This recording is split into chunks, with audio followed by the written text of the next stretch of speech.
Good afternoon. We are interrupting programmes to bring you the latest on the health of the Queen, who is currently at Balmoral. A statement released earlier today said that following further evaluation of her condition this morning, doctors had become concerned for her health and that she had been placed under medical supervision. Prince Charles and Camilla, who were staying on the estate already, have travelled to be with the Queen, as have other members of the family, including Princes William and Harry. The Queen was last seen appointing Liz Truss as the new Prime Minister on Tuesday.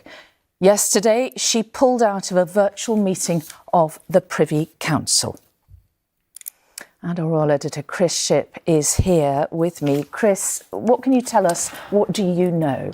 OK, Mary, I think it's very important to be very careful when we are reporting what we are reporting today. All we have are two statements from Buckingham Palace, one which came yesterday to say what they called the Queen had a full day on Tuesday. That's the day you've just referred to, when she met Boris Johnson, the outgoing Prime Minister, and Liz Truss, the incoming Prime Minister.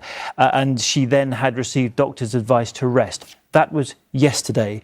Today, I think most people would agree, a much more significant statement. And Buckingham Palace said that she'd had further evaluation and doctors are concerned for her health and remains under medical supervision. Let's just read it again. Following further evaluation this morning, the Queen's doctors are concerned for Her Majesty's health and have recommended she remain under medical supervision. The Queen remains comfortable and at Balmoral. That statement came to us at 12:30 p.m. today. You'll be aware it's now 5 p.m. There's been no further statement from the Palace. However, I think if we put in together a lot of the information that we have, including the movements of the Queen's closest members of her family, I think we can say we are in a very serious situation at the moment. OK, so as you said, members of the family have flown to be at Balmoral. Now, the Prince of Wales and Duchess of Cornwall were there already, as was Princess Anne, but the others have come, yes? Yes, that's right. Let's just run you through. So the Prince of Wales and Duchess of Cornwall were in Scotland in any case. In fact, I think Prince Charles had an event yesterday. Princess Anne was already there. What happened this afternoon, since the statement from Buckingham Palace, is that there was an aircraft movement from RAF Northolt on the outskirts of London, and it landed at Aberdeen. This is the aircraft touching down at Aberdeen Airport this afternoon. On board that plane was Prince William, the Duke of Cambridge, Prince Andrew, the Duke of York, and then the Earl and Countess of Wessex, Edward and Sophie. And you can just see there Prince William exiting the plane, followed behind him. That is Sophie Wessex. Behind her is her husband, Prince Edward, the Earl of Wessex. And behind him, you can make out Prince Andrew, the Duke of York, exiting the plane. That's Aberdeen Airport. They got into cars and are now driving towards Balmoral. Having done that journey myself just a couple of days ago when we were there in Balmoral for the Queen appointing the new Prime Minister, what we can say is it takes about an hour or so, and that means that all of the Queen's children are there, two of her in-laws and her grandson, Prince William himself, a future king. Again, I think when you've got that many members of the royal family who have travelled to Balmoral at the last minute, again, I think we have to treat the statement from Buckingham Palace very seriously. One additional movement we know of, Mary, is that Prince Harry is travelling up there. He was due to attend a charity event this evening in London. You might be aware he and Meghan are in Europe at the moment. That event has been cancelled. Meghan remains in London. Harry, however, is on his way to Balmoral. And the Duchess of Cornwall has not travelled with the Duchess of Cambridge, rather, has not travelled with Prince William. No, correct? The Duchess of Cambridge remained, they've recently moved to Windsor. They actually remained in Windsor where they now live because it was their children's first day at school today. In fact, we had pictures of them earlier of George, Charlotte and Louis arriving at school on their first day. We were going to report on that inevitably today. However, Kate has stayed in Windsor. William has gone to see his grandmother at Balmoral. Those are the facts that we have at the moment. But as I've said 3 times now, I think we have to treat the statement and the movements of members of the family very seriously. Understood. So what will be happening at Balmoral now? Because it is their grandmother, of course, but it is the monarch who we're talking about now. So there will be a lot going on. There will be. I mean, Balmoral is where the Queen spends every summer. There's nothing new about the Queen being at Balmoral at this time of year. In fact, when we say summer, she's always there for sort of August, September and a little bit of October. Here is a live shot from outside the gates of Balmoral. The castle is a kind of half a mile further in from the gates there. The reason why she spends so much time there is because the Balmoral estate is very private. It is very different from the life that she leads either at Buckingham Palace or at Windsor. This is why the Queen has always valued the privacy that she has at Balmoral, and this is where she has been, as she is every year, for the summer period. So, I mean, a lot of activity. It would be wrong for us to speculate exactly what is going on, but, you know, there is the head of state at Balmoral. Members of her family are there, including the heir to the throne, Prince Charles, the future king, the Duke of Cambridge, and, you know, we await further statement from Buckingham Palace. All right, for the moment, Chris, thank you. Now, MPs were told about the Queen's health in a statement from the Speaker of the House of Commons. It came during the debate into the new Prime Minister's plans to tackle the energy crisis. I wish to say something about the announcement which has just been made about Her Majesty. I know I speak on behalf of the entire House when I say that we send our best wishes to Her Majesty the Queen and that she and the royal family are in our thoughts and prayers at this moment. And our political editor, Robert Pestner, is in Downing Street for us now. Robert, Liz Truss said, she put it very well, didn't she? The whole country will be deeply concerned about this news. Certainly right, and the black cloud has descended on the House of Parliament. I've been talking to MPs since this sad news of her ill health broke. Deep anxiety, I think partly because of what almost everybody in Britain feels about Her Majesty. She has played such an important symbolic role in all our lives, also an incredibly important constitutional role, appointing Liz Truss, her 15th Prime Minister, only 2 days ago. Liz Truss, shortly after the news from Buckingham Palace, said the whole country deeply concerned by the news from Buckingham Palace. Her thoughts and the thoughts, she said, of all people are with Her Majesty the Queen and the family at this time. We've had similar messages from the Leader of the Opposition, Sir Keir Starmer, from Nicola Sturgeon, the First Minister of Scotland, and all senior politicians have put out statements, obviously wishing her a recovery, but also just stating, you know, how concerned they are. And as I say, just to go back to the initial point, I mean, you know, she's played such an important role in all our lives, you know, on the throne for 70 years, 15 Prime Ministers she has appointed. Prime Ministers consult her every single week. She is an extraordinary repository of wisdom on politics and international affairs, which just captures part of the reason why tonight so many politicians, along with people across the country, feel so concerned. All right, for the moment, Robert Peston at Downing Street, thank you. Let's go straight to our Scotland correspondent, Peter Smith, who is at Balmoral. Peter, the Queen's closest family have been arriving, haven't they, throughout the day? Yes, and just in the last few minutes we saw vehicles arrive. The gates opened up at Balmoral behind me onto the Balmoral estate. 3 vehicles went in. We now know that it was Prince William, Prince Andrew and Prince Edward. They've just arrived to be with the Queen at this time. Prince Charles, he was also here already with Camilla. They've been spending the day here with the Queen. It's fitting in a way that the family of the Queen is around her children all here and on their way to be here with her, because this has been such a big part of the royal family. And it's important to remember the royal family is an institution, not just about one person. And the Queen's motivation for coming to Balmoral so often was about family. This was a place she has come to escape the limelight and be a mother as well as a wife, and a place where she's said to have spent many happy days, and many have said that this was always the place that she has been at her happiest. Princess Eugenie said that the Queen was always happiest when she was roaming the hills around the Balmoral estate, and 50,000 acres of Royal Deeside gave her that opportunity to escape the limelight limelight. She would be seen by the public roaming the hills. She went to the local church, the local kirk here, very much part of the community here. So this was an opportunity for her to step away from just her role as the Queen. And as I say, her family now with her. It's also important to remember that a big part of her life here was time spent with her late husband, Prince Philip. In fact, on the eve of his funeral, the photograph that she chose to release was of the two of them on the Coils of Mick on the estate of Royal Deeside here in Balmoral, sitting in the grass, looking towards the camera, looking very happy together. As I say, a very different side to the Queen, a place that she was very happy, as we know, and also a place where she is now, we know today from the statement that was released, that she is now comfortable. Obviously concerns for her health, but she is said to be comfortable, and now she is surrounded by her family. Right. Peter, it also, members of the public appear to be gathering where you are. That's right. Members of the public coming down here, some of them actually carrying flowers, somewhat premature, but there are people coming who are here just as tourists on holiday. Now, the Queen would normally come here to Balmoral every year, and she came here in July as normal.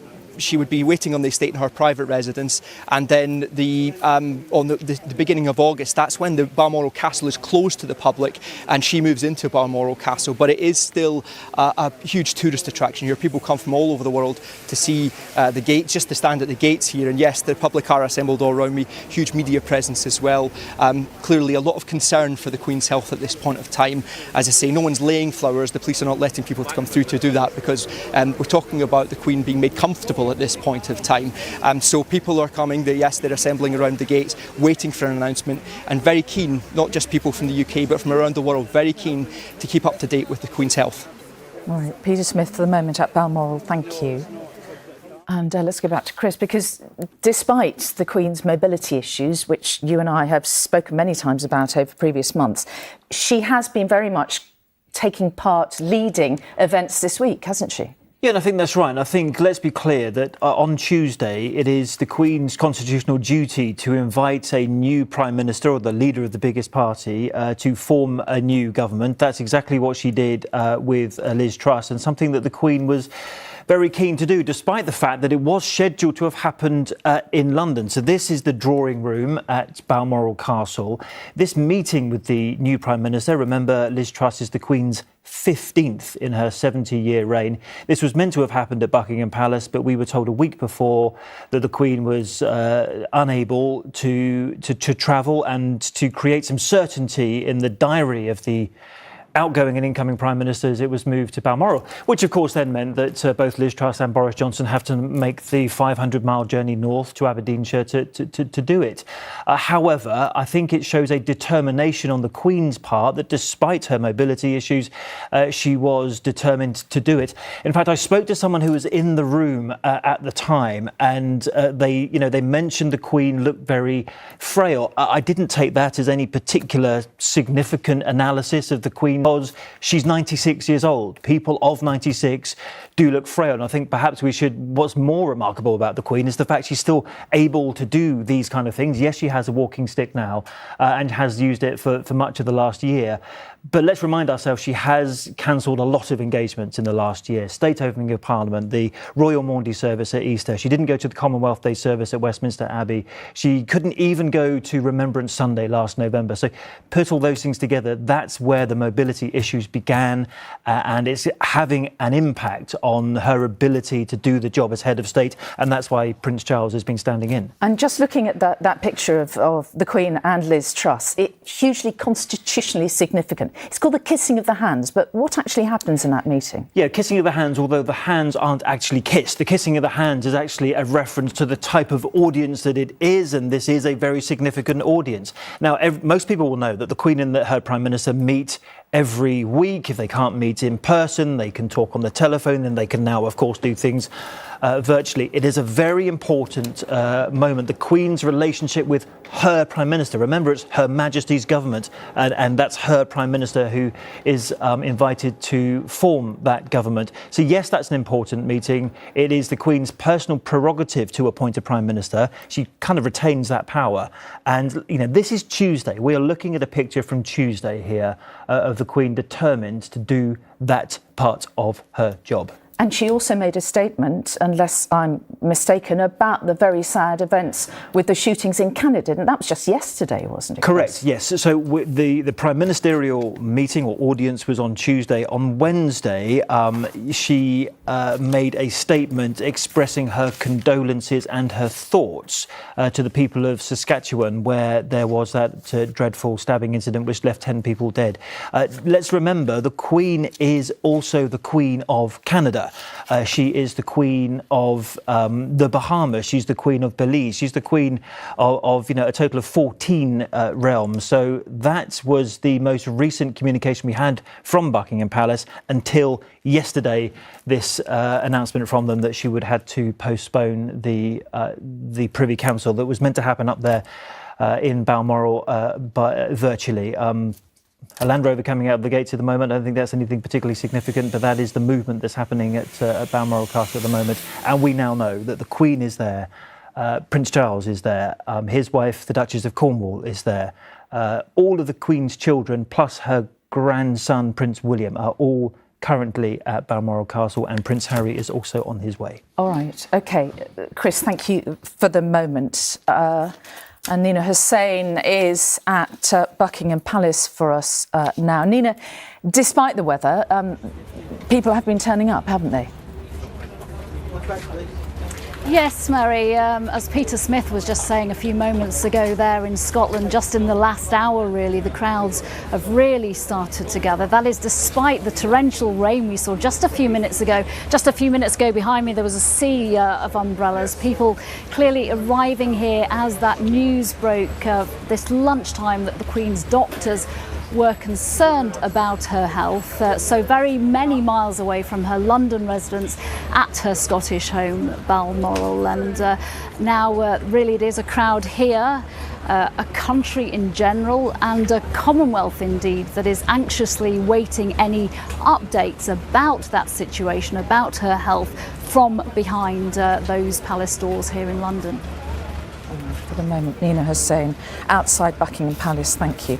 And Chris, let's return to Balmoral. And there are pictures, we're keeping our cameras across that. People are starting to gather there. There is obviously great concern. But to reiterate, no announcement of any type has been made. Yeah, let's be clear. The statement from Buckingham Palace is now getting on for nearly 5 hours old. It was at 12:30 at lunchtime that they issued that statement saying that, the Queen's health was being monitored.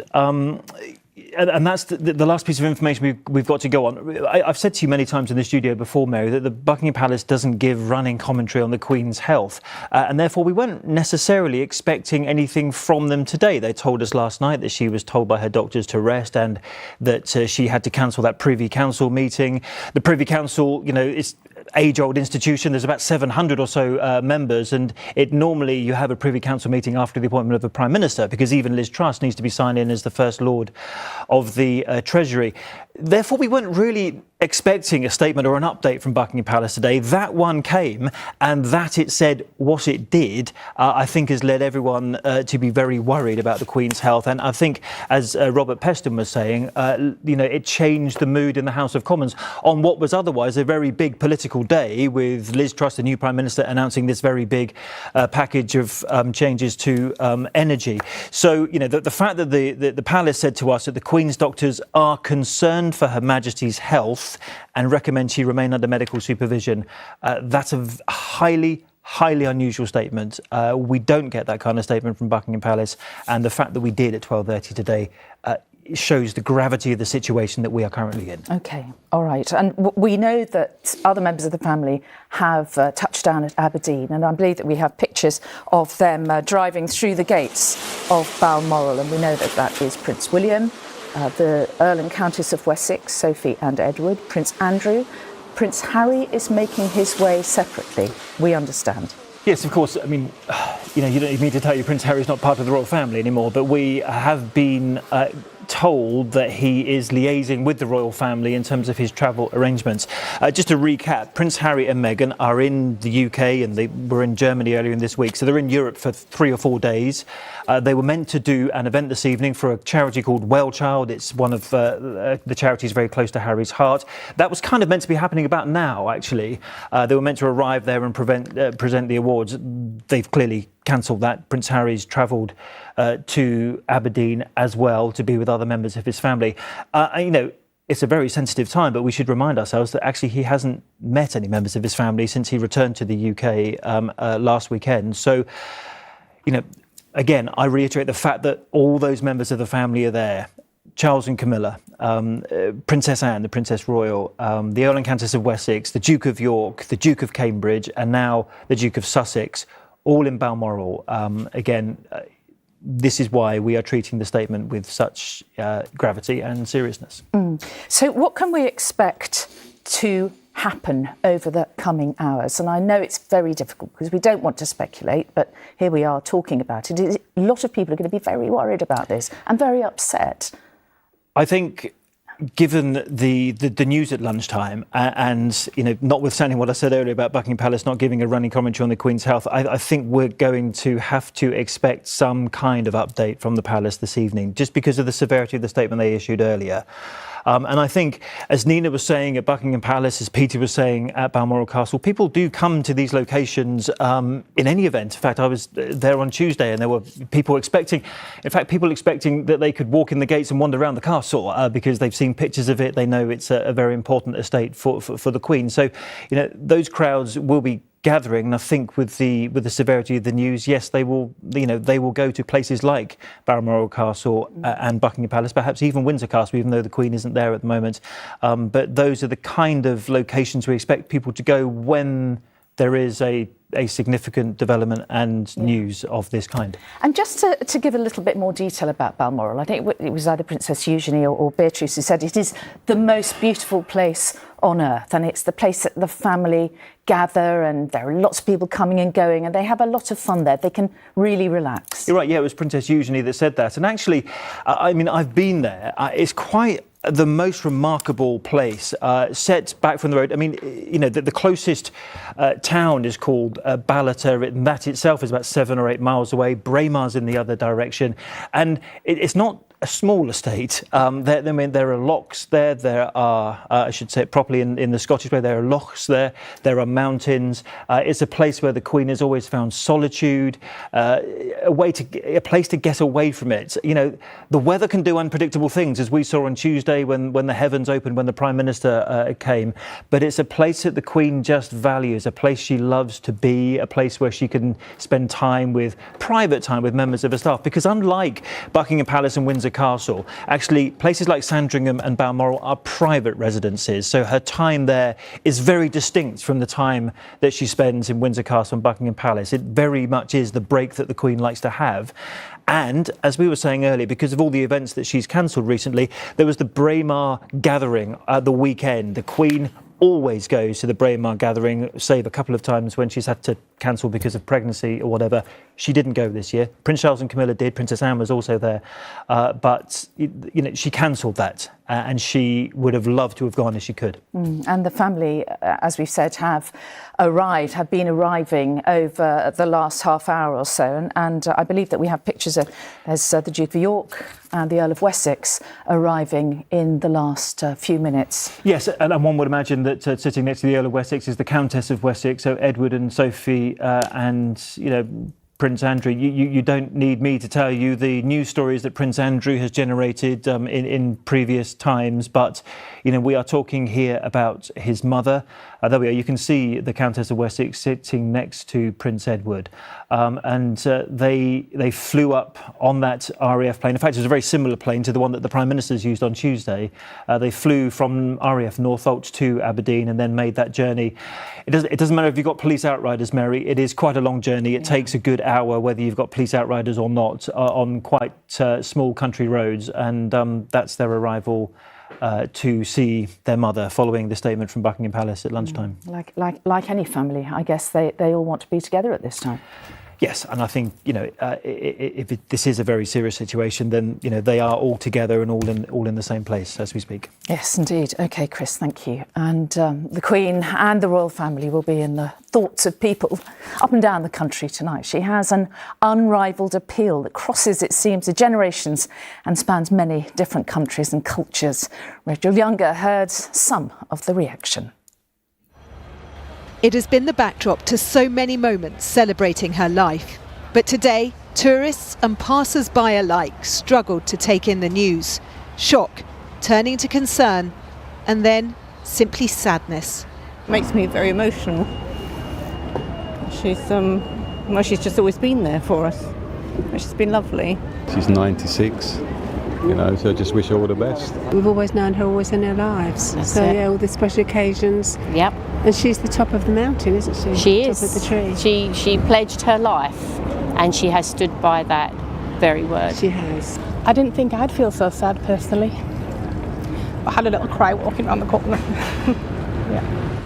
That connection felt so personally for a monarch, but also a matriarch, as familiar as our own families, both here and beyond our shores. Oh, we love her. We're from the Caribbean, so we were British governed before we became independent. So we are sorry. Truly sorry. Similar sentiments in Holyrood, Edinburgh. Heavy hearts under leaden skies. I think she's been a light for the whole world. And I'm from Utah, in the middle of the desert. In Windsor, where the Queen shared her husband's final months last year, they clung onto their umbrellas and hope in the rain. It's almost like you want to cry now in the hope that it's not going to happen. It is really sad. Yeah, so I hope she's okay, but she's old, so. A nation holding its breath, its thoughts and prayers with a woman who has quite simply always been there. Rachel Younger, ITV News. Yeah, some real emotion being expressed by people there. Well, let's return to our political editor, Robert Peston, who's in Downing Street. Robert, it is a very big week already for Liz Truss, the new Prime Minister, brand new Prime Minister, just when she thought her in-tray couldn't get any bigger. And that's extraordinary, isn't it? I mean, there she was this morning at 11:30 announcing what she thought could be the very biggest initiative of her entire time in this Parliament, the £150 billion plan to put a cap on the energy prices that we face and businesses face. And then, while she was in the chamber, one of her senior ministers, Nadhim Zahawi, passed a note that got to her, and then at the same time notes were passed to the Leader of the Opposition, Sir Keir Starmer. You could see on their faces how concerned they both looked. They left the chamber, went back hurriedly to consult their teams. And as I said earlier in the programme, they then both put out statements on social media or on Twitter, just making clear how anxious and worried they are. And I've been speaking to members of the Privy Council, and Chris has been talking about the significance of that group of people within the British Constitution, most of them current and past ministers, who are normally kept informed of events of this sort. They have been saying to me how concerned they are, but they are talking in generalities. Nobody is guiding at all on when further announcements are likely to come out. But the mood all round is simply one of seriousness. There's a very sort of sense of the gravity of everything that's going on. Partly, as we've been discussing, just because of the pivotal role that the Queen has played in all our lives over all those decades, but also because the country is facing very tough times, the greatest economic challenges for more than a generation, the anxieties caused by what Putin is doing in Ukraine, and simply hearing of the ill health of Her Majesty just sort of adds to just a general sense in Parliament, but much more widely than that these are very, very challenging times indeed. There is a sense, isn't there, already, I think, in the country of a certain amount of instability, and as you say, news of the Queen's ill health adds to that, doesn't it? I mean, look, we have a very strong constitution, a strong democracy. Around the world, we are seeing democracy challenged, but let's be, clear. Boris Johnson resigned in tumultuous circumstances, and there has been a smooth transfer of power from Boris Johnson to Liz Truss, with the Queen absolutely pivotal to that.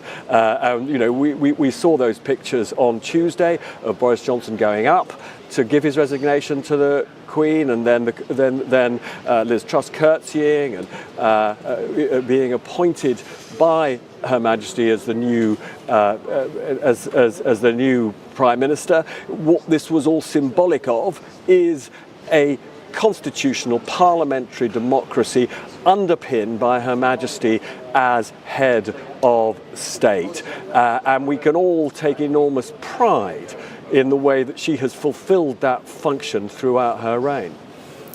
Robert, thank you.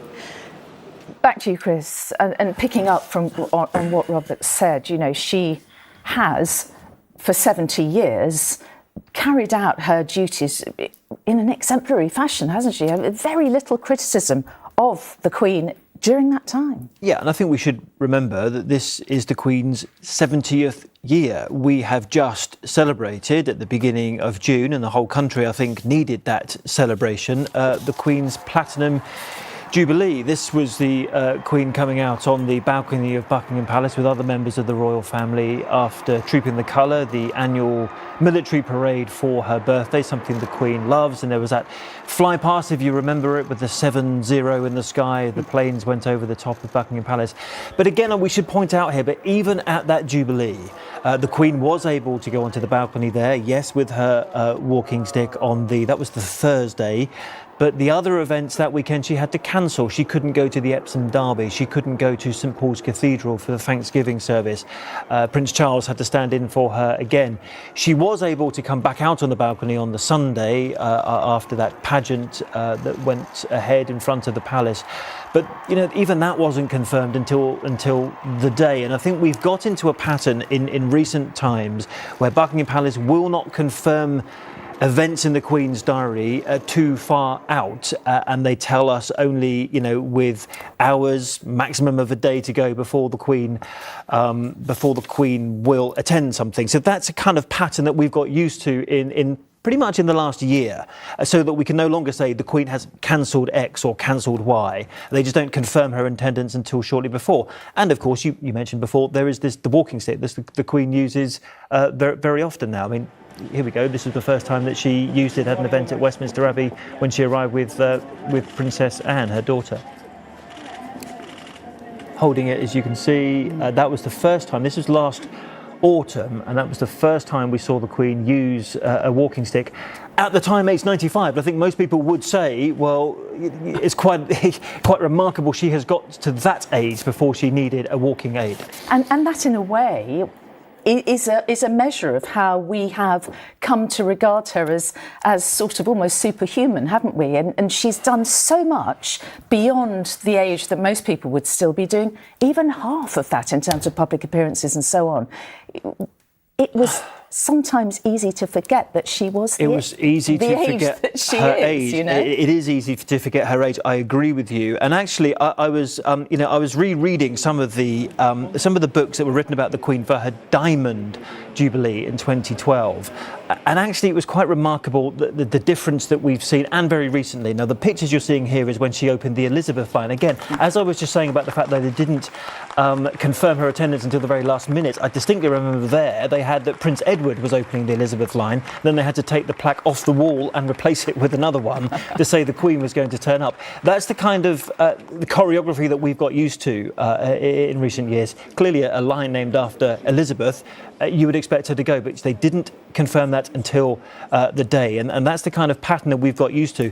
But I was just saying about the difference between, if you read books about the Queen at the time of her Diamond Jubilee, and then you read books about her, the Platinum Jubilee, so much have changed. Because of the Diamond Jubilee, all the writing was, well, we don't even notice that the Queen's in her 90s or, or late 80s as she was then. We don't even notice that, she's barely cancelled an event. She still turns up at everything.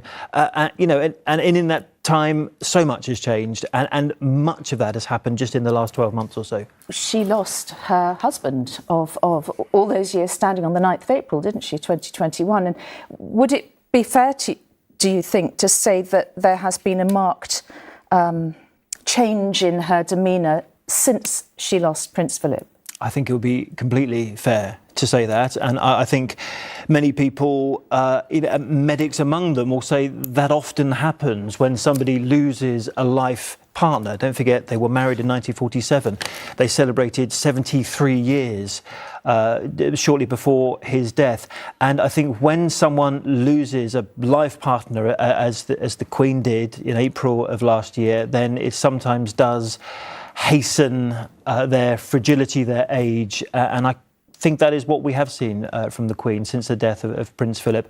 And many people remember the funeral, of course, when she was sat alone in St George's Chapel in Windsor with the face mask on. Very but poignant like I said, pictures, those were, weren't they? yes, indeed. But you're right to say that I think that is sometimes the case with people of a certain age, that they do become more frail after they've lost a life partner. And yet she still has been battling on, hasn't she? And appearing, as you say, whenever she felt able.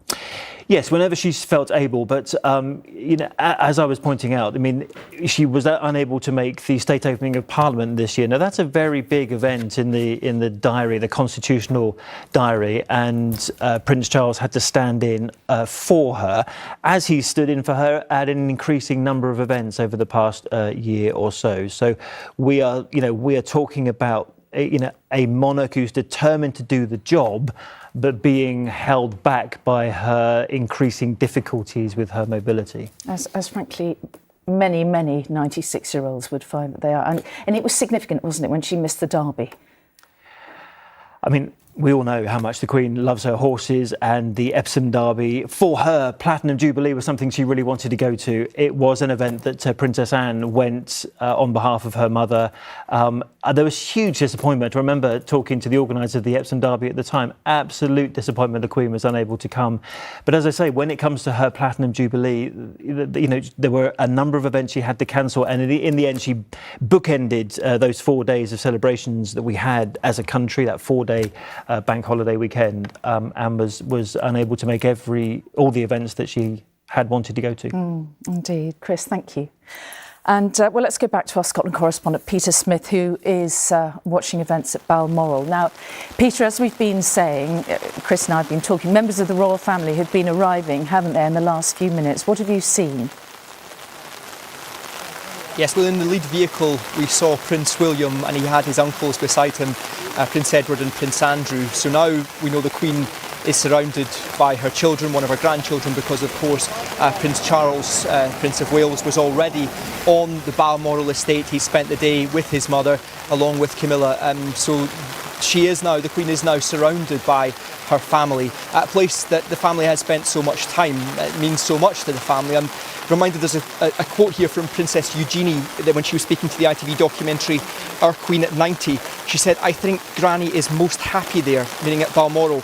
I think she really, really loves the Highlands. Walks, picnics, dogs, a lot of dogs, there's always dogs, and people coming in and out all the time. Family-wise, we're all there, so it's a lovely base for Granny and Grandpa to be, for us to come and see them up there, where you just have room to breathe and run. And that room, I think, is so important for the Queen in her life. She would come to Balmoral at least once a year, every year. Around July, she came up this year. This year's visit has been notable by how private it has been. So when the Queen would move from her private residence on the Balmoral estate, there would normally be a ceremony. That was done behind closed doors this year when she moved into Balmoral Castle. That was, as I say, done behind closed doors in private. After bidding farewell to one Prime Minister and welcoming in another, on Tuesday she was supposed to have a meeting from the Lord Privy Council. Again, that was cancelled. So there have been signs about the Queen's her health and concerns for her health, her frailty, and some of those pictures, of course, that we saw earlier in the week. But this place is a place where, as I say, that so many people who know the Queen say she has been at her happiest, and the medical team say she is now comfortable up there at Balmoral Castle. Peter, it looks like it's absolutely wretched weather where you are, but I know that you've been speaking to people who have been gathering outside Balmoral there. What have they been saying to you? Well, that's right. Just when I was walking in here, one woman who was here from Holland was asking me what was happening. She was carrying flowers. The police wouldn't let her come through with flowers. It is a high security event, you can understand. I mean, the royal family is all assembled here at Balmoral. But the people who are gathered are genuinely curious and genuinely concerned. They're asking about the Queen's health because, of course, the Queen of the United Kingdom is known around the world, and she's in many respects the last of an era. Her reign, the longest serving monarch in UK history. She's met 14 presidents. No other person in history has met 14 US presidents. Her reign has spanned such a long period of time, and so many around the world have followed that reign that yes, the eyes of the world are on Balmoral right now, just the events that are happening just behind those gates behind me right now. The concern for people is that they're asking what happens next, what do we know? Of course, what we are able to tell them and tell our audience right now is that there is this concern for the Queen's health, but she's being made comfortable. We know that this is after a period of public appointments being cancelled or happening behind closed doors. So certainly, yes, we're talking about a 96-year-old woman, and she doesn't take orders from anyone, but the doctor's advice is that she is resting now. A brave doctor to tell her that. Peter Smith, thank you very much.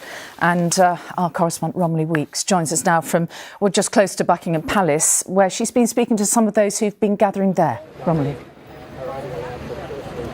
Yes, that's right, Mary. The heavens have just opened here, but as you can probably see behind me, that hasn't discouraged a crowd of people which has been slowly swelling through the afternoon, coming here with their umbrellas, digesting the news of the Queen's ill health. When I first arrived here, it was mainly tourists, but now people are coming here from parts of the UK. I've just met a family who have travelled down from Manchester, and I want to introduce you now to somebody who's come here from Essex, Professor Chris Imafidon.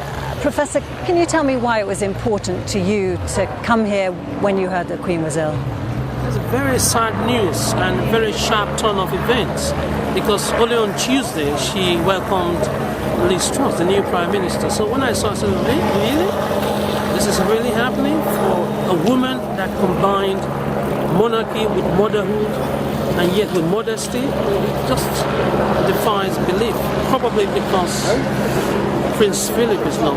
It's very difficult to continue. Yeah, very difficult time for the Queen since the death of the Duke of Edinburgh. And you also had actually met the Queen yourself. Yes, indeed. We're up at the Westminster Abbey. We brought in inner city kids to come and see her during the Commonwealth service. And she looked them straight in the eye and smiled at them and asked them quite little questions.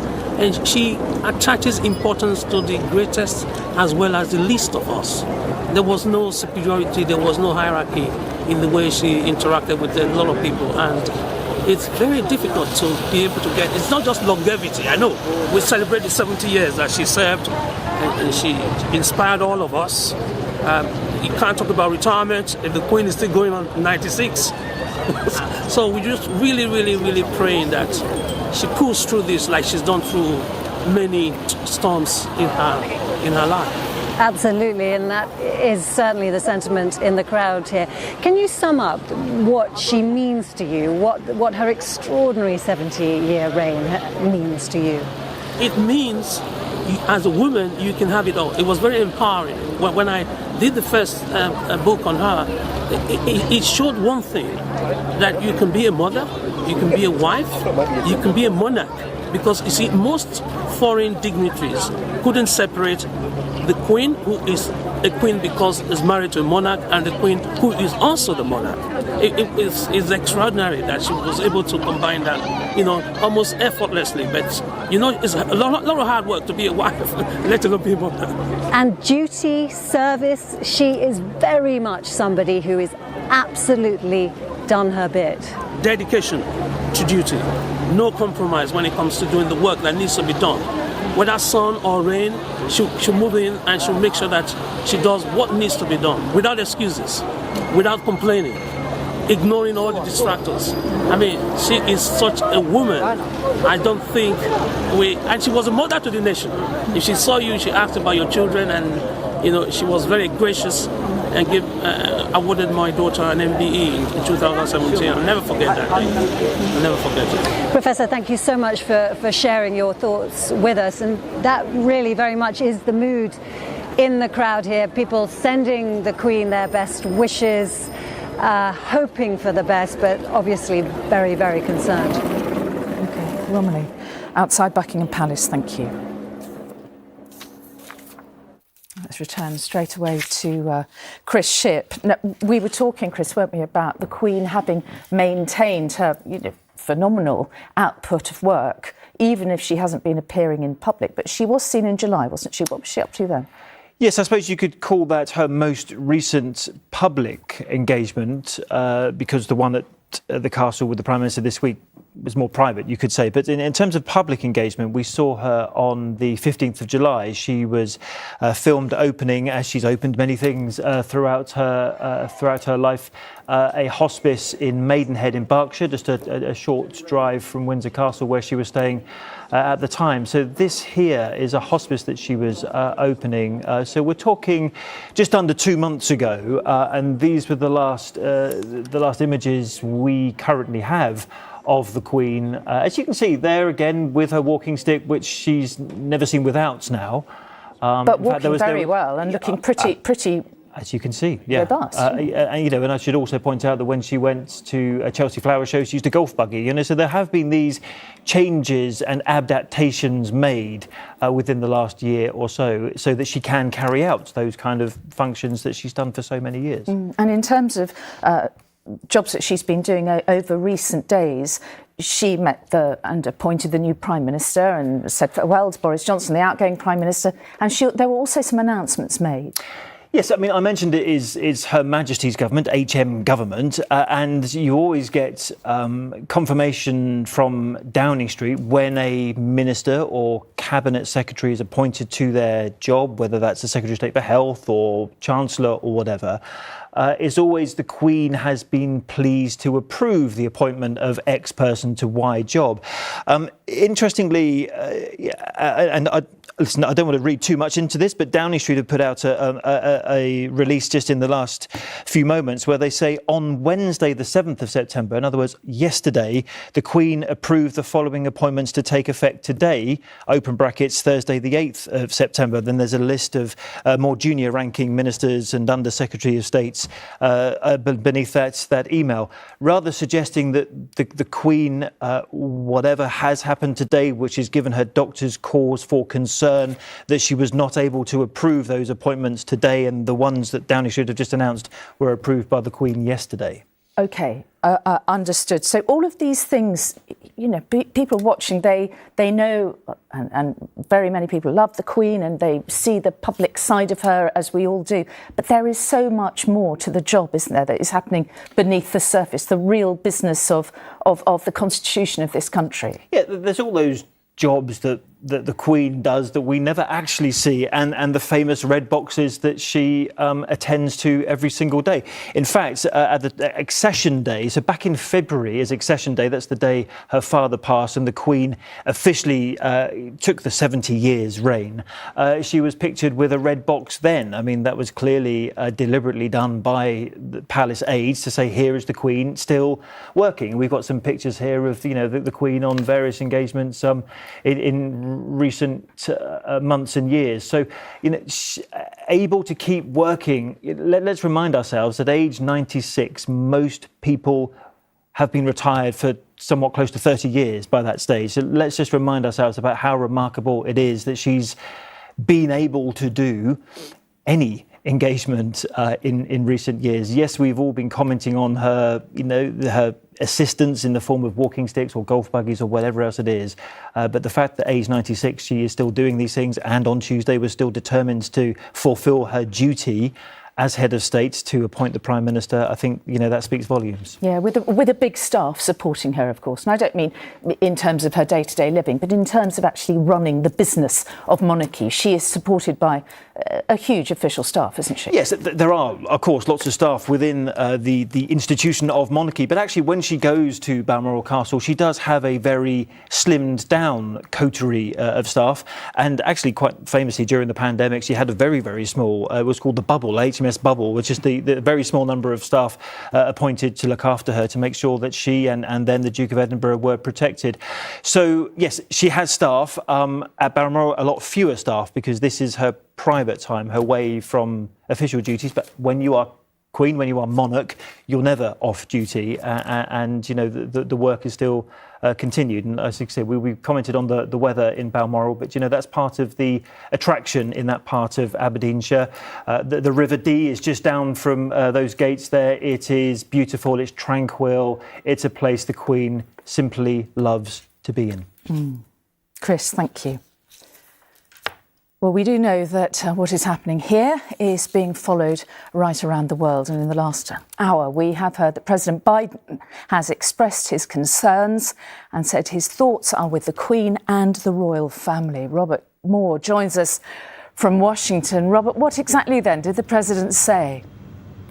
Well, I think the broader, more fundamental point is, of course, the Queen is, profoundly important to Britain and to the Commonwealth, but that she is also a global figure, truly transcending contemporary politicians. And therefore, what's happening in Balmoral is a concern to Canadians and Americans here as well, who are following developments with concern and with sympathy. You're right, there has been a reaction now from the White House. The spokesman for the National Security Council, John Kirby, has said that Biden was briefed on the Queen's health, had a phone conversation with Prime Minister Truss, and issued during that conversation the following statement: his and the First Lady's thoughts are solidly and squarely with the Queen today and her family.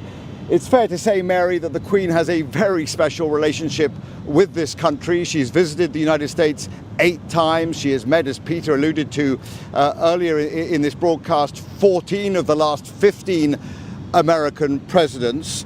She had a particularly close relationship with Ronald Reagan, and more recently with the Obamas. In fact, she was the first monarch ever to address a joint session of Congress here, concluding those remarks with a famous phrase. She said, the spirit of both of our societies is precisely the same. It is the spirit of democracy. Robert, has there been a reaction from elsewhere in North America? There has. I mean, there's obviously concern across the Commonwealth, Caribbean and in Canada. Prime Minister Justin Trudeau, we believe, is in Vancouver currently, but he has issued a statement saying, my thoughts and the thoughts of Canadians across the country are with Her Majesty Queen Elizabeth II at this time. We're wishing her well and sending our best to the royal family. So you really do get a sense here in America, but of course in Canada and across the Caribbean and other Commonwealth countries as well, that, the Queen is this transcending figure, if you like, across politics in all countries, and is a symbol above all else of continuity. Robert Moore in Washington, thank you. And just picking up, Chris, on what Robert said, the Queen is a hugely significant figure, isn't she? Not just in this country, not even just in the Commonwealth, although that is obviously very extensive. Worldwide, she is recognised and she is respected, and in some cases revered. Yes, I mean, in fact, I was in Belize recently with Prince William and Kate as part of their tour, and surprised, even though Belize is part of effectively Central or Southern America, that the notes there still have the Queen on them, because Belize is one of the countries where the Queen remains the head of state. That's a very long way from here, and a reminder that the Commonwealth, yes, 54 countries in the Commonwealth, it was very, very fledgling when the Queen began her reign. But to this day, she remains the Queen of Canada, the Queen of New Zealand, the Queen of Australia. Some of these things might change. We had some commentary when we were in Jamaica recently from the Prime Minister there. And this is the Commonwealth Day service that the Queen loves to attend in the February every year. So this is February 2020. Just before the pandemic hit. This year she had to miss it and Prince Charles stood in her place, but there you can see this was the Queen attending the Commonwealth Day service in 2020 at Westminster Abbey. The Commonwealth means so much to her. A voluntary organisation of 54 countries. Many of them have presidents and are republics.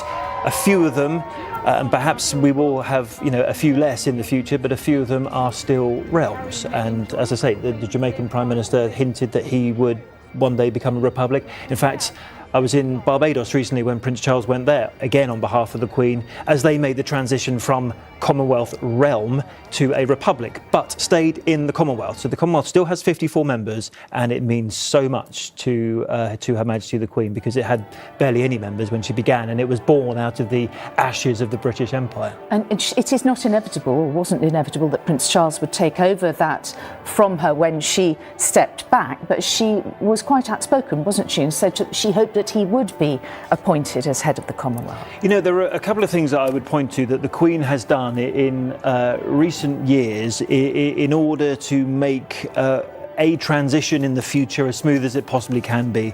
One of those I will point to, as you just mentioned, was when she said to the leaders of the Commonwealth when they met in London to what's called the Commonwealth Heads of Government Summit, that she would like her son Prince Charles to be the next head of the Commonwealth, because as you say, that was not certain until that point.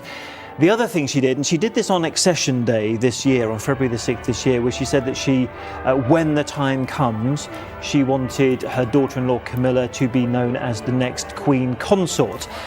Now, I think that was almost an admission, I think, of how vital the role of consort is. She knows how much support she got from Prince Philip as her consort. She also knows how much support her father, King George VI, had from her mother, Queen Elizabeth, as consort, and she wanted to ensure that Prince Charles, when the time comes, would have a Queen consort by his side. So I would just point to those things that the Queen has been doing in recent years to ensure that the transition when it comes is as smooth as possible. Because it's all about the institution, as far as she's concerned, and not the individual. It's about protecting the institution of monarchy, exactly. Yeah. Thank you, Chris.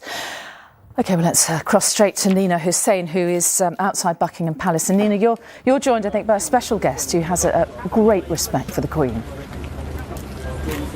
Yeah, absolutely. Just before we get to her, just to say that in the last half an hour, I think it's fair to say that despite the rain returning here at Buckingham Palace, the crowds have really begun to build now. I think it's fair to say they've probably doubled in size in the last half an hour, and that is despite those showers. In and amongst those crowds, as you heard from Romilly, people here for different reasons, tourists and visitors alike, some asking the police if the Queen is all right, some younger tourists saying they can't believe the news this lunchtime that the Queen's doctors are worried about her health. As you say, I'm joined by a very distinguished guest, distinguished broadcaster and children's campaigner, Baroness Benjamin.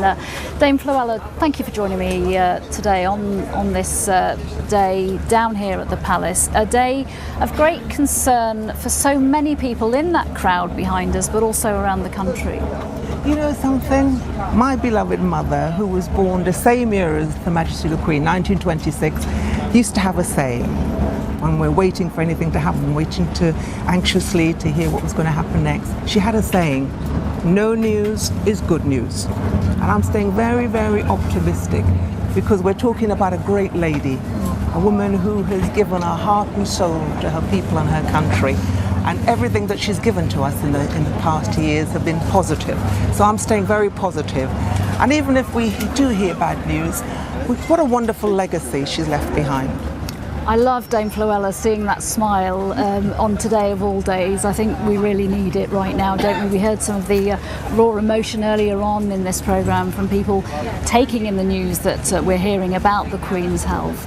You have met her on many occasions. You've always been impressed by her depth and breadth of knowledge. Exactly. She's like a walking encyclopedia. She's dedicated to duty, has a dedication to duty. She knows what she is all about. She has strong faith. So even if the end is coming, I'm sure she's in a good place knowing what's going to happen and she's prepared for it. And when I met her, I found this inner strength that she has, a wonderful sense of humour, beautiful sparkly eyes, and when she wants to know something that she doesn't know about, she kind of draws into you and she asks your opinion and she wants to know your thoughts and your feelings about things. And I met her in 2012 when I was Chancellor of the University of Exeter. And during her Diamond Jubilee, she came there and I had to be with her. And it was like having a people skill, watching somebody with the handbag, knowing all the movements of the handbag, wanting to meet people, hear about them. And she was so open with me, told me so many things about her family, about food, asked me about the House of Lords, but wanted to know my opinion. And I really felt a kind of understanding of a woman who not many people get to see, but understand that she wants to know about you. She's incredibly intrigued and interested about other people and knowing how people tick. And I hear from one of her ladies in waiting told me that when she goes up to Balmoral, she's the last one to go to bed because she likes to put the lights out. That doesn't surprise me in the slightest. That was a decade ago, but when you met her since, she remembered Exeter, even though that was 10 years ago. Exactly. I met her 4 years later for her 90th birthday. We were at a function at Claridge's in her honour for her birthday, and she was walking through the crowd, so I wasn't meant to meet her personally.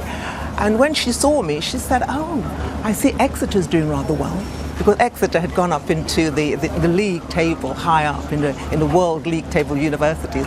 But she took an interest. She's had an interest in so many different things. As I said, she's like a walking encyclopedia who was always intrigued about knowing what's going to happen next and be prepared for it.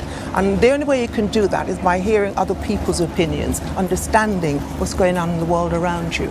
And she has this great kind of mind of knowledge. And I know when Prince Philip was alive, they were good together because she has a great sense of humour and banter with each other, and that's what she likes to do with people. When she meets you, she wants to know about you. Given all the people she has met in the last 70 years, that attention to detail is astonishing, isn't it? Exactly. Well, the reason why she has attention to detail is she finds out what should and shouldn't be happening. And she's got this mind. She reminds me of my mother a lot of the time. She's got this thing about seeing the future, a visionary. She can see what's happening. And over the last 70 years, when you think of her reign, she's seen so much. So much has happened. But she's always adapted. She's always actually found the latest style of clothes to wear, all the fashions, in the world. When you think of all the technology, she's been with it. She wanted to go on Twitter. She wanted to go on the internet. She wanted to find out all the latest things the young people are doing. And when that little story, when I did meet her, we talked about food. She loved food. And I said, "Mom, do you have much time for cooking?" And she said, "No, but I do love a barbecue." During the summer, my husband and I love cooking for the family. So a lovely thought. That little kind of, those little things, you hear about her, you realise that she's human and she's got this big heart and she had a strong faith.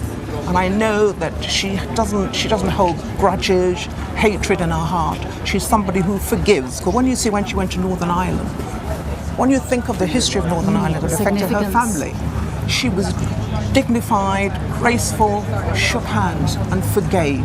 And that's the sort of thing, the legacy she's going to leave behind. And many young children now, when they talk about what the Queen represents, they feel a sense of knowing they belong. She gives you that thing that's constant, that thing you can hang on to. And I think the legacy that she has given all of us, we should be praising and rejoicing and celebrating a wonderful life. And even though she passes away, we shouldn't be sad. We should be looking at what we can take with us into the future and what she's left behind. What I've got I'm fingers crossed that she'll hang in there until at least 100, because her mother lived to 100, so hopefully she'll stick in there and give us a few more glorious years. Dame Floelle, thank you very much for your thoughts and for your memories and for your anecdotes. Thank you very much. Mary. Nina, thank you. Good evening. If you are just joining us, we're on air with a special programme on the health of the Queen, who is currently at Balmoral. A statement released earlier said following further evaluation of her condition this morning, doctors had become concerned for her health and that she had been placed under medical supervision. Prince Charles and Camilla, who were staying on the estate already, have travelled to be with the Queen, as have other members of the royal family, including Princes William and Harry. James Mates reports on the events of the day.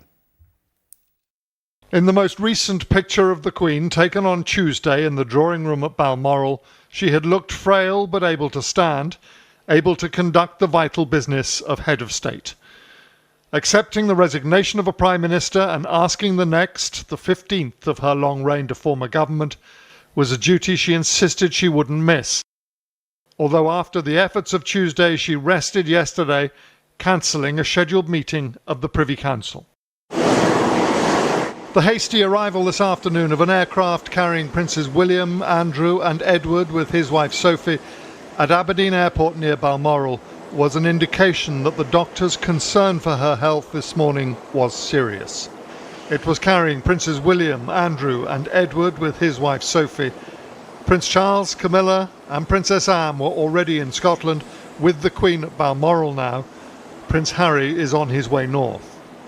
The news had broken in early afternoon as a packed House of Commons was hearing details of the government's energy package.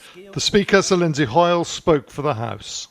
I wish to say something about the announcement which has just been made about Her Majesty. I know I speak on behalf of the entire House when I say that we send our best wishes to Her Majesty the Queen and that she and the royal family are in our thoughts and prayers at this moment. Political and religious leaders quickly expressed their concerns. Prime Minister Liz Truss tweeted, "The whole country will be deeply concerned. My thoughts are with Her Majesty the Queen and her family at this time." From the Leader of the Opposition, Sir Keir Starmer, "I am deeply worried by the news, and I join everyone across the United Kingdom in hoping for her recovery." And from the Archbishop of Canterbury, "May God's presence strengthen and comfort Her Majesty, her family, and those who are caring for her." Among both Londoners and tourists, there were similar feelings outside Buckingham Palace. I was just sitting on my desk at work when I heard about the news about the bad health condition of the Queen, and I just thought just to come around the Buckingham Palace and just to be with everybody else. She's been here all of our lives. We've never known another monarch. She's part of everyone's life. See her everywhere, and especially the Jubilee, so recent.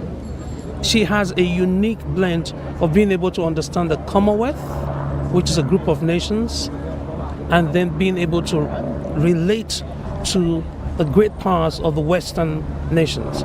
So it's that unique blend is what really distinguishes her as not just a mother, but a monarch as well as a very successful, majestic lady.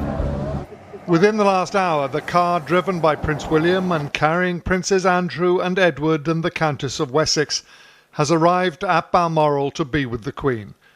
Prince Harry, travelling alone, is expected soon.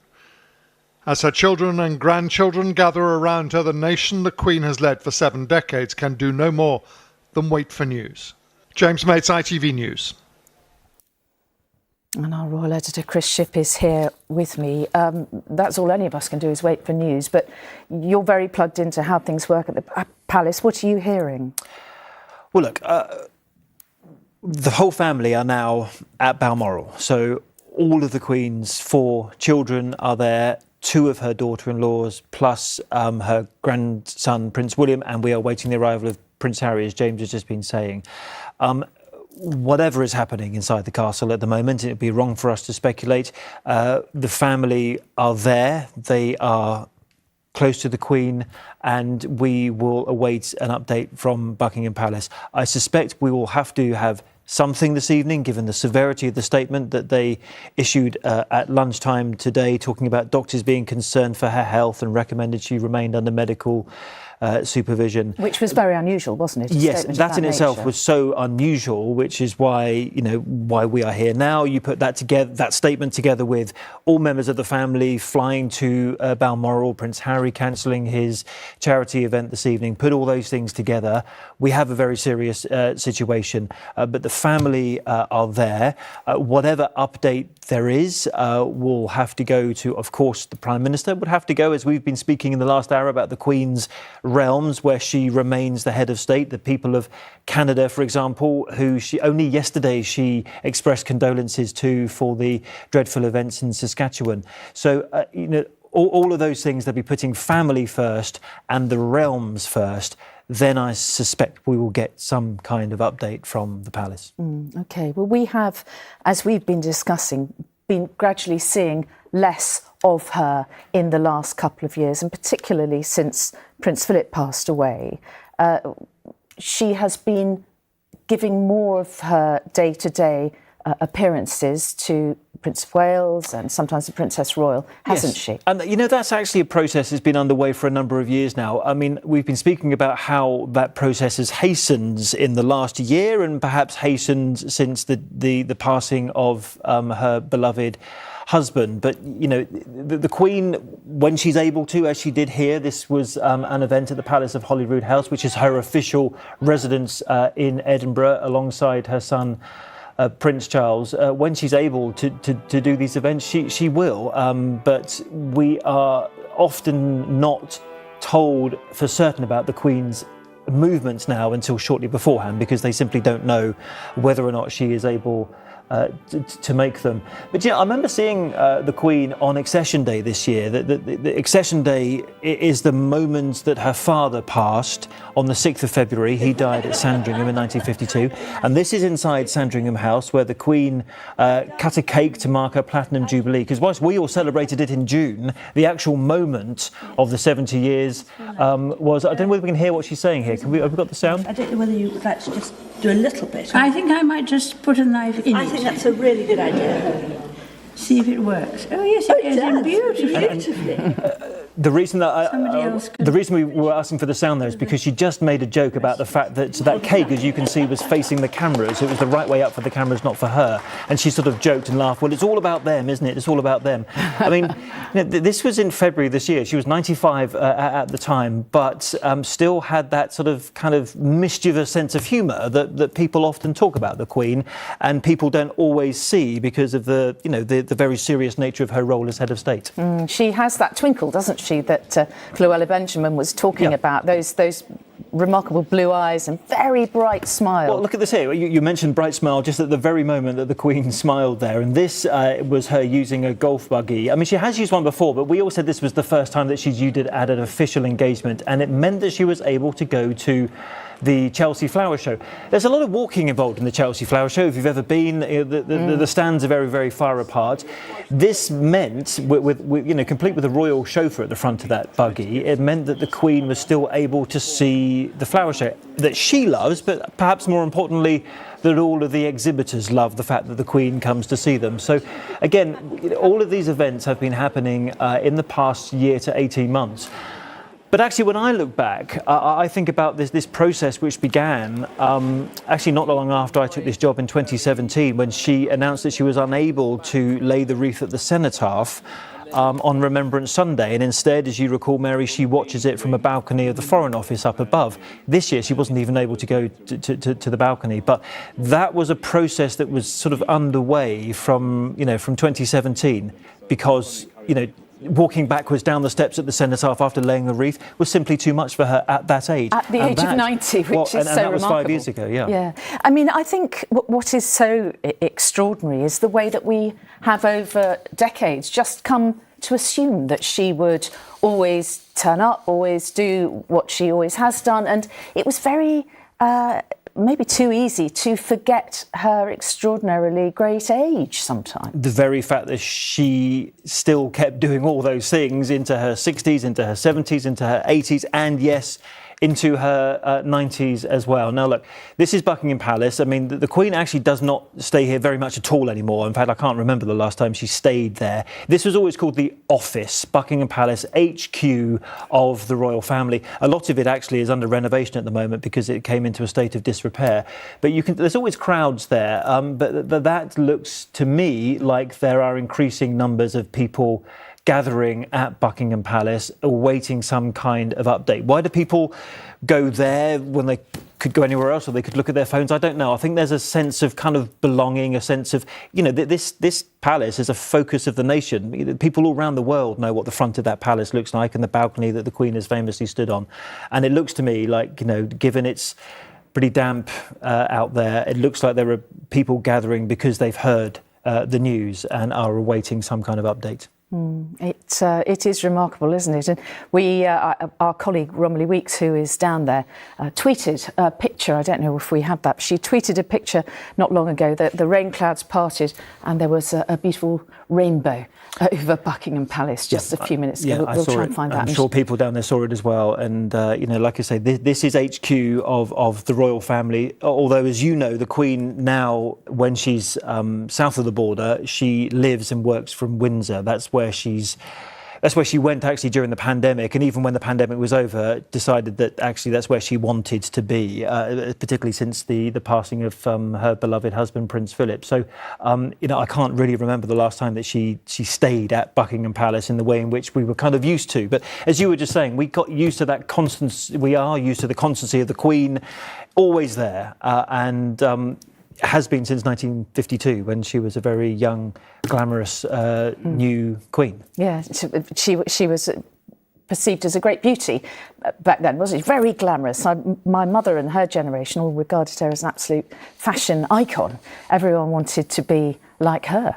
Yeah, I mean, actually, it's hard for people of a certain age to remember that period, but you had then a very young and beautiful new queen who had just taken over from after the sudden death of her father, King George VI, and then, of course, the dashing and tall Prince Philip as well, with Danish heritage. I know we all say he was born in Greece, but he had Danish heritage, and that, I think, for a country still suffering after the Second World War, still suffering from rations and things, this was a very, very glamorous couple and very much on the world stage and were for many decades to come. The second Elizabethan age, a glorious time. Chris, for the moment, thank you. Let's go back to our Scotland correspondent, Peter Smith, who's in Balmoral, where the Queen and the rest of the family are now. Peter, what are you hearing from where you are? Well, we're hearing, after watching Prince William drive the lead vehicle himself through the gates of Balmoral, another vehicle just pulled up here. We know that more royals are on their way. Prince William was driving the vehicle with his uncle, Prince Andrew, in the front passenger seat and the Wessexes in the back. We know that Prince Harry is also en route. He is coming to be here at Balmoral. Clearly a sombre moment for the family. They want to be together, and this is a place where they have spent many happy moments and also many sad moments together. It was at Balmoral that Prince William and Prince Harry, as children, were given the news that their mother, Diana, had died in that car crash in Paris. And at that time, the Queen was here to comfort them. They spent many days with her, walking, also spending time in the Balmoral Castle. Afterwards, the Queen actually faced some criticism for not making a public proclamation. But afterwards, Prince William defended that, said that Balmoral actually offered the royal family a private place to grieve, room for them to be together, and importantly, privacy.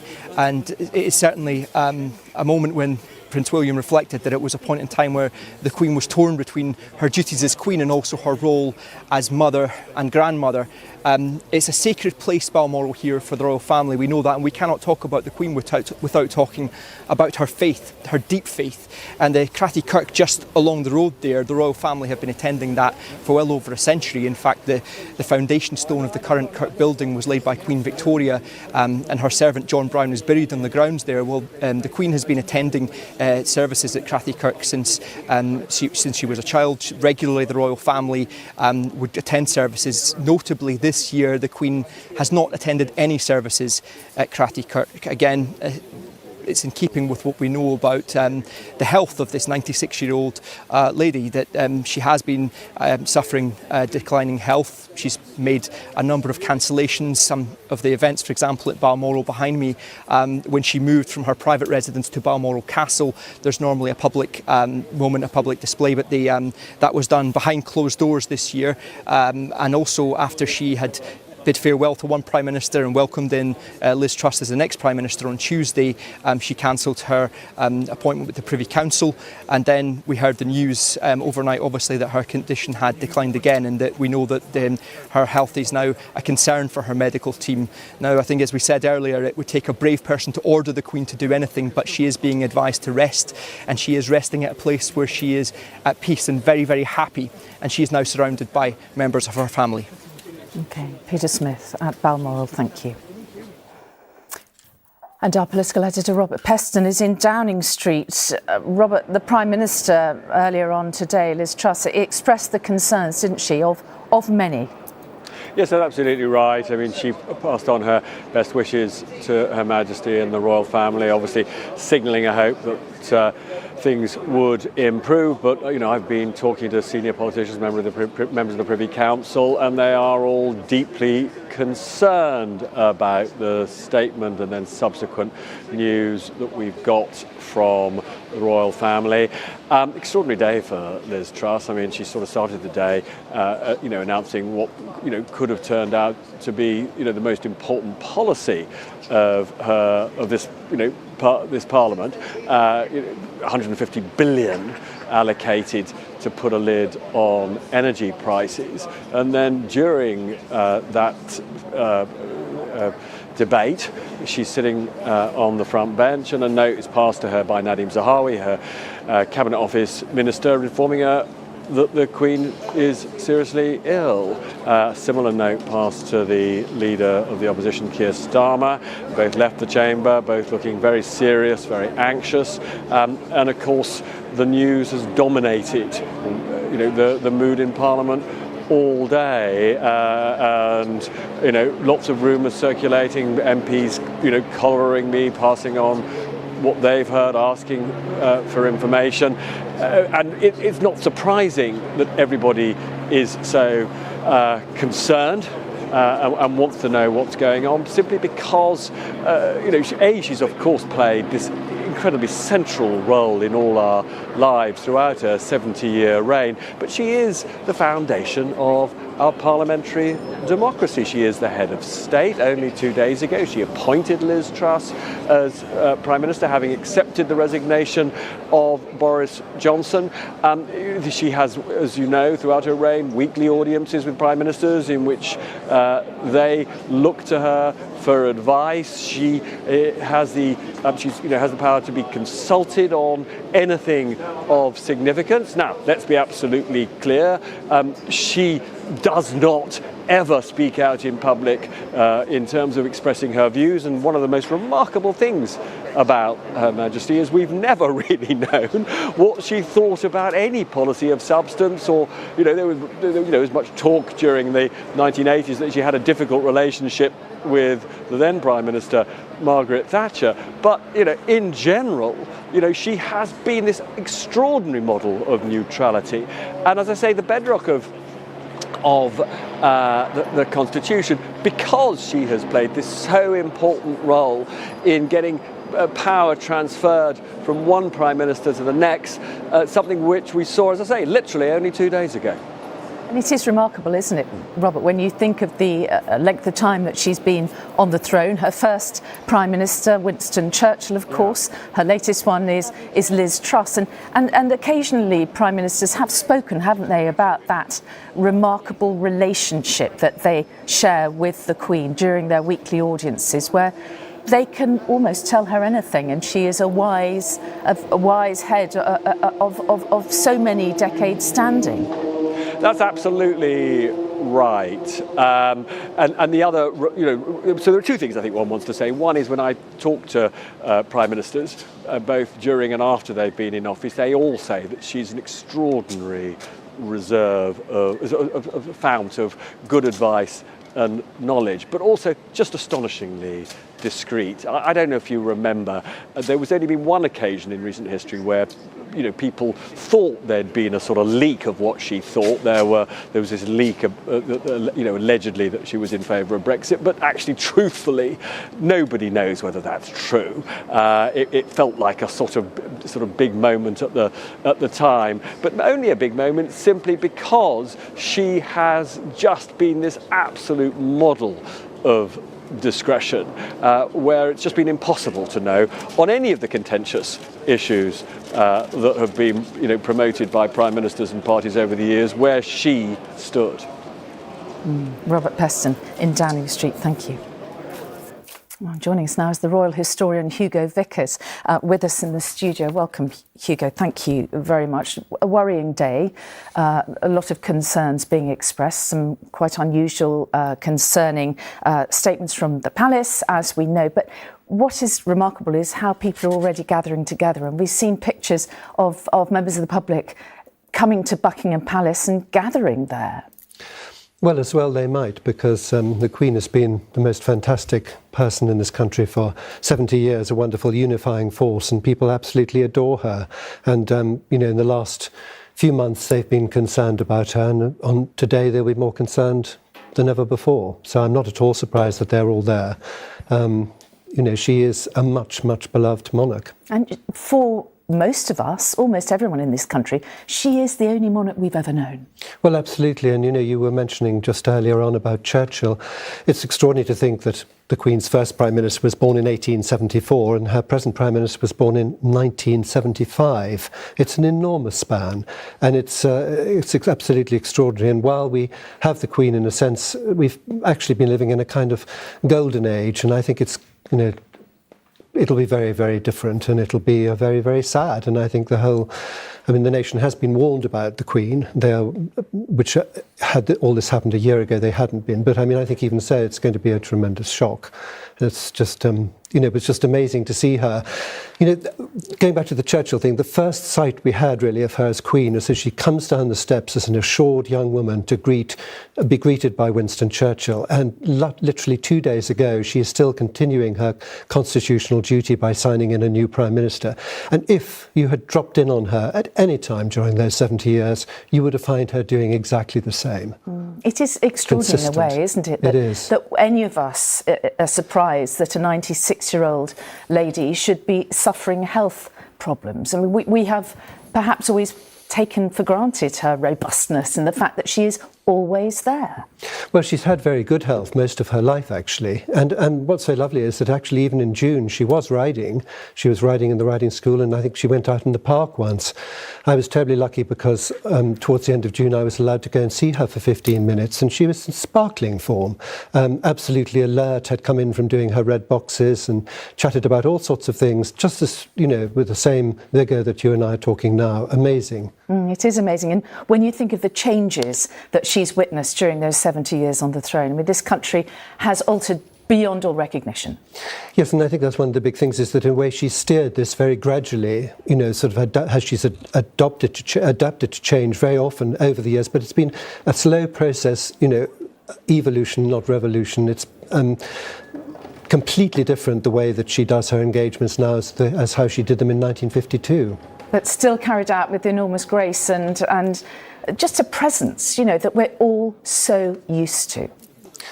Absolutely. I mean, I think she's been remarkable, and I think it's this extraordinary thing of the consistency. I honestly think if we lived 1,000 years, we would never see anything like it again. When she came to the throne, we alluded to it earlier, Chris, that it was called the Second Elizabethan Age and a Golden Age, and so it has proved to be, and Hugo's saying the same.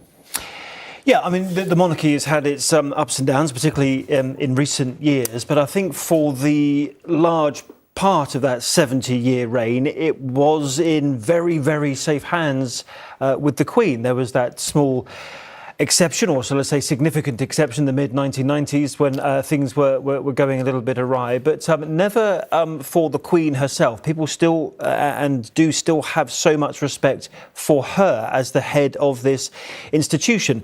Now, look, in recent years we have had some, I think the Queen referred to them in her Christmas address recently as bumps in the road. There has been Prince Andrew, there has been Prince Harry and Meghan's exit from the royal family. There have been all the things that the Duchess of Sussex told Oprah Winfrey. It has not been a smooth few years, let's be clear, but if we are to step back and look at the entirety of her reign, those 70 years that we celebrated as a nation just in June, then by far the majority of those times the monarchy was in very good hands indeed. And 30 years ago, of course, we had the famous Annus Horribilis, didn't we, Hugo? Yes, but I think, Chris, I think you'd agree, she's always had a very steady hand on the whole thing, hasn't she? I mean, and she's always had a very clear vision of what it is to be our Queen, and by going straight forward, you know, she's let a lot of these things, they've gone away. I mean, even after all the Diana stuff, I mean, that was at the end of August when she was probably at a sort of nadir, a very low point, and everybody was, you know, jumping up and down. But even by the time of the Golden Wedding in November, which was really only sort of few months later, she was pretty much restored to her rightful position at in the nation's affections. I think people will always have a huge affection and enormous respect for her. And that, in a sense, that silence, never explain, never complain, that she is said to have said, it served her very well, hasn't it? Because she's just carried on. Everything else has happened around her, but she's still there. It has, and also if you think about it, one of the great things about having a hereditary monarchy is that we've seen her, I mean, not us obviously because we weren't there, but since she was a little girl, we've seen her with her grandparents, George V and Queen Mary. We know exactly where she came from. She has not had to sort of climb up the greasy pole of politics or anything. She's just been there, and we can really trust her. And I think that's been terribly, terribly important, especially in a very fast-changing world. And you talk about, changing times and so on, and obviously Chris and I have discussed the changing face of the Commonwealth, and there's talks of some of those countries becoming republics and so on.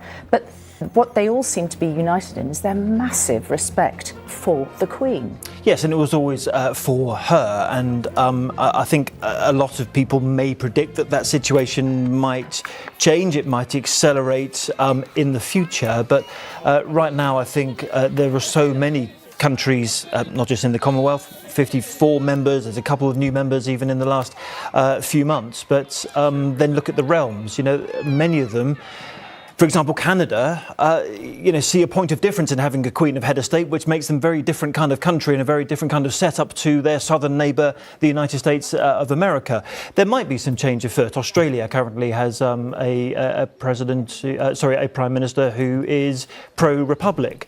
However, the fact that there hasn't been any great change in that setup over so many years is testament to the Queen herself, and someone who right here, even on an allotment, is still doing her work at the age that she is, continuing that work. And there's such a huge well of respect for the Queen because of that. So familiar and yet so totally unknowable, Hugo. This famous phrase, not letting daylight in upon the magic. It's she has lived by that, hasn't she? Yes, she has. I mean, by not expressing her views in public, of course, she's perfectly capable of expressing them in private, and by and large, people have respected that.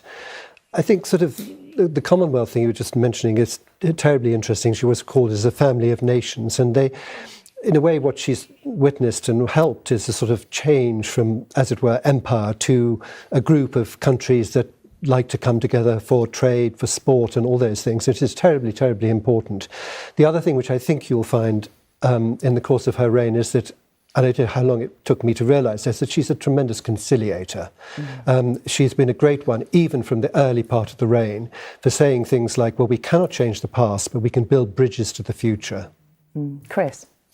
Yes, I completely agree with you that I think the country, the reason why there's been this sort of outpouring of affection for the Queen following the announcement from Buckingham Palace today is because of the service that she's given and everything that she has done for this country over so many years, 70 years, as we celebrated only a few weeks ago.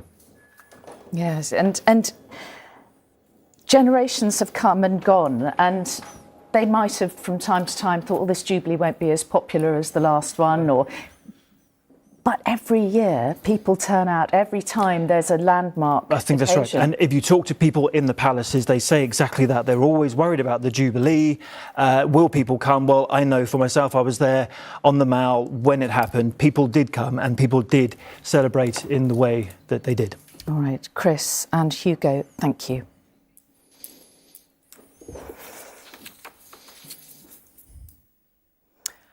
And I'm afraid to say in the last few moments, the following statement has been released.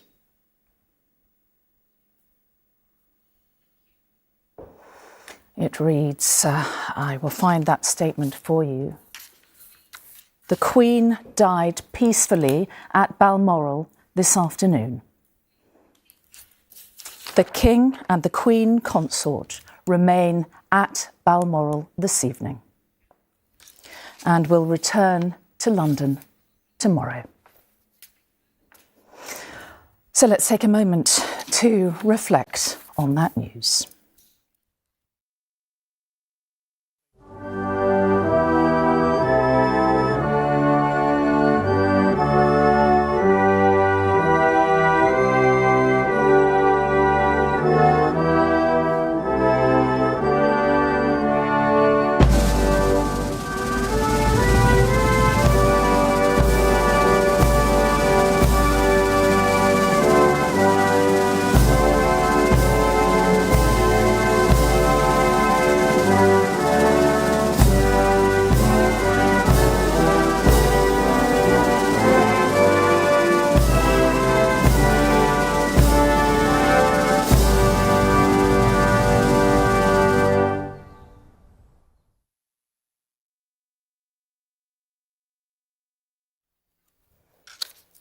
So let me just now repeat that statement from the royal household, which we have received in the last few minutes. It reads, "The Queen died peacefully at Balmoral this afternoon.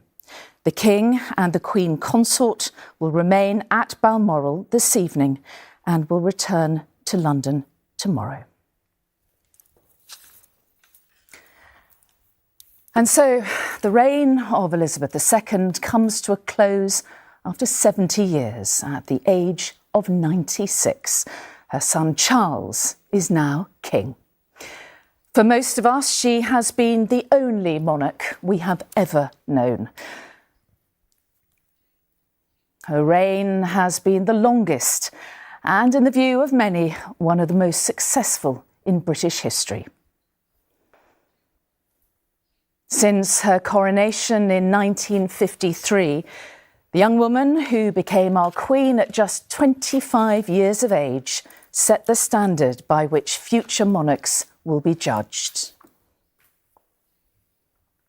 She protected and she preserved the institution of the monarchy in turbulent times while shaping it for the future. A life devoted to public service that has endeared her to people both here, across the wider Commonwealth and indeed the world. And we will continue our live programming to reflect on the Queen's remarkable 70-year reign as we enter a new era under the new King. And our royal editor, Chris Shipp, joins me now. First reaction, Chris. Mary, we have been talking this afternoon about the significant statement from Buckingham Palace at lunchtime today. I think this was the news that everyone dreaded, but the news that came just in the last few moments, a very short statement that she died peacefully at Balmoral this afternoon. We now have a king and a queen consort who will remain at Balmoral. We are talking, Mary, about an extraordinary life, and this is a very somber moment for the nation. We are reflecting on someone who was head of state for 70 years, for 7 decades, and at this moment we are all witnesses to history. Most people who live in this country can remember no other head of state, no other monarch other than Queen Elizabeth II. As we have been discussing, she was working until the very end. Only 2 days ago, there at Balmoral Castle in the drawing room, the pictures of the Queen meeting her 15th Prime Minister. This is a live shot of Buckingham Palace where the Union flag has been lowered to half-mast. Now, at every royal residence, the flag will be lowered to half-mast, apart from at Balmoral, where the King's standard will still be flown at the top of the mast. It's difficult. There we have Downing Street again, the flags at half-mast. Now, flags will stay in this position for the next 10 or 11 days and will only be raised again the day after the Queen's funeral. Mourning will take place for that period of time. Royal mourning, however, Mary, will continue for about a month. We were seeing pictures just 2 days ago of the Queen working until the very end. The Queen meeting her 15th Prime Minister, Liz Truss, from whom we will expect a statement in the next few moments. And a year when the country was celebrating the 70-year reign of the Queen, the Platinum Jubilee, when tens of thousands of people turned out to show their appreciation over the long Jubilee weekend. But we now have a king. We are presuming he will reign as King Charles, but we will wait for an announcement from Buckingham Palace, and the king at the moment remains at Balmoral. Chris, it is a moment in history, isn't it? The end of a life of service to service and duty to Crown and country? I mean, she had this role as head of state. She also had a very important role as head of a nation. And in that, it was someone around whom national identity has been formed, Mary. And I think many people identify as British in part because of the Queen and the role that she has played over the last 7 decades. Just think about those balcony appearances at Buckingham Palace. They were always national moments. They were always moments that brought the nation together. We most recently saw that in June. This was after Trooping the Colour in June, when, whether you're a passionate supporter of the monarchy or not, her appearance on the balcony of Buckingham Palace was always a moment for the country to come together. Think also all the way back to her coronation in 1953, the first to be fully televised and made her the focus of not just a national celebration and national pride, but an international focus for the Queen and for this country at a time when Britain was still reeling from the effects of the Second World War. We now will have another coronation in due course. When we speak about historic moments, we will have to have a coronation for the new king, which is what Prince Charles became at the moment of his mother's death. We presume he will reign as King Charles, but we await for that confirmation. I mean, and that alone is a moment of significant change for the country, change to the national anthem, change to who politicians and members of the military swear their allegiance. Chris, as monarch, she held so many roles, didn't she? Not just in this country, but right around the world. She was a truly international figure. And that, I think, is why this is an international story. This is an international news story, not just in the countries where she remains the head of state, be that Canada or Australia or New Zealand or Jamaica or Belize. It's an international news story because this was one of the most famous people, perhaps even the most famous person in the world. And we should acknowledge what a huge presence she had on the stage. We talk about the Commonwealth, an organisation that meant so much to the Queen, an organisation that was in its infancy when she became our monarch in 1952 and now has 54 member states, 2 new ones recently, making it up to 56. The Queen was head of the Commonwealth, and I think diplomatically, here is someone who used the crown to great effect on the international stage without, and this is a crucial point, without ever straying into the political sphere. It was an enormous art, wasn't it? And throughout that time and until the last year, little more of her life, she did so, of course, with Prince Philip at her side, her consort, her strength and stay, as she called him.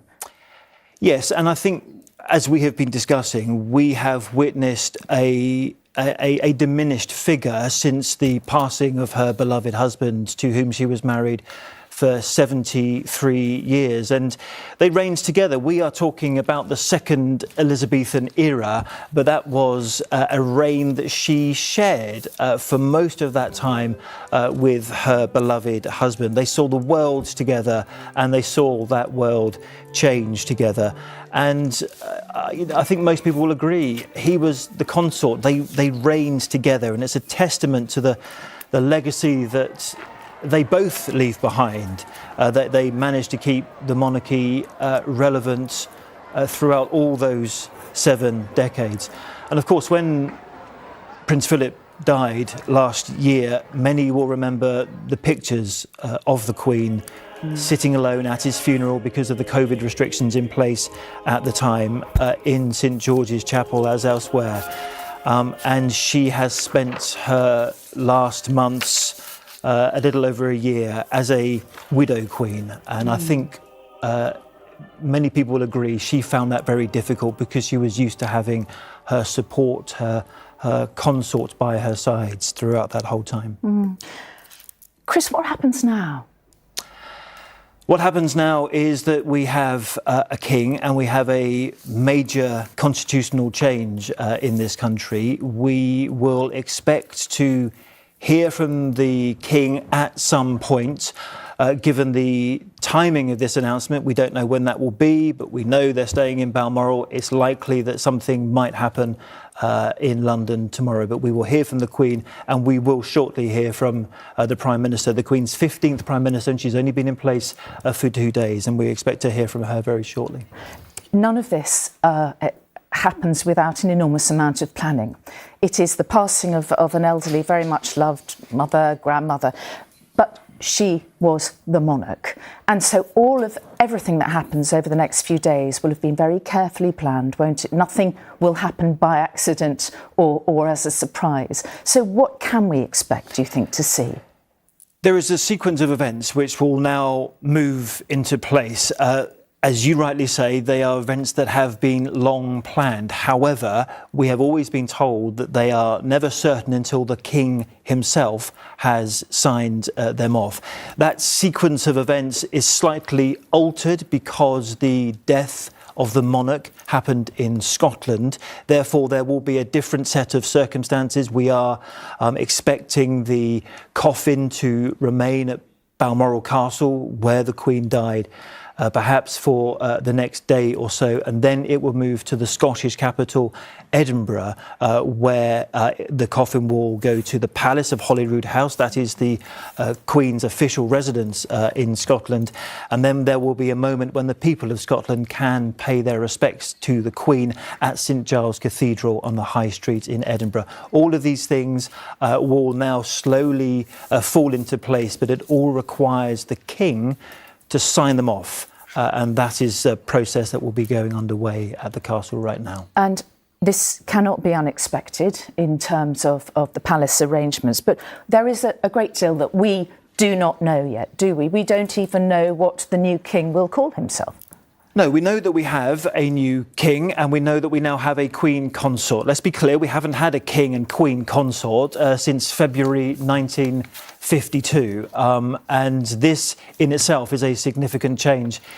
Here is a rainbow which has just in vision appeared over Windsor Castle, where you can see on top of the round tower there the Union flag also flying at half-mast.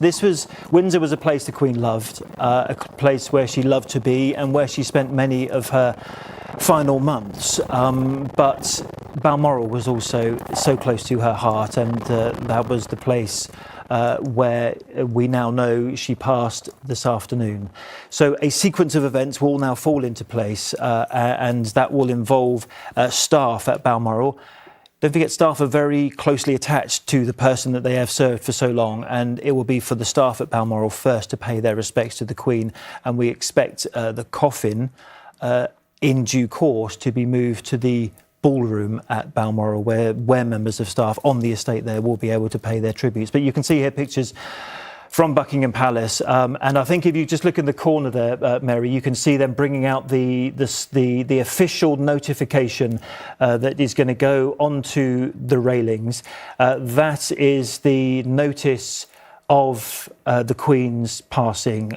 We'll get a closer look of it imminently, but you can see many crowds have gathered around there, and this is a very traditional way in which to announce the passing of a monarch, a notice on the railings of Buckingham Palace, which you can see going up right this very moment. And that statement will be precisely what we read just a few minutes ago. It'll be reiterated in the same format. So in case anyone is just joining us, a statement that has come from the royal household, which we received about 20 minutes ago or so.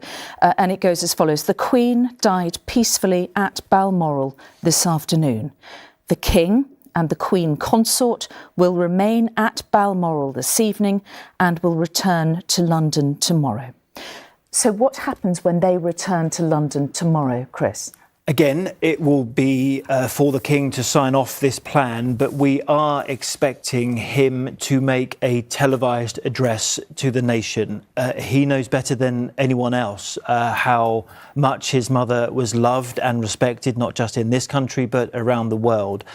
But we are also talking about a man, the former Prince of Wales, who is now king, who knew the affection with which his mother was held, but also who has a personal loss. He is suffering a personal grievance. He, this afternoon, has lost his mother. And viewers might know, if they've been watching us for the last hour or so, will know that at Balmoral Castle at the moment, Prince Charles, Princess Anne, Prince Andrew, Prince Edward, all of the King's 4 children, along with Prince William, the Duke of Cambridge. And we are expecting Prince Harry to arrive as well, although we don't know whether or not he was able to get there in time to see his grandmother, with whom he was very close, despite all the things that have happened in recent months. So a very, very sad day for the family, but a very sad day, I think, for the country. But even those who aren't particular fans of the monarchy as an institution, I think would agree that they have huge respect and often great affection for the Queen.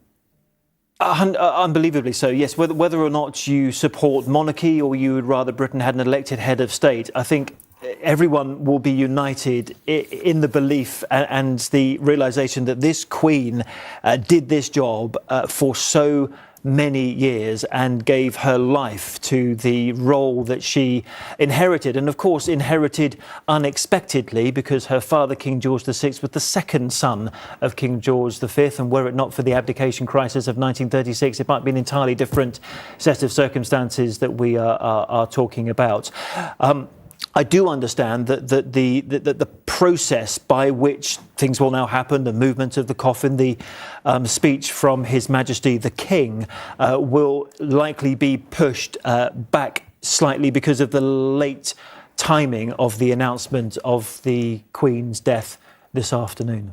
There are many statements now appearing from people who all want to express their sadness, and one of them I picked out is J.K. Rowling, the writer, of course, Harry Potter writer, who talks about the Queen having been a thread winding through all our lives. And I think it's a very accurate sentiment, really, isn't it? Because she was a constant for 70 years. None of us, really, have known life without her. And I think that is... we were saying in the last hour, this is such a significant change because this is what we have all known, or at least anyone born after 1952, it is all we have ever known. It's this Queen, it is this monarch who has been there throughout. A changing country, a changing world, but this monarch has been there throughout. So we are now... looking to the future of our monarchy with a king, with King Charles, a man who was the Prince of Wales for about as long as it's possibly to be the longest in history. And interestingly, not only has he become king this afternoon, but Prince William, the Duke of Cambridge, is now the Duke of Cornwall and Cambridge. He's not yet the Prince of Wales, which is the traditional title given to the heir to the throne. That will come in due course. Is that inevitable? Will he... Yes, that's inevitable. Every king was previously the Prince of Wales. That was the case for even King Edward VIII.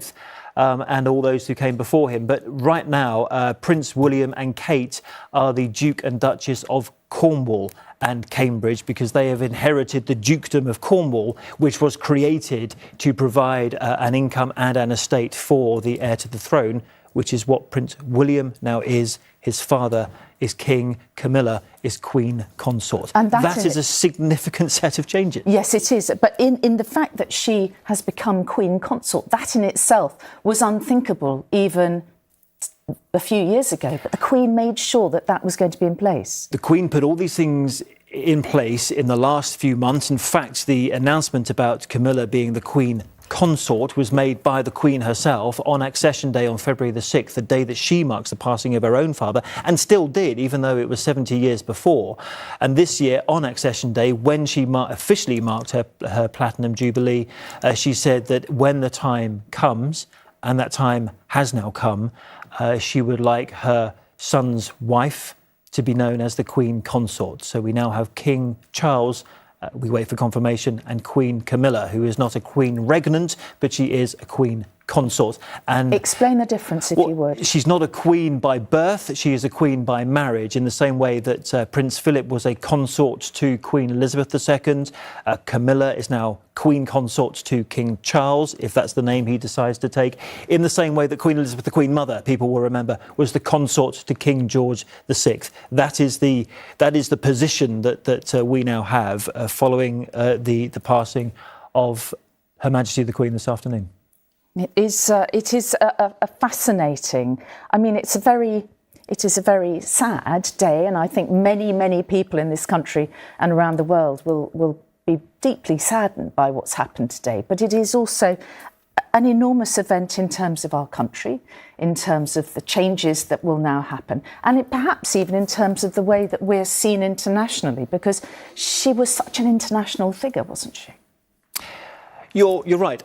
This is a moment of significant change for the nation. It's a significant change on the world stage, and I think actually of the images that we saw of the Queen at the G7 summit that was held in Cornwall very recently, when she was the focal point. There were presidents and prime ministers from the biggest economies of the world, and yet she was the focus. She was the one that everyone looked up to and respected, and tributes will be coming in around the world far and wide. In fact, they were coming in this afternoon, and you can see there in Downing Street the lectern has been placed, a lectern that was only put up 2 days ago after Liz Truss went to see the Queen to be appointed her 15th Prime Minister. That lectern is now up for entirely different reasons, not to mark the start of Liz Truss's premiership, but to mark the end of the Queen's reign as Queen Elizabeth II after 70 years. And as you say, that was only a couple of days ago that Liz Truss was making her debut speech as Prime Minister. So that, what I think will become a very famous photograph of Liz Truss being received by the Queen at Balmoral, will have been the final photograph of Queen Elizabeth II. Yes, you're right. And actually, I was struck, and I think, let's see if we can find that photograph of the Queen in the drawing room at Balmoral Castle now, because I was struck even yesterday, before we knew about any decline in the Queen's health over the last 2 days. Let's think, we're talking about 2 days here since Liz Truss and met the Prime Minister and Boris Johnson resigned. I mean, these are 2 days, and in that time, this was the Queen's final duty. One was to ask Liz Truss to form an administration.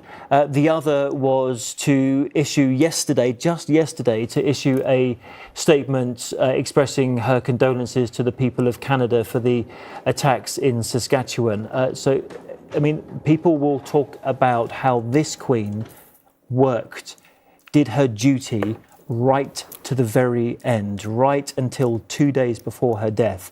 This was happening at Balmoral Castle. It is remarkable, and when you think of the changes that she's seen, as we've already said, Winston Churchill, her first Prime Minister, Liz Truss, her last, she's probably appeared more on camera than anyone else in the world during that time. The modern monarchy that she came to exemplify, she even had a Twitter account, didn't she?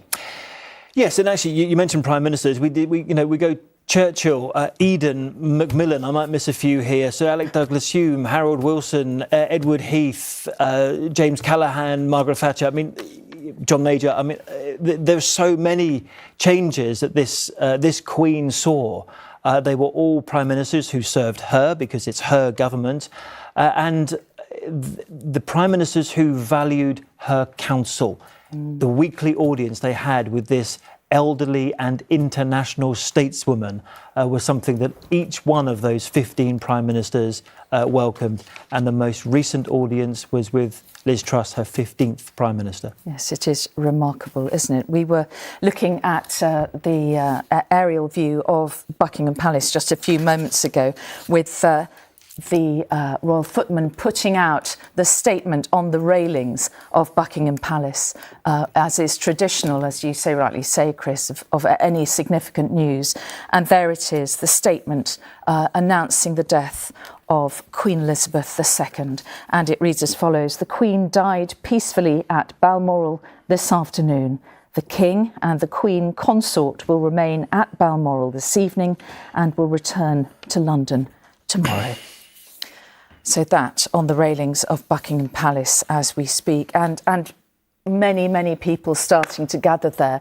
And there was that rather wonderful picture of a rainbow over Windsor Castle a little bit earlier this evening, and we are told there was a double rainbow over Buckingham Palace just a few minutes ago as those clouds parted just after the news was released by the royal household. I think we'll see pictures of that all in due course, Chris. But the new monarch, the King, and the Queen Consort then return to London tomorrow. Yes. I think the late announcement from Buckingham Palace this afternoon of the Queen's passing means that a lot of the events that might have otherwise happened today will now move into tomorrow. And there is an 11 or 12 day period now in which a sequence of events will fall into place. It will involve the Queen remaining in Scotland, possibly for 4 or 5 days before the coffin is brought down to London. There is also a lying in state, which ordinarily happens at the Palace of Westminster, in the Great Hall of the Palace of Westminster. And Mary, you might remember that when the Queen Mother died, there was an enormously long queue of people waiting to file past that coffin. Yeah. I mean, a couple of flowers already turning up at Windsor for an announcement that was made, just minutes ago.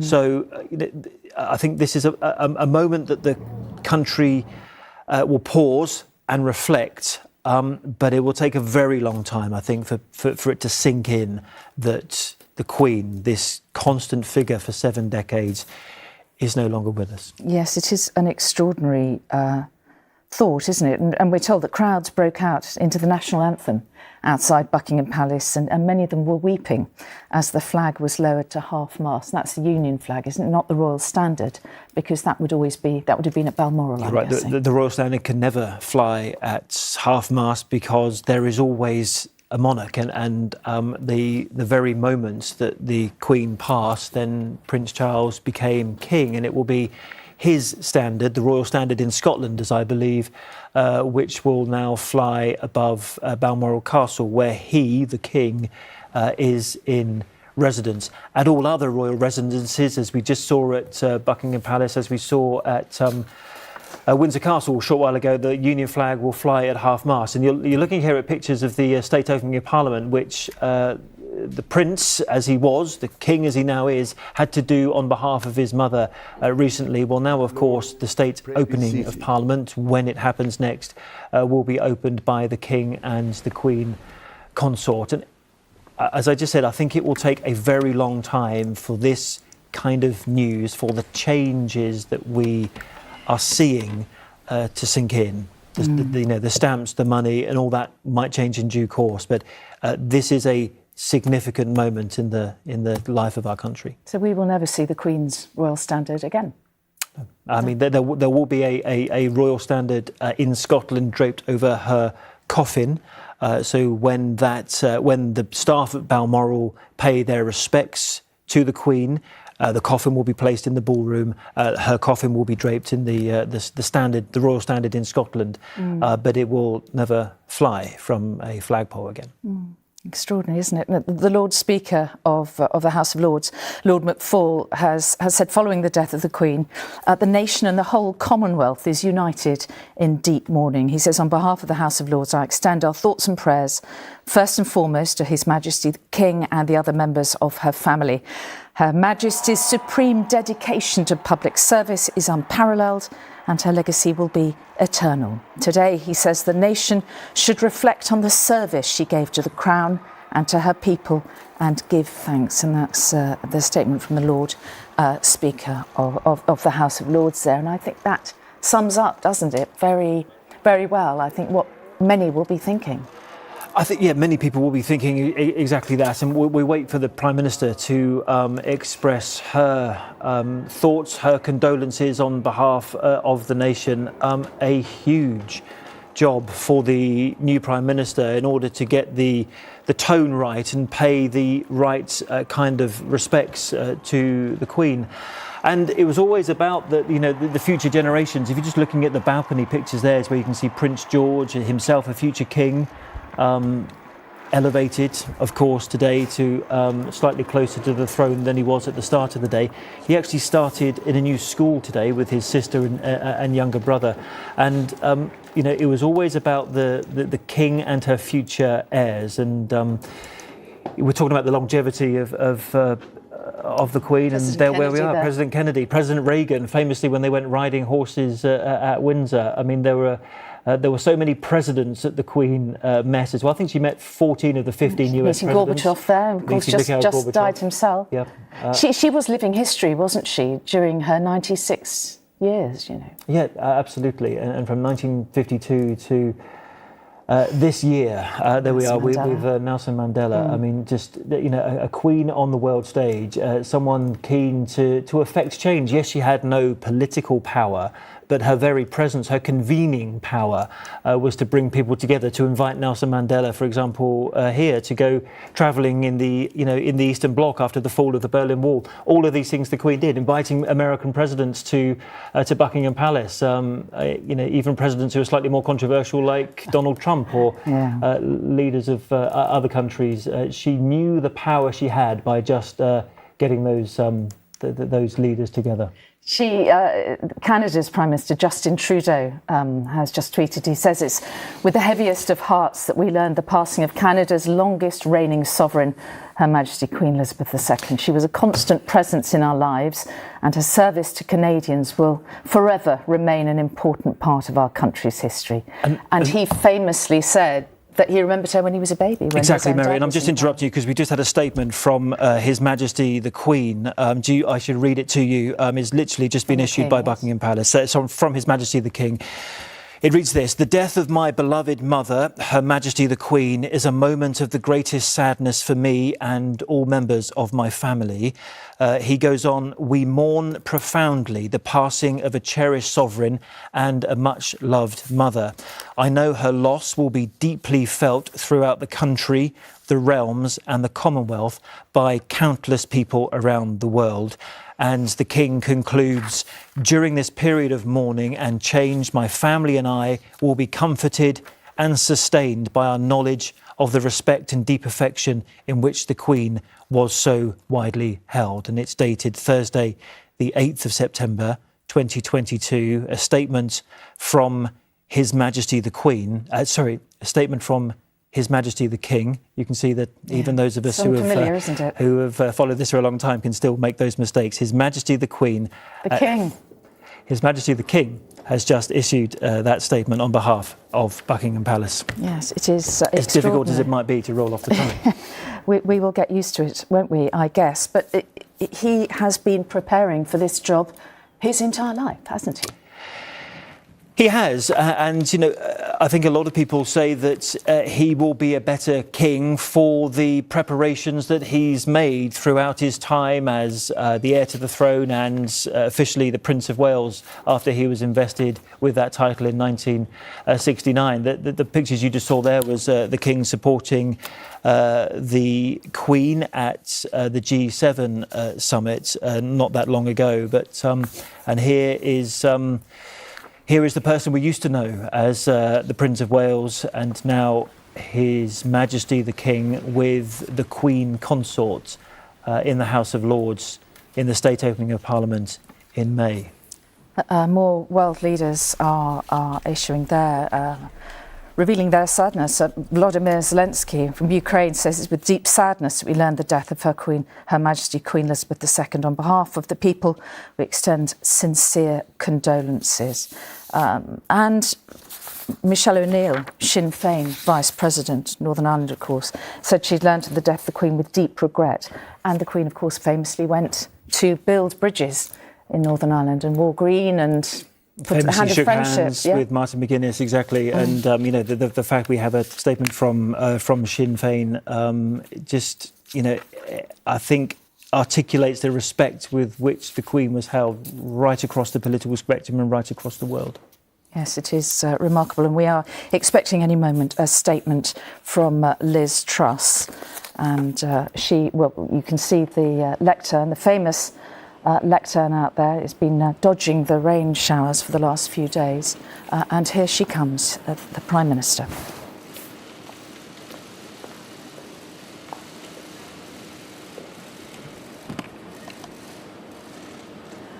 We are all devastated by the news that we have just heard from Balmoral. The death of Her Majesty the Queen is a huge shock to the nation and to the world. Queen Elizabeth II was the rock on which modern Britain was built.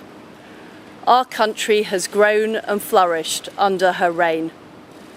Britain is the great country it is today because of her. She ascended the throne just after the Second World War. She championed the development of the Commonwealth from a small group of 7 countries to a family of 56 nations, spanning every continent of the world. We are now a modern, thriving, dynamic nation. Through thick and thin, Queen Elizabeth II provided us with the stability and the strength that we needed. She was the very spirit of Great Britain, and that spirit will endure. She has been our longest ever reigning monarch.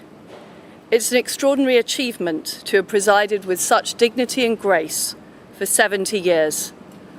Her life of service stretched beyond most of our living memories. In return, she was loved and admired by the people in the United Kingdom and all around the world. She has been a personal inspiration to me and to many Britons. Her devotion to duty is an example to us all. Earlier this week, at 96, she remained determined to carry out her duties as she appointed me as her 15th Prime Minister. Throughout her life, she's visited more than 100 countries, and she has touched the lives of millions around the world.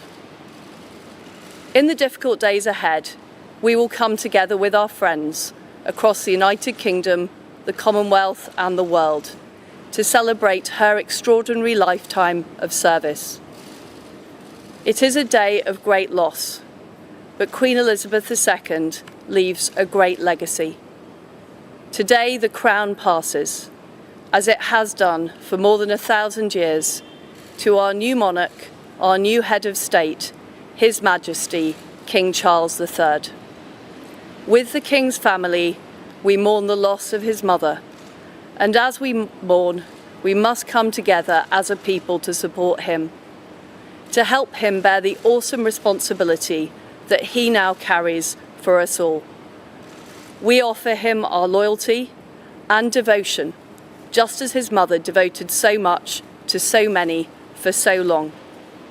And with the passing of the second Elizabethan age, we usher in a new era in the magnificent history of our great country, exactly as Her Majesty would have wished, by saying the words, "God save the King."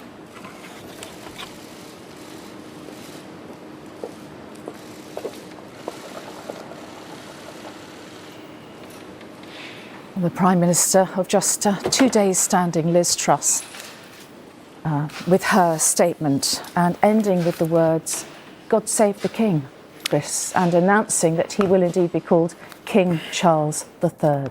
Yes, that, I should point out, Mary, is the first confirmation we've had that that is the name and the title under which King Charles will rule, King Charles III.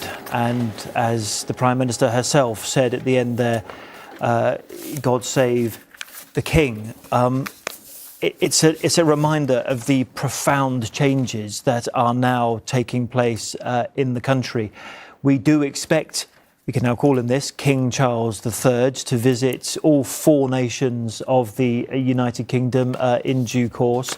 We've had that statement from him this evening. We are expecting a televised address from him in the coming 24 hours. But you just saw it from the Prime Minister there. What an enormous job she's just been handed. What a difficult speech that was to articulate when she has only been in that position for 2 days. I think we talk again about what happened on Tuesday, the Queen doing that final duty of accepting the resignation of one Prime Minister and inviting the next one to form a new government. Who knew on Tuesday that on Thursday afternoon we would have a statement from Buckingham Palace that the Queen had passed away at Balmoral, and we now have King Charles III as our monarch?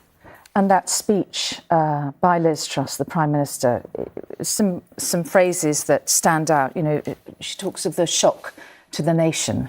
It describes the Queen as the rock of this country, and talks of her dignity and grace that she showed over those 70 years.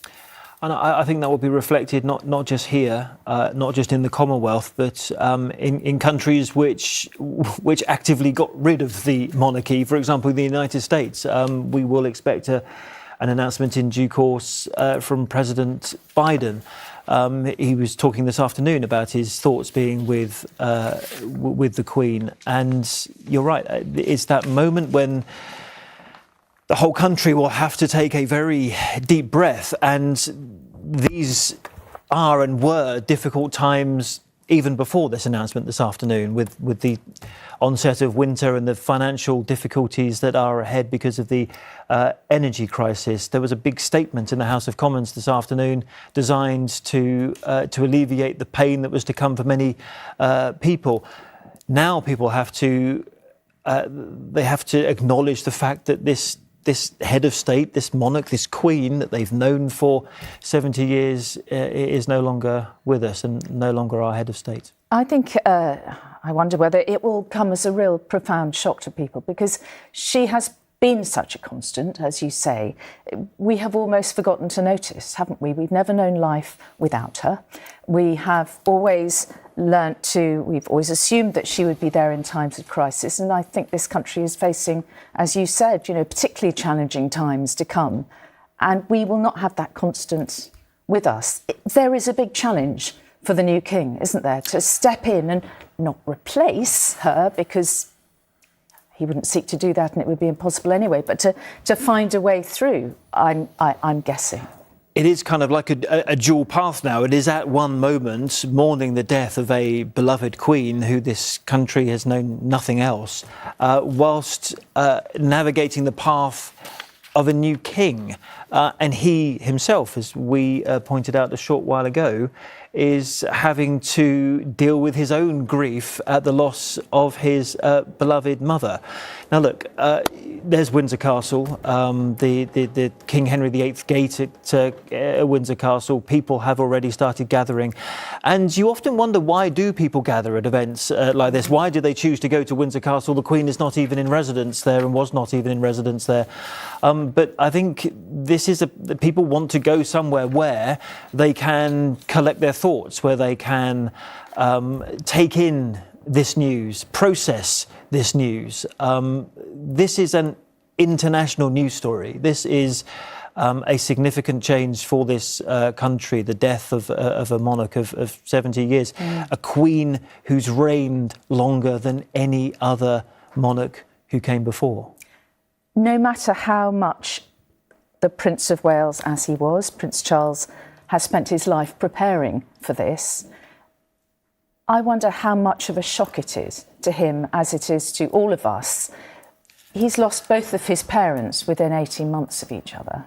And no matter how old you are, and anyone who's lost their parents will tell you, no matter how old you are, you still feel like the world has shifted on its axis a little bit, and you are an orphan, no matter what age you are. You're right. In the space of 18 months, our new king has lost both his father and his mother. And I mean, that is a terrible set of circumstances for anybody, let alone when your father was the consort to the Queen and your mother was the Queen. That is a huge task he now has on his hands to lead the nation in mourning. This nation will mourn, over the coming days until the we are expecting details tomorrow, I hear, of the final plans of what happens to the Queen, what happens to her coffin, when there will be a lying in state, when there will be a state funeral. These are all things that have been planned for a long time, none of which will be confirmed until the King himself has signed them off. But that is, a number of days to come in which this country will have to process the news of the death of the Queen, at the same time as having a brand new government, at the same time as having an energy crisis coming down the track. So we are talking about a very significant set of circumstances for the country to deal with at a very difficult time. Yes, and we're looking at the pictures of the royal balcony, the Buckingham Palace balcony, Trooping the Colour. Yes. Just this year. Just this year. I remember very well being on the Mall and standing next to the Queen Victoria Memorial, which is right in front of Buckingham Palace. At this very point, the point that the Queen came out to greet the crowds, she is standing there with her cousin. She later came out with other members of the family. And they were the two events that she was able to make for her Platinum Jubilee. She made Trooping the Colour on the Thursday, she made a balcony appearance on the Sunday, and I remember the kind of the ripple from the crowd as the Queen came out on the balcony. That was why they were all there. They were there for the party and for the celebration, but they were really there to see her. And you don't get a good picture like that when you're standing in the Mall. You see a very, very small figure quite a long way away. But the ripple of applause and cheers that came through the crowd at the moment she came out on the balcony there, but for Trooping the Colour on the Thursday and after the pageant on the Sunday, it was something I will never forget, and I'm sure everyone on the Mall will not forget either. And I think a lot of us watching at work or at home, when we saw her on the balcony at that final part of the Jubilee celebrations, and I wonder if we've got the picture of her in the emerald green. She was standing with Charles, now King Charles, William, and with George. And I wondered, as I wonder whether lots of other people did, whether that would be the last time we saw her on that balcony. I think we all wondered that, but I say again, how this process of transition has been underway for some time. I remember a couple of Christmases ago, there was a picture of the Queen for some charity event making a Christmas pudding. Next to her, she had King Charles, she had King Charles as he is now, Prince William and Prince George. It was, at that time, the Queen and three future kings, all about projecting the future of this institution, which has, as the Queen herself said in a Christmas speech, has had some bumpy times in recent years. And as you rightly say, that happened again on the balcony at the Jubilee. It was a very small number of family, the famously slimmed down member of the family, which was the Queen, Prince Charles, Prince William, and then Prince George and his siblings. And people will not forget the pictures of Prince Louis having fun at the Jubilee on that day as well. Yes, all right. Chris, thank you. Well, let's go to Downing Street, and our political editor, Robert Peston, is there. Robert, we saw the famous lectern again, very different circumstances, and the brand new Prime Minister, Liz Truss, speaking on behalf of the nation there. Yeah, I mean, look, it's a very sombre mood here in Downing Street. As you just saw, we saw a shaken, I thought pale Prime Minister Liz Truss. I mean, what an extraordinary start to her term in office. Only 2 days ago, she was in Balmoral, where the Queen, Her Majesty, then confirmed her as the new Prime Minister, having accepted the resignation of Boris Johnson. And today she has made a powerful, moving statement about, as she called her, the rock, Her Majesty, who helped, she said, to make Britain great. And we should all reflect on the fact that, since in the 70 years of her reign, Britain has enjoyed pretty much unprecedented peace and growing prosperity. But of course we face very hard times now, a very severe economic shock, a recession almost certainly started savaging living standards because of this cost of living crisis.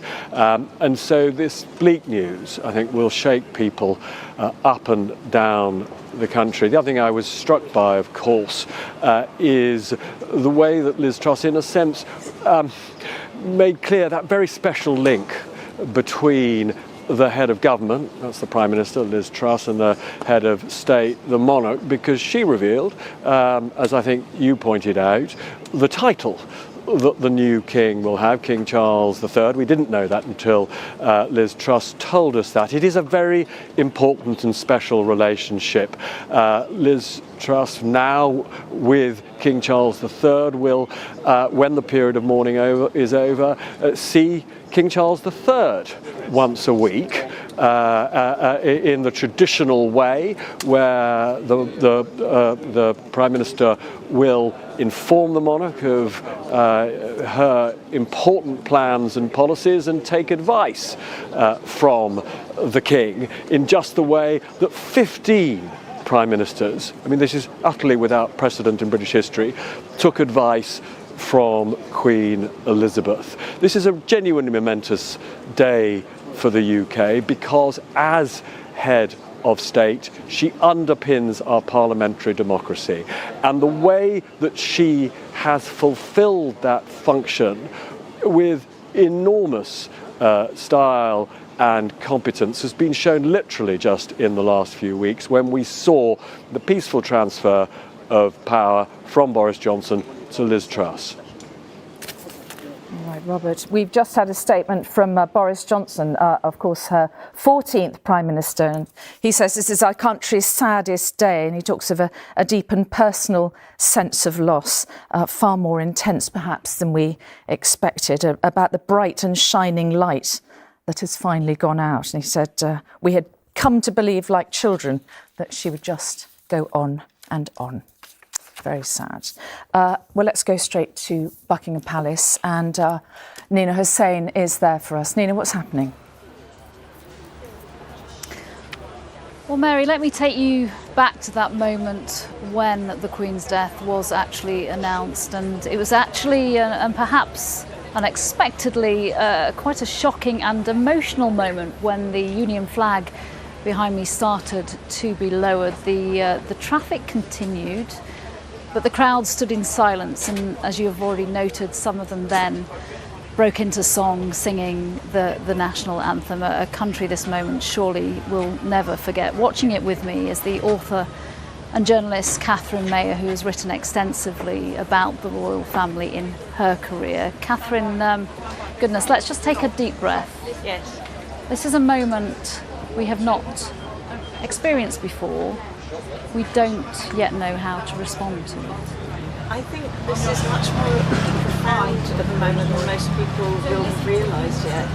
There are very few of us who've thought about it, and even for those who have actually been thinking about it, anticipating it, it still comes as a shock. Because the Queen, she wasn't just the most famous woman in the world. She was there for most of us for all of our lives, and she was there as a kind of background texture as well. You know, she was, she's in our subconscious in ways we haven't even thought about. You know, so there's all the kind of meaning of what her position was, but there's something deeper than that. There's something just about her always having been there, and for a lot of that time apparently unchanging. You know, so she also gave us a sense almost of her own immortality. So this is, I think, going to be more surprising to people and mean more to people and upset people more than they possibly even thought. Yeah, we're going through a period of great change and great churn. The Prime Minister, Liz Truss, the new Prime Minister, has just talked about her being the rock. We don't really know how to cope with what might happen next, a potential collective sense of grief. Yes, I think, I mean, I've been, as we watch the crowds assemble here and the very strange silence of the crowds, so although you have the traffic noise, and you can hear people around us, but that's actually journalists, not the crowd. The crowd itself is silent, and the only time I've seen that before I actually was here very early morning after Princess Diana died, and there was that same sense of a kind of, it's not yet grief, it's shock. It's people actually beginning to process what's happened, and that need to come and gather here, which also shows that. Yeah, which we are seeing right now. Catherine, for now, thank you very much, Mary. Right, Nina Hussain at Buckingham Palace for the time being. Thank you. So let's get a reminder of the statements that we've had in the past hour. First, this from the royal household. The Queen died peacefully at Balmoral this afternoon. The King and the Queen Consort will remain at Balmoral this evening and will return to London tomorrow. And that was a statement from Buckingham Palace this afternoon.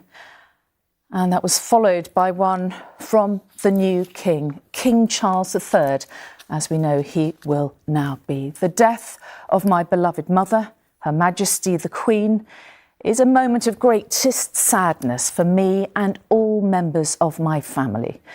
We mourn profoundly the passing of a cherished sovereign and a much-loved mother. I know her loss will be deeply felt throughout the country, the realms and the Commonwealth, and by countless people around the world. During this period of mourning and change, my family and I will be comforted and sustained by our knowledge of the respect and the deep affection in which the Queen was so widely held. And Chris, that was the statement from her son, the new King, Charles III. Yes, we heard the Prime Minister refer to the King as that. We've since sought from clarification from the King's office, and they have also confirmed that he will reign as King Charles III. People might ask, why are we talking about that? Well, of course, the Queen's father wasn't called George. He reigned as King George VI, but he was his actual name was Bertie. So it was not ever certain until we had confirmation that the former Prince of Wales would rule as King Charles III, and that has now been confirmed by the King's office. We've had some more statements. This from the former Prime Minister John Major. For 70 years, Her Majesty the Queen devoted her life to the service of our nation and its well-being. And he talks of this moment of deep sadness. And Tony Blair wrote, "We have not just lost our monarch, but the matriarch of our nation, the figure who more than any other brought our country together, kept us in touch with our better nature, personified everything which makes us proud to be British."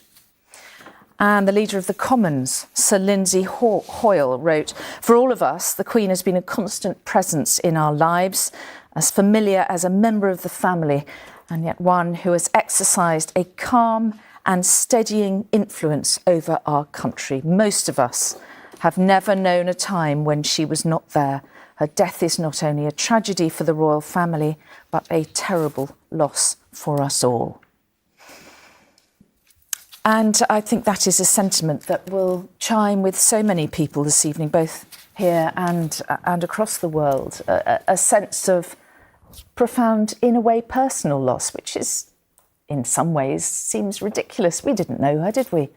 We only knew what we saw, but we feel something very profound. Yes, and I think probably the last time people might remember feeling like this for someone they didn't know might have been the sudden death of Princess Diana, when people were expressing emotions for someone they had never personally known. A different set of circumstances, of course, for this Queen who reached the amazing age of 96, but who has been through, herself a very personally difficult period, having lost the man upon whom she relied so much. Since April of last year, she has reigned as a widow queen, and I don't think we should underestimate quite how difficult she found that adjustment, not having Prince Philip by her side. So, yes, I mean, and I think as the country now thinks about how it will pay respects, we think about what will happen to the Queen, and we know that her coffin will lie it will rest in the at Balmoral Castle. It will rest there so that staff at the castle can pay respects to her. And look at the picture there of the Queen. This was actually issued when Prince Philip passed. That's taken in the grounds of Balmoral, which is it's actually a huge estate with mountains and lochs. And the Queen even had a corgi named Mick, after Loch Mick, which is on the Balmoral estate. But it's a reminder here, looking at these pictures, of actually he wasn't just there supporting her. His presence was felt in many other ways, and just as a mental support, someone whom you can bounce ideas off at the end of the day, or talk about what happened during a difficult royal tour. And she's reigned as a widow queen. I think she's looked like a diminished figure since his passing. And little did we expect her own passing to come 18 months after the loss of her husband. Yes, and what you say about how she was a diminished figure, she suddenly seemed her age. And she never had previously, had she? Yes, and she looked very alone, I think, exemplified by those images. And there were many families who can associate with this because of the funerals that they went through without the people being there when they wanted them to be there because of the COVID pandemic. But I think that picture of the Queen in St George's Chapel at Windsor on her own, unable to be with other members of her family, really exemplified the difficulty that she had and was going to have going forward. So, I mean, I think for the Queen, these past few weeks and months have been so very difficult. And as you say, that photograph did come to exemplify the idea of sacrifice, didn't it? Which she did so well and so properly throughout the pandemic. Yes, and how difficult a moment was it, for the Queen, sitting in there with the eyes of the nation on her in St George's Chapel, watching her late husband's coffin being, lifted onto the catafalque in front of her. In such an historic place, St George's Chapel in Windsor is, dates back to the sort of 1300s. It's seen royal marriages, it has seen royal deaths, and there's that image of the Queen, face mask on, doing what many of her subjects were having to do, which was say goodbye to loved ones, without the close support of family members that you would ordinarily expect. I mean, this was only 18 months ago. It's remarkable to think that, we are through the worst of that pandemic, and I think a Queen sitting alone, how different would it have been had she been able to have members of her family around her? But at those times, people were sitting in bubbles, their family bubbles. But we're reminded of the chemistry and the love they had for one another. Yes, they did everything together, didn't they? And it must have been an enormous support. She did call him her strength and stay. He called himself her liege man in life and limb, didn't he? Absolutely, from the moment, and also very difficult for him as a man of the 40s and 50s to step back and let his wife lead. I do remember thinking at his funeral when she followed his coffin from the staterooms at the top of Windsor Castle down to the St George's Chapel. It was the one moment when she would follow him after so many years of him following her. More statements coming. Labour leader Sir Keir Starmer, he says today we mourn the passing of a remarkable sovereign, and he says above the clashes of politics, she stood not for what the nation fought over, but what it agreed upon. As Britain changed rapidly around her, this dedication became the still point of our turning world. And that does sum up, doesn't it, what you have been talking about, how she spanned the decades, spanned the changes in our country, and was so visible worldwide. And you mentioned worldwide. We've now had a statement from President Biden talking about Her Majesty the Queen was more than a monarch. She defined an era, he said, and I think many people would agree with that. An era from 19 1952 to 2022.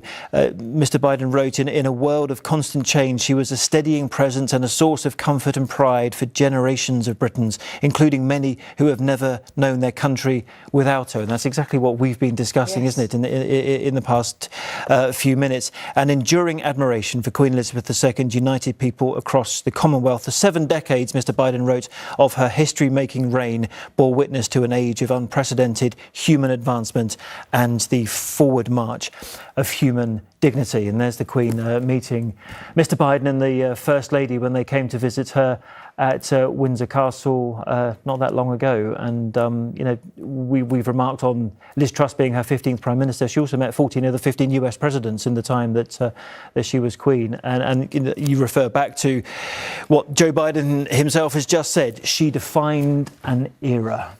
She certainly did. Statement from the Archbishop of Canterbury now, of course, the Queen, head of the Bank of the Church of England. And he says his prayers are with the King and the royal family as he mourns the death of the Queen, whose steadfast, loyal service and humility has helped us make sense of who we are. Do you think, to an extent, we as a country defined ourselves through her? I think we did it without really knowing that we were doing it, because she was always there. I'm not just talking about banknotes and post boxes here. I'm talking about someone who was just there in her role as head of nation. Yes, she had all her duties as head of state, the state opening of Parliament, appointing prime ministers, as we've much discussed this afternoon. But she had a different role. It was she was someone through whom people identified as British, and that dedication to the role, to her duty, right up until the very end. And I can't express enough. It was 2 days ago that the Queen was doing the duty of appointing her 15th Prime Minister. That was Tuesday at just after midday, and then here we are on Thursday afternoon, and we're looking at some live shots of Buckingham Palace right now. We mentioned how crowds do like to have somewhere to congregate, and the message was put up on the railings there, as they always said it would. Our camera will settle there and show you the crowds at the centre gate of Buckingham Palace. People like to be able to go somewhere. You can see all the camera phones up, incidentally, can't you? I mean, that's. Joe Biden was just talking about the advancement of technology. You know, look at all those camera phones that are up. People are taking pictures of a building. Why? Well, they're taking pictures of a building because, you know, that represents the monarchy, that represents the Queen, and they know that right now, being down there in the centre of London, they are experiencing a moment of history. Even though the Queen is some 500 miles north of there. You know, people are gathering because they know that this country is experiencing a moment in history, and they want to be part of that. It's a moment when history is changing, isn't it? Yeah, and the same at Windsor Castle right now as well. Yeah. You know, like, I mean, even people putting up the crowd barriers. Why are they putting up crowd barriers? Because they are expecting lots of people to come there to pay their respects to the Queen. All right. Yes, indeed. And 500 miles or so north of us, of course, Balmoral, where the Queen is lying now, and Peter Smith is outside. That's right. Well, it was this afternoon that the Queen died at Balmoral, just behind me here. She has been surrounded by members of the royal family today.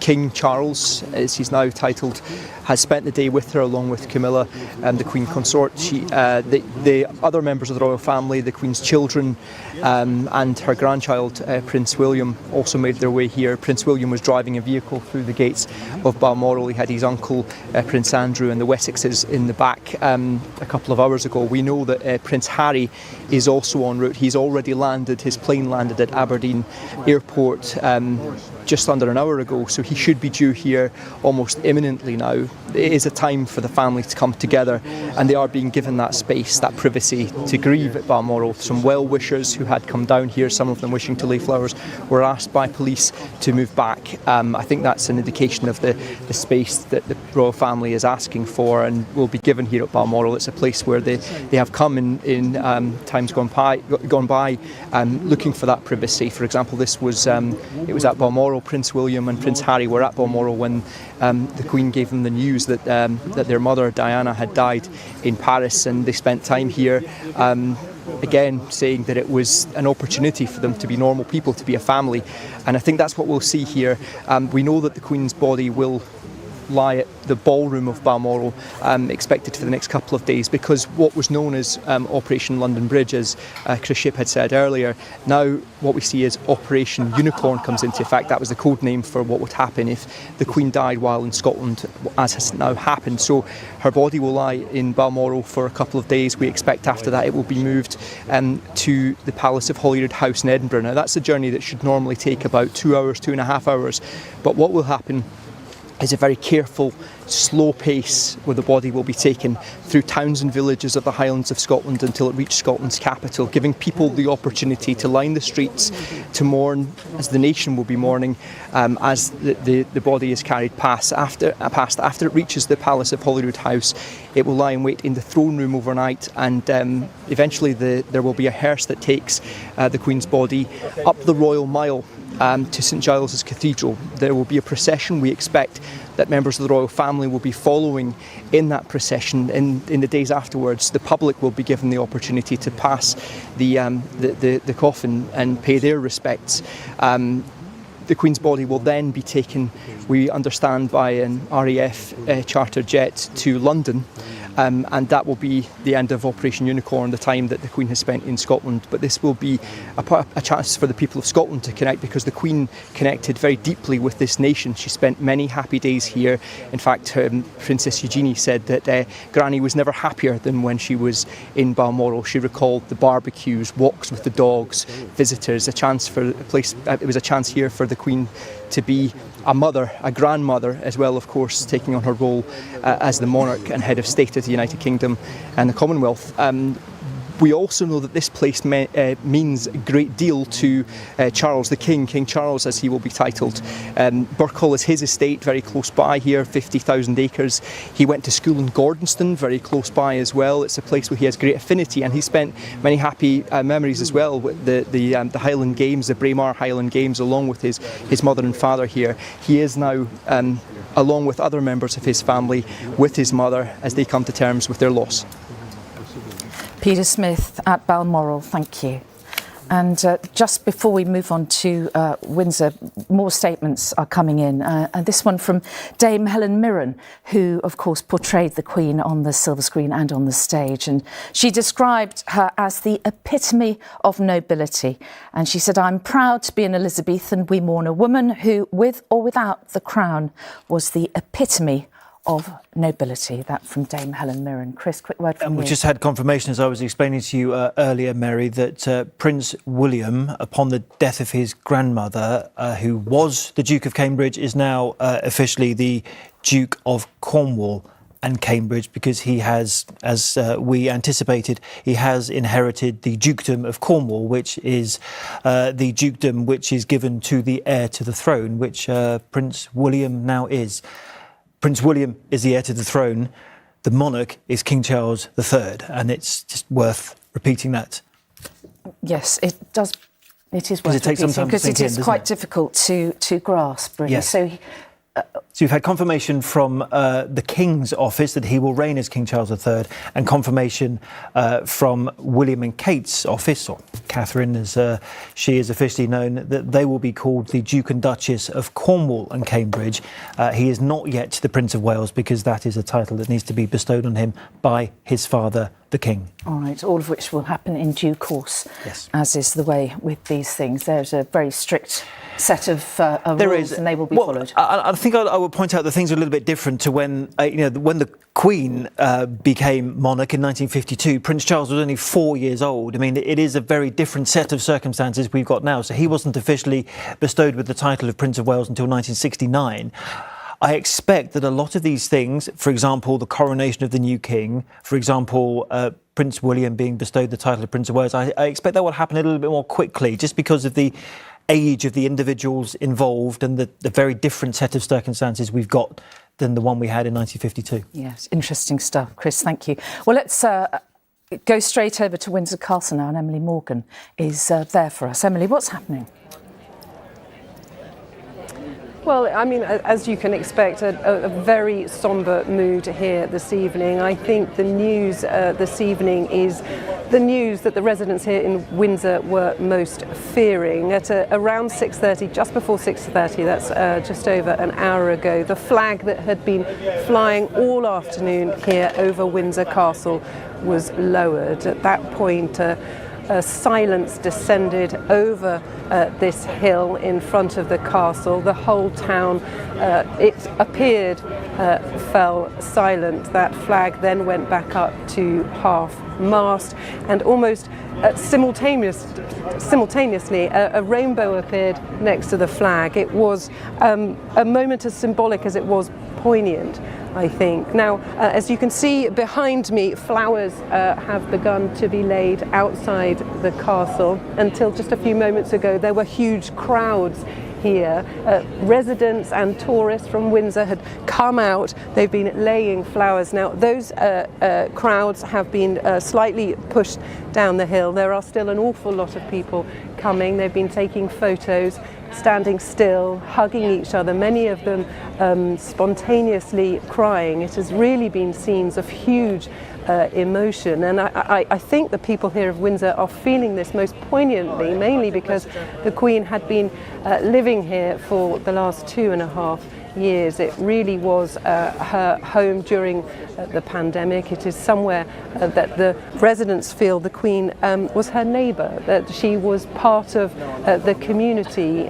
It is also where she loved to live. It is where she felt most comfortable. And an awful lot of people here in Windsor, some of the people we've even been speaking to this afternoon, feel that they knew her, feel that they knew her personally. Many of them had seen her in the Great Park walking her dogs, or indeed until recently riding her horses. Now, of course, the Duke and Duchess of Cambridge have also made Windsor their home. We saw the Duke and the Duchess this morning taking their children to school. The Duke, of course, has flown up to Balmoral, but the Duchess of Cambridge is still here, and of course that must have been a real comfort to the Queen, knowing that the Duke and Duchess were here with her. But this evening, as you can probably hear, as night draws in, a real sombre and silent moment descending across the town. So Emily, the atmosphere from what you say is very sombre in Windsor, yes? Yes, absolutely. I don't know if you can hear it, but just all afternoon it has been busy. Visitors have been continuing to come in and out of the castle. Deliveries have been coming. Tourists have been here. But just since that statement, since 6:30, the mood has completely changed. People are standing, I can see them here, they're taking photos. A lot of them are crying. It really struck me. Families have been coming out, some of them laying flowers, whole families, mothers and fathers and their children coming out to pay their respects. And just to take a moment, I suppose, to process this news, to try and come to terms with the fact that the Queen, after 70 years on the throne, has passed away.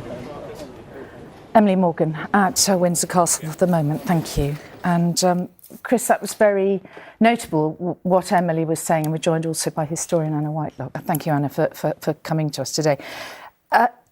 There's an emotion, isn't there, that is building in that grief that Emily described at Windsor, and so she could hear people crying. It is an extraordinary effect that the Queen has had on her people. Yeah, it's a gulp moment. It's a moment where everybody's like, oh. I was just talking to someone who was watching at home, and they just had a Deliveroo dropped off, opened the door, and the Deliveroo driver just went, "Queen's dead." And it was just this kind of moment of, it's just cut through. Nobody normally talks to their delivery drivers, but there was just this moment of announcing it. And I think, yeah, as we kind of reflect, and just small things like we've now got a king. This morning we were in the reign of Queen Elizabeth. Perhaps some of us put a stamp on a letter today. Soon our stamps will change. Soon our coins will change. People who are Queen's Counsel will be King's Counsel. Just all these small things, you start to reflect on the layers and layers of culture and just way of being that the Queen has permeated over 7 decades. It's remarkable. And I think, I mean, I was struck by just reflecting back on that Jubilee balcony moment. And it was curated. I mean, there's no doubt that after a busy weekend, she was in pain, but she came out on the balcony with Charles, Camilla, the Cambridges and their children. And here was the Elizabeth line when she opened it, and Mary and I were talking earlier about how that plaque had to be changed because it was Prince Edward who was meant to open it, and only later in the day did they say, oh, actually the Queen is going to come after all, and they changed it. And Mary, I was struck when you were talking to Emily in Windsor just now about the Royal Windsor Horse Show. I was there, and again, it was another one of those events we didn't know for sure whether the Queen would turn up, and then we were sitting in the outdoor arena there, and the Queen's car came in, the national anthem played. Now look, of course there's going to be support for the Queen at a horse show in Windsor, but it was just like infectious, and how, this is the picture of her arriving here, how she was able to do that. And I distinctly remember she stayed up until about 10:30, 11:45, because she was having fun. She was enjoying what she so very much enjoyed, which was horses, and that, you know, look at that smile on that face there. She had such a great evening. Stayed up really late, and I remember when she drove past us at the end, everyone was just, oh, the Queen's still up, and it's 11:45 at night, and she was 96 then. It's difficult to believe or understand that we're not going to see that smile again. Yeah, I mean, I think monarchy is all about image. It has been for centuries. And actually, if we think about the last year, there's been so many amazing images of the Queen. I mean, that balcony moment with the future, the succession, the future king, our king now, the future king, William and George, but also the Queen and Paddington. If we think about that, another iconic moment that, you know, it was as if the Queen had a sense that this year was her big one. Of course it was, because it was a Platinum Jubilee year, but she took moments to like land these iconic images. And of course, even this week, 2 days ago, there she was, appointing a new Prime Minister, making sure that she was there at the changing of the guard, the making of history, the turning of the page. I mean, incredible, remarkable. Giving her seal of approval. Yeah, I mean, a week we've had a new Prime Minister and a new monarch this week, both made in Scotland, as it were. I mean, it's kind of just a remarkable sense of, wow, what's going on?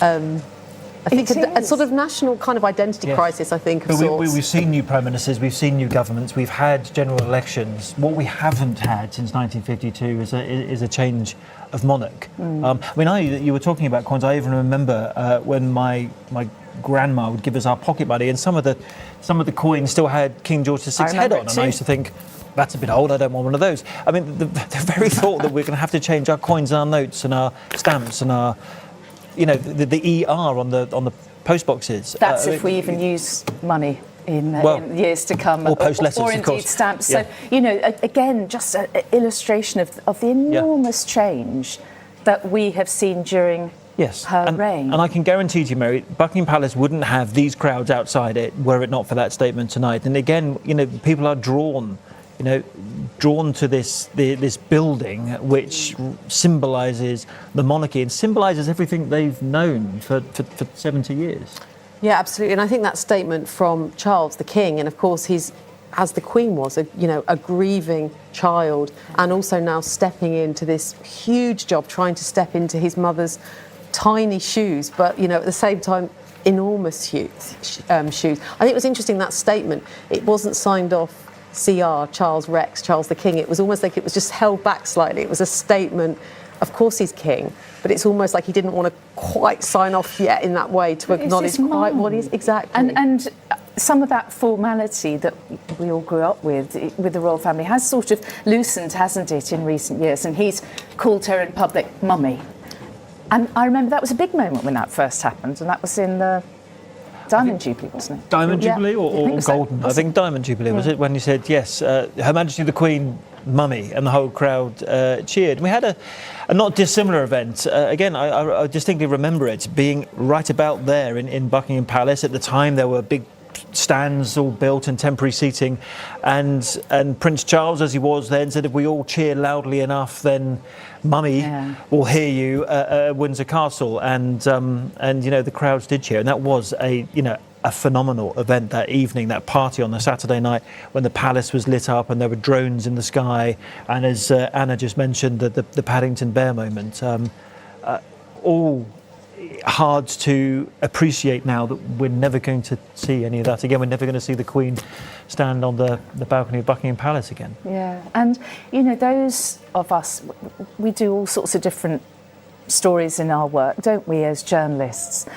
But everyone would get excited when they met the Queen. You know, no matter what your political views were, and I was lucky enough to meet her a few times, as you were too, and I dare say you did too, and you would be excited, and the most cynical journalists would be a little bit thrilled. But that was what was remarkable about her, and that's what we see, that we will never have another monarch like this, because what the Queen managed to do in this, you know, modern age of glaring media and, you know, all that came with that, she managed to retain this elusive charisma. She managed to retain the mystique and the magic of monarchy. Even, you know, the uproar when, if somebody touched the Queen, oh no, you can't touch the Queen.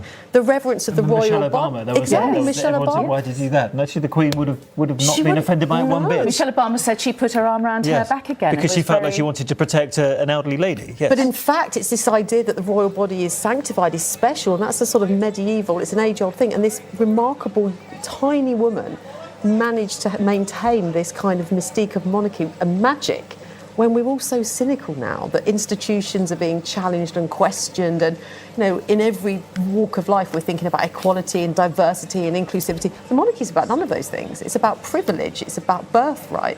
But actually, somehow the Queen has maintained the popularity of the monarchy, and it's survived and indeed thrived. What comes next, who knows? But the fact, her legacy is, I mean, that moment on the balcony where she's got her future family there, her heirs, and tonight the country kind of is gulping, monarchists or not. It's a moment of, it's national wobble time. Yes, and that institution, which was representing privilege, which has kind of come up quite a lot in recent days with the whole Harry and Meghan. You know, she married into this very privileged prince, Prince Harry, who we understand has just arrived at Balmoral. Now, that could be him. I think that actually might have been the other princes arriving earlier. Is that Prince Harry? Yeah, that was Prince Harry arriving just a few moments ago. Now, let's just reflect on the fact that his brother, Prince William, was able to be there, but Prince Harry himself was not. And I don't know what impact that might have, and there's that schism in the family in any case at the moment between the brothers William and Harry. If he wasn't able to get there in time to say goodbye to his beloved grandmother, then, you know, I think he will feel that very deeply. So much to discuss. It's endlessly fascinating, isn't it? And desperately sad tonight, I think, for everyone. It is 8 o'clock. You're watching a special programme on ITV News on the day the Queen Elizabeth II died. At 6:30 this evening, news of her death was confirmed in a statement from Buckingham Palace. It read, "The Queen died peacefully at Balmoral this afternoon. The King and the Queen Consort will remain at Balmoral this evening and will return to London tomorrow." As reaction continues to reach us from right across the world, we're in a pause to remember our longest ever serving monarch. Our royal editor Chris Shipp looks back on the life of Queen Elizabeth II.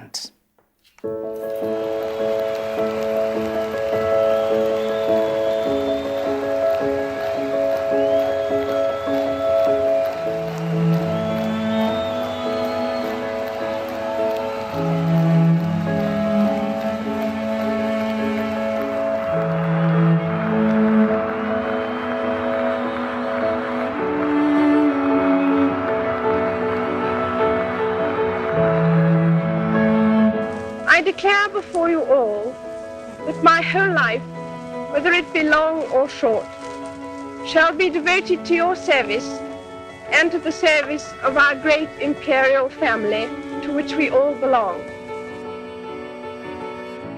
On her 21st birthday, Princess Elizabeth made a speech that would define her life. She didn't know then she'd become our longest serving monarch. When she was born to the second son of King George V and Queen Mary, she was never expected to become queen. What she was expecting was a relatively simple life, a country girl in a family on the periphery of the monarchy.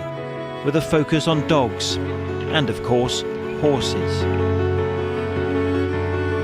But the sudden coronation of her father George VI, following the abdication of his brother, changed everything. And with the early death of her beloved father, Elizabeth became Queen at the age of just 25. She stood by those early promises she made on her birthday in 1947, through good times and bad.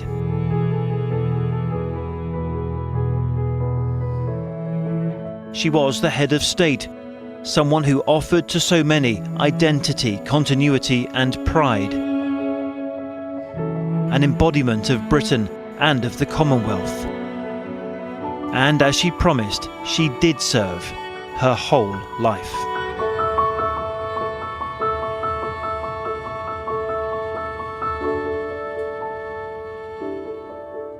With Prince Philip by her side, she was a modern, glamorous monarch at a time of great post-war change.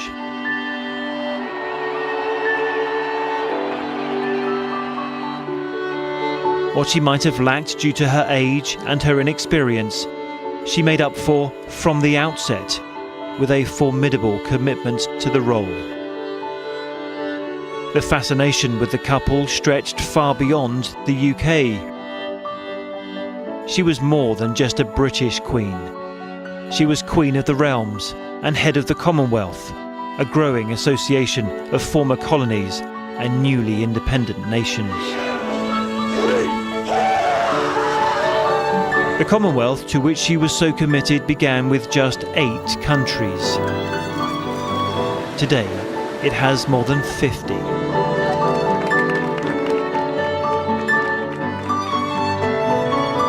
So she visited, she toured, she travelled far and wide. She would be seen in the countries which were new republics. And she would be seen in the countries where she remained head of state.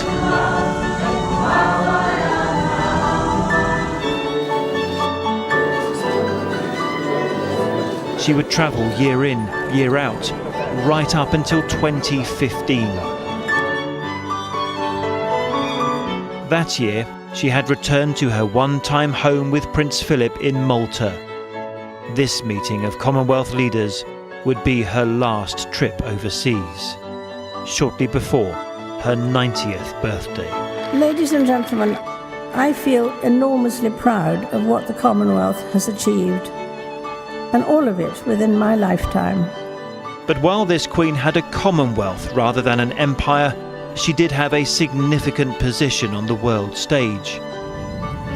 The world's politicians wanted to meet her. Prime ministers and presidents came and went, but this queen would remain. She walked a discreet political line. World leaders knew the value of an audience with Queen Elizabeth, the Queen.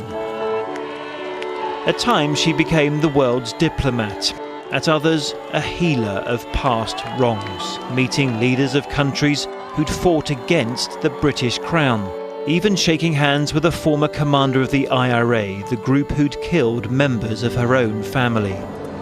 And she welcomed the leader of Communist China to the heart of the British monarchy, Buckingham Palace, as Britain opened up to the Far East.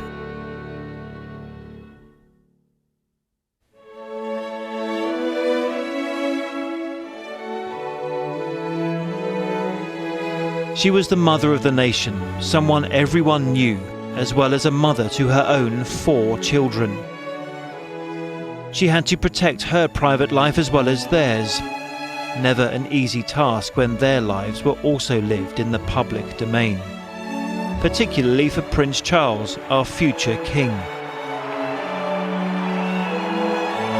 His marriage was at first a cause for celebration, but then of heartache. So too for her second son, another marriage that would end in failure. Both divorces happened in 1992, as well as the fire which ravaged Windsor Castle, a year the Queen acknowledged was among the most difficult. 1992 is not a year on which I shall look back with undiluted pleasure. In the words of one of my more sympathetic correspondents, it has turned out to be an annus horribilis. If anyone in the institution had thought the worst was behind them, they would be proved wrong.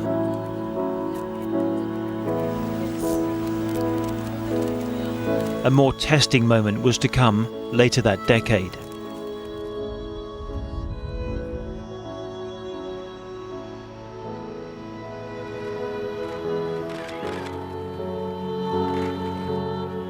The Queen remained at Balmoral with Diana's 2 sons, her grandsons, to protect them from the public gaze.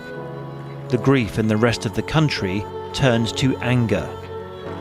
It healed only when the Queen returned to meet the mourners and found the words to quell the discontent.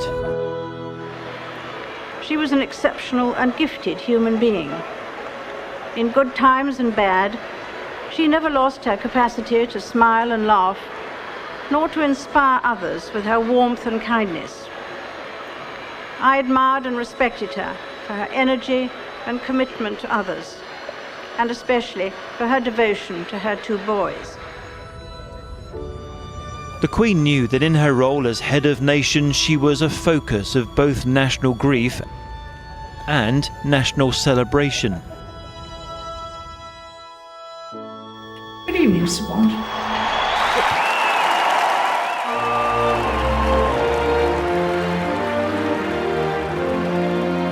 When London hosted the 2012 Olympics, it was a moment when the formality of her role was suspended momentarily to amuse those watching in the stadium and around the world.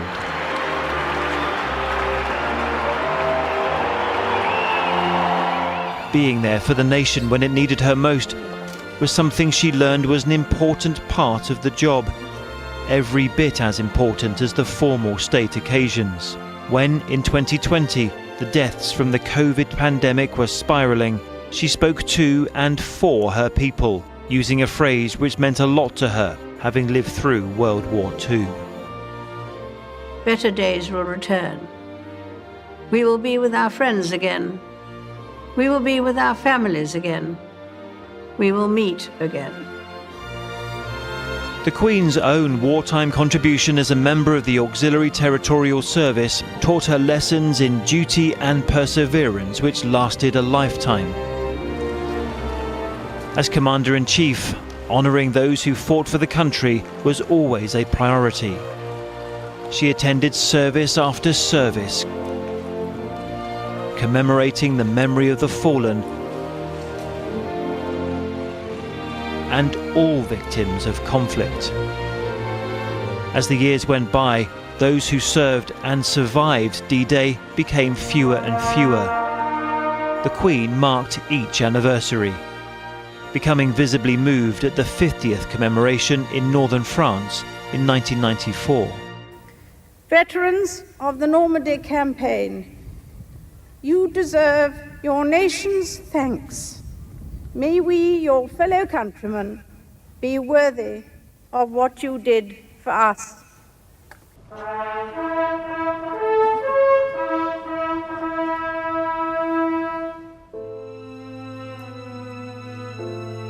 Right to the end, Remembrance Sunday remained one of her most important events, even when she was no longer able to lay her wreath, even when she was forced to cancel her attendance at the cenotaph. Her family had all served in the military, as tradition dictated, and she was head of an ever-growing dynasty. In her later years, attention shifted to the future king and the 2 who would follow, Princes William and George. The succession of the House of Windsor had been secured with William's marriage to Kate, a couple who did find a workable balance between public and private. The Queen's only daughter Anne, the Princess Royal, found happiness in her marriage second time around. And in later years, the Queen was particularly close to her youngest son, Prince Edward, and his wife, Sophie. But there were many difficult family moments too. Harry's marriage to Meghan brought a smile to the nation, but masked the couple's personal unhappiness. They brought Archie to Windsor Castle, but left Britain 6 months later. A very public and painful parting of ways. Then there was Andrew. She loved her son so dearly, but had to relieve him of his royal duties. The Queen couldn't allow the wider monarchy to be damaged by the serious allegations he denied, and Andrew paid out to settle with his accuser.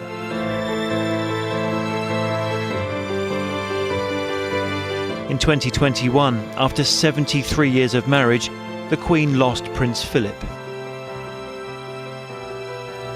the man she once called her strength and stay. He'd been her constant, by her side throughout. He died aged 99, leaving her to reign without him.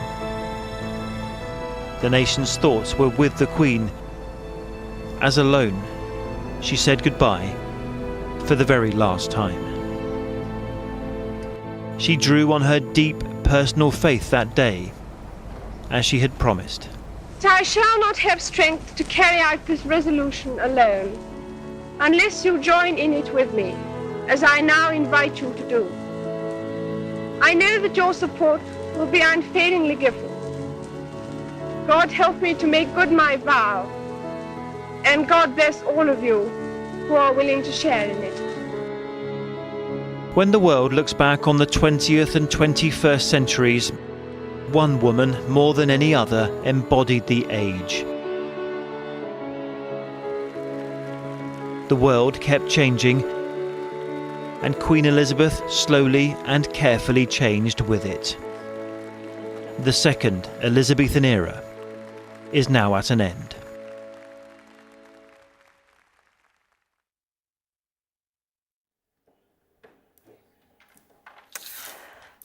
Extraordinary, isn't it? To think that that enormous part of our history has now moved on, and that was our Royal Editor, Chris Shipp, on the life of Queen Elizabeth II. And fascinating, so much remarkable footage in that, and so much history in that. And I just wanted to ask you about that footage, the black and white footage which you had at the beginning of the piece and also towards the end, when she was 21 years old, she was in South Africa, addressing her people as we would eventually be.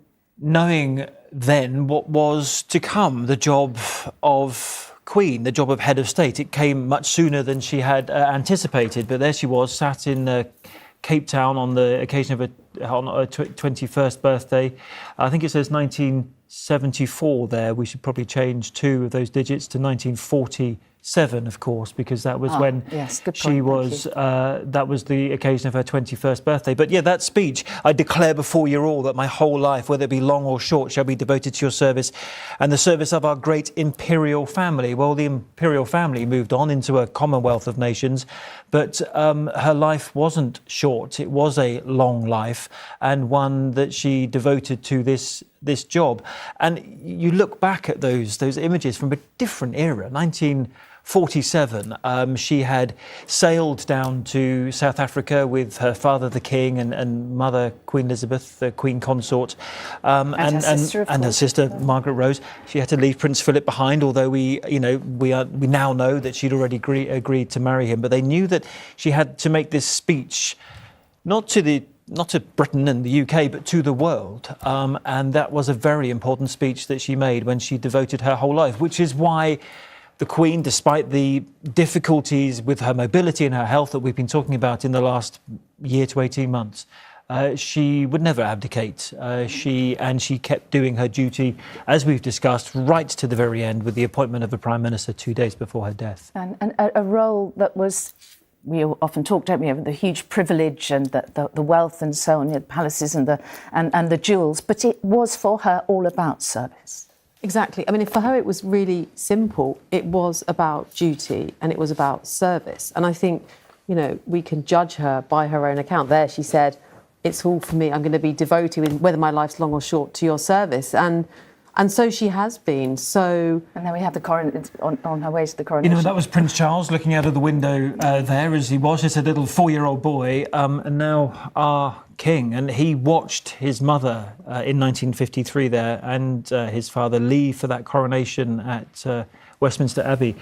We were discussing, weren't we, about the anointing that happens, that ancient ceremony, which we will see again in the coming months. Yeah, and this is where the sort of medieval mystique of monarchy is going to come crashing into the reality of modernity, because actually what we, you know, at the heart of the coronation service is this moment of anointing. And of course, it was the Queen's coronation, which was the first one to be televised. So, you know, groundbreaking then. And in a way that sort of, you know, bookends her reign, how television has become, media has become so important. But in that moment, in the anointing, even the cameras couldn't focus on the moment where the oil marked on her shoulders, forehead, signifying that she was sort of divinely appointed. It was a laying of hands. And in that moment, she became something other. And she took that on very, very seriously. She had very strong faith, didn't she? Really strong faith. And it's important to point out that for her, actually, and indeed Charles, she was, of course, Supreme Governor of the Church of England, but actually faith for her was much broader than that. There was a real sense of ecumenical devotion, actually wanting to engage with other faith leaders. But yes, at the heart of her life was that pledge at 21 and then her coronation oath. And you do wonder, at a time when we are a much less deferential nation than we were in 1952, 1953, how, when we come to the next coronation, what people are going to make of this divine right to be monarch, to be head of state, and the anointing with oil. I mean, these are ancient rituals that took place in Westminster Abbey that date back hundreds and hundreds of years that many, many monarchs have been through before. We are about to get another one. And just looking at these, this was the last time we had a coronation, 1953. And it's remarkable to think that it's about to happen again. And we're all going to need a history lesson, I'm delighted to say. Because, you know, what is this all about? What are all the symbols about for the coronation? Because actually, as you say, most of us don't remember it, or we weren't around, or those of us who were, it was so many years ago. Well, the crowding round in small sitting rooms to watch a very tiny black and white TV, or buying a TV for the occasion. And how does that how is that going to land, that medieval service that's shrouded in, you know, age-old custom? And we are a multi-faith society now, aren't we? We have changed beyond all such a different nation to the one we were in 1953. But I think what's important to remember is, you know, we can't simply just change how it works. It's not like somebody going, oh, well, let's loosen up this to kind of reflect a multi-faith age, because by Act of Parliament, things would have to be changed and reversed. That can't happen now.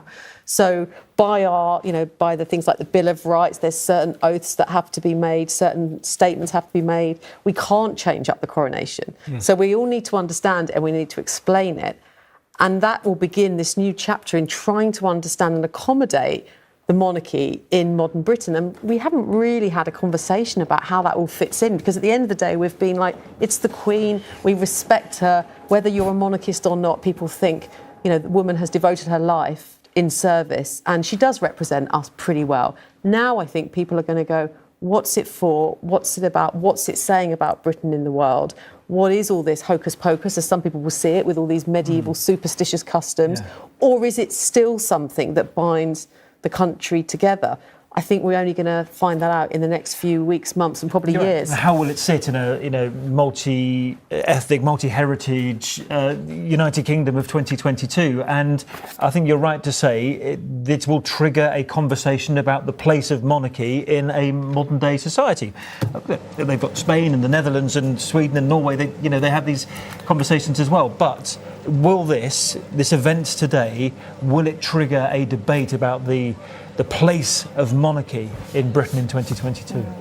But I think for the coming days, it will be much more fundamental than that, won't it? It will just be mourning for a lady, a woman, a mother, a grandmother, and in a way the mother of the nation. I remember at the Queen Mother's funeral, an old serviceman, a very, very elderly gentleman, said to me, she wasn't just the Queen's mother, she was all our mothers.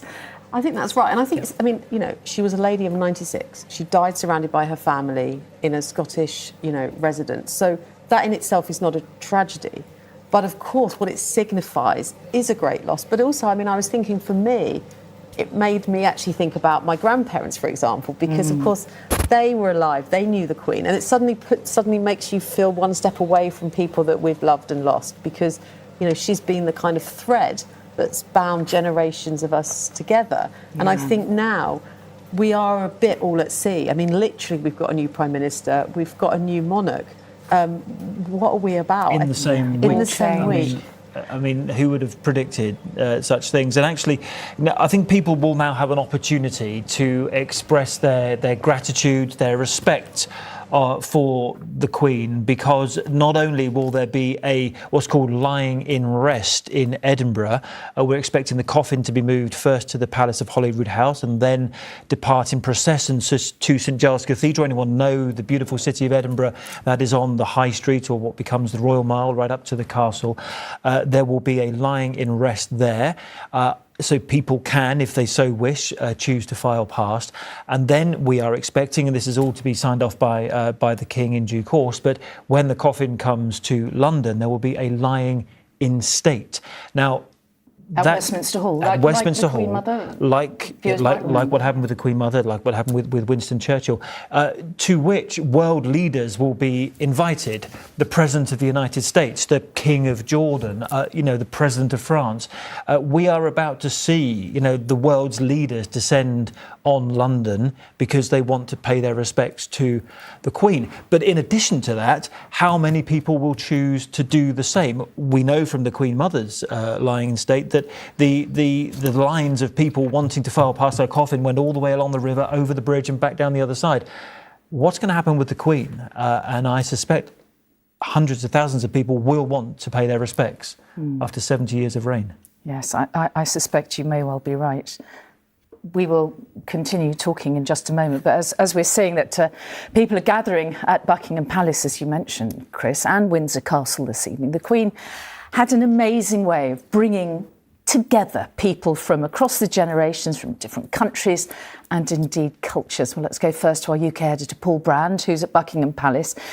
Paul, very moving scenes already there this evening.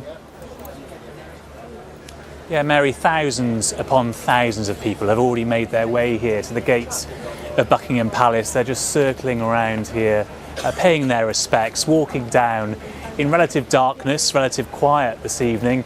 Some of them making their way home from work, wanted to come past Buckingham Palace to pay their respects. Others have made a special trip this evening to come down here and lay flowers. I was standing on the Mall, actually, just a few yards away when that news was announced earlier this evening that Queen Elizabeth had died, and all around me mobile phones were pinging with that news, that the modern way of announcing the passing of a monarch who, of course, had reigned since well before mobile phones were even conceived of. But many people, too, hadn't actually heard the news until it was broken to them, until we spoke to them as they made their way down. And despite her age and, of course, the fact that we had known that she'd been in ill health for some time, I think the overriding emotion really was one of shock. People continually saying to me that the Queen is all that they've ever known in their lives. One card simply reading, "We've had you for far longer than we deserved to have you for," as all of them reacted in shock and sadness to her passing.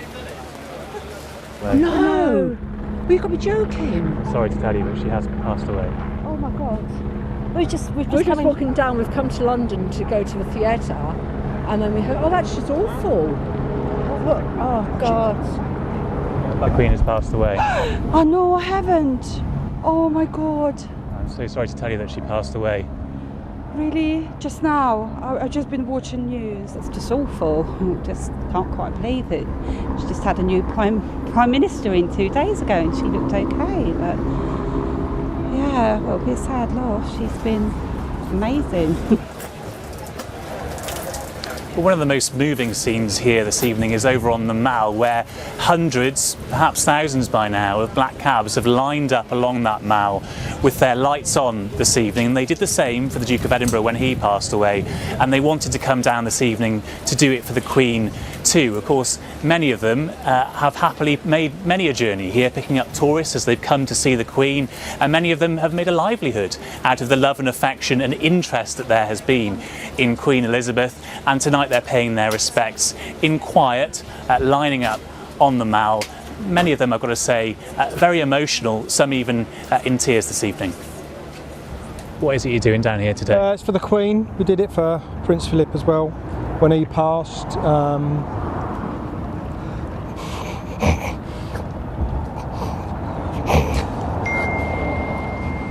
a lot to take in, isn't it? It's a big moment. She's the only constant we've all had in our lives. Just want to show me respect. Yeah. Well, there are so many people down here this evening that even the phone signals have jammed, and just more and more keep arriving. Even though it's raining here outside Buckingham Palace, you can see a sea of umbrellas here circling the palace, stopping, laying flowers, paying their respects. And I suspect this will be a trend that continues here well into the night, and of course over the coming days too. Paul Brand, outside Buckingham Palace, thank you. And yes, I suspect he is correct, and we're going to be seeing this over the next few days to come. And it's a very similar scene at Windsor Castle this evening. And our correspondent Emily Morgan is there. And Emily, you were saying earlier how many people have already gathered there. It's a moment in history, isn't it? It is a moment in history, and I've been really struck by this huge outpouring of grief already. I mean, residents here and tourists had already been gathering this afternoon, I think probably hoping for an update for some good news. But when that sad news of the Queen's death came just after 6:30, it was quite incredible how many people just suddenly flooded here to Windsor Castle. You can probably see behind me a lot of flowers being laid or have been laid. Now the crowds have gone. There are no crowds here right now. There's a small group of people standing here just in front of me. It's getting bigger as we speak, but police have moved the crowds from here, Castle Hill, to the Long Walk, which is just a few streets away. Now I understand hundreds of people are gathering there. They are leaving flowers there. But from what I'm seeing, I think people here in Windsor are just feeling the Queen's death extremely acutely. They see her as part of their community, as a neighbour, as the heart of Windsor, someone who they have always known to live here. A lot of them won't remember King George VI or Queen Elizabeth, the Queen Mother, living here. So I think there's a real sense of shock that things have quite quickly changed. We spoke to some people here, residents here earlier, and this was their sort of overwhelming emotion. Kind of a bit surreal at the moment. I think it's all kicking in for everyone. But I'm sure it's going to take a few days for everyone to kind of really realise what's going on. I thought she was a great queen. Thought she did a good job for the country, and she'll be missed. It's a sad day. Yeah, I've been a resident in Windsor all my life, so just watching the TV, and it was a shock. I suppose it shouldn't have come as a shock, but it still does feel like that, and there's certainly an atmosphere here now where you can sense that people are sort of trying to take it all in. She's worked so hard for everybody, and she's had to cope with a lot, especially recently. As a mother, she's had to cope with a hell of a lot. Well, you can just hear in the sentiment of what they say that you just can't underestimate the loss that residents here in Windsor feel. I just think that people are standing here now, they're just coming, heads bowed, they're looking over, they're looking bereft. I think a lot of people are just trying to take in this news, to unite, to try and process the very fact that the Queen has gone. Emily Morgan at Windsor, thank you. Back here in the studio, I've got Anna Whitelock and, of course, Chris Shipp with me. And I just wanted to start by referring to what Joe Biden and Jill Biden, the US president, he said she was a steadying presence and a source of comfort and pride for generations of Britons, including many who have never known their country without her. And what we saw outside Buckingham Palace and outside Windsor, the comments of people who seem to be going through genuine shock and grief. It's extraordinary. And even the taxi driver that we just saw from Paul Brand's position on the Mall. I mean, just that genuine, heartfelt, instinctive emotion. Yeah. You know, from taxi drivers who immediately went to the Mall to pay their respects and then found themselves getting emotional when they were talking about her. I've just been thinking a lot about the kind of echoes with the last Elizabethan reign. Elizabeth I, who of course reigned for a very long time, and she died in 1603, and I was looking back at some of the poems that were written and the accounts that described the wailing of people that never had known another sovereign. Queen Elizabeth, became queen in 1558. She reigned until 1603, and there was a real sense of this old woman, almost 70 when she died, which was incredibly old at that point, and just a sense of no one quite knowing how to react. And ironically, the new king was of course in Scotland. It was James VI of Scotland who became James I of England too. And just that sense of a passing of an era, an age. And of course we've now lived through, and we haven't really felt we've been living through it because it's just been our time that we've been living, but it's been an Elizabethan era. And I think Joe Biden, didn't he, quoted today or referred to that we'd been living through not just a reign, but actually a whole kind of epoch, an age. Yes, an age of unprecedented human advancement and the forward march of human dignity. It's actually something that the Australian Prime Minister has been referring to as well. Now, the interesting context behind that is, of course, that Australia is a Commonwealth realm. That means that the Queen is the head of state of Australia. And in their most recent elections, the Australians elected a Prime Minister who is a Republican who wants to replace the Queen as head of state. But he wrote, similarly to Joe Biden, today marks the end of an era, the close of the second Elizabethan age. This time of mourning will pass, but the deep respect and warm regard in which Australians always held Her Majesty will never fade. And it is, this is coming from a Prime Minister who no longer wants the Queen or the British monarch as head of state. But we're talking here about that personal affection that people have for the Queen, from a taxi driver on the Mall to the Republican Prime Minister of Australia.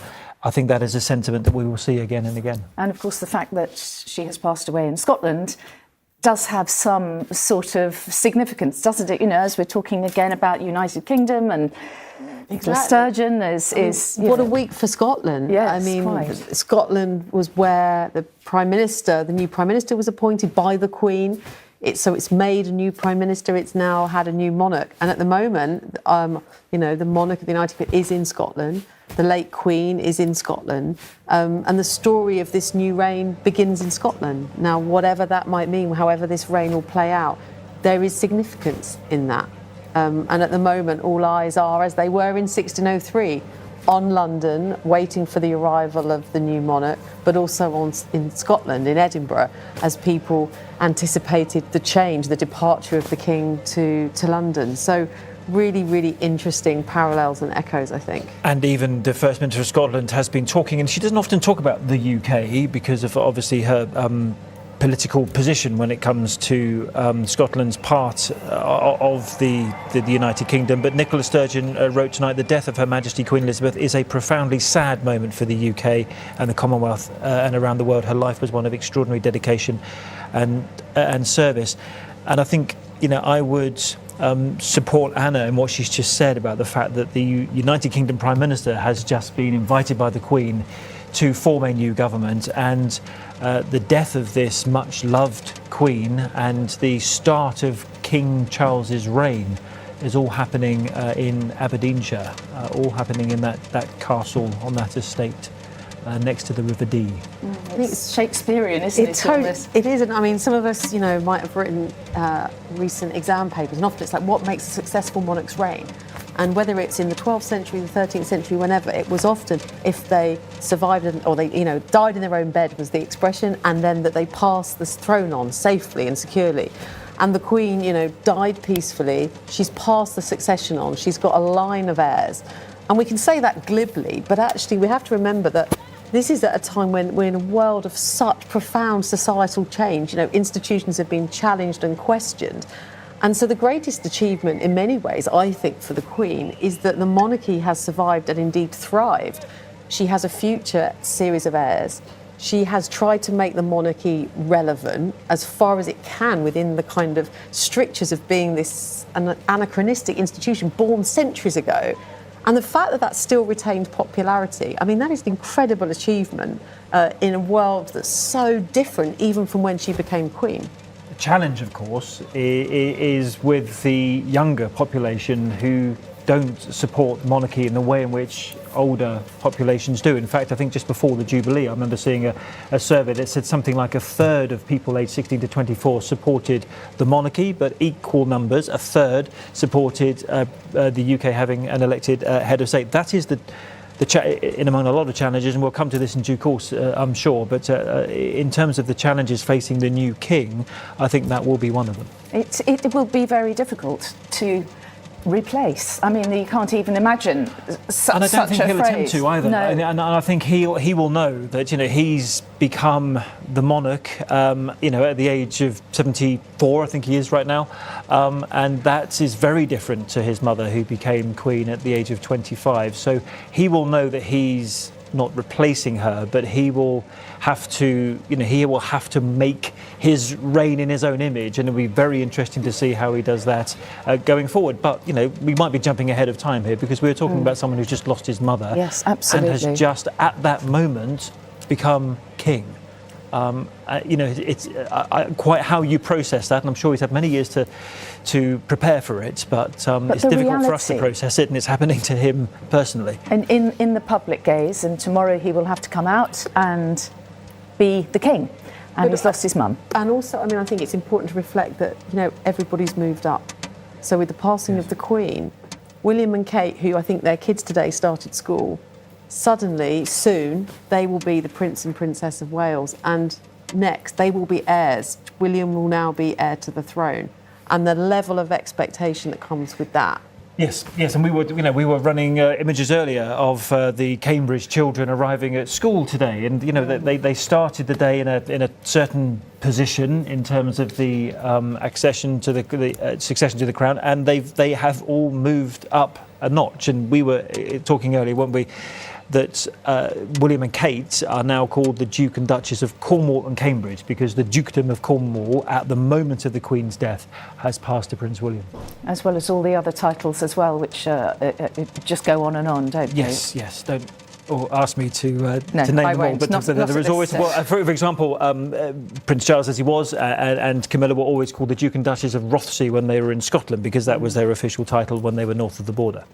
Yes, this is which is now a title that I think I'm right in saying that Prince William has inherited, along with the Dukedom of Cornwall. Yeah, it's all so as he's currently in complex, Scotland, that would mean that Prince William is currently the Duke of Rothesay. So there's all of those changes. But in the midst of all of this, and for some people they'll be looking and go, oh, this is exactly the point. It's all about titles we don't understand, and how is this even relevant? It's all about privilege. The kind of irony is that we now have a king who's in his mid-70s, and actually, in some ways, is a man for the moment. I mean, his great passion, the thing that he's been banging on about all his life, is the environment. Mm-hmm.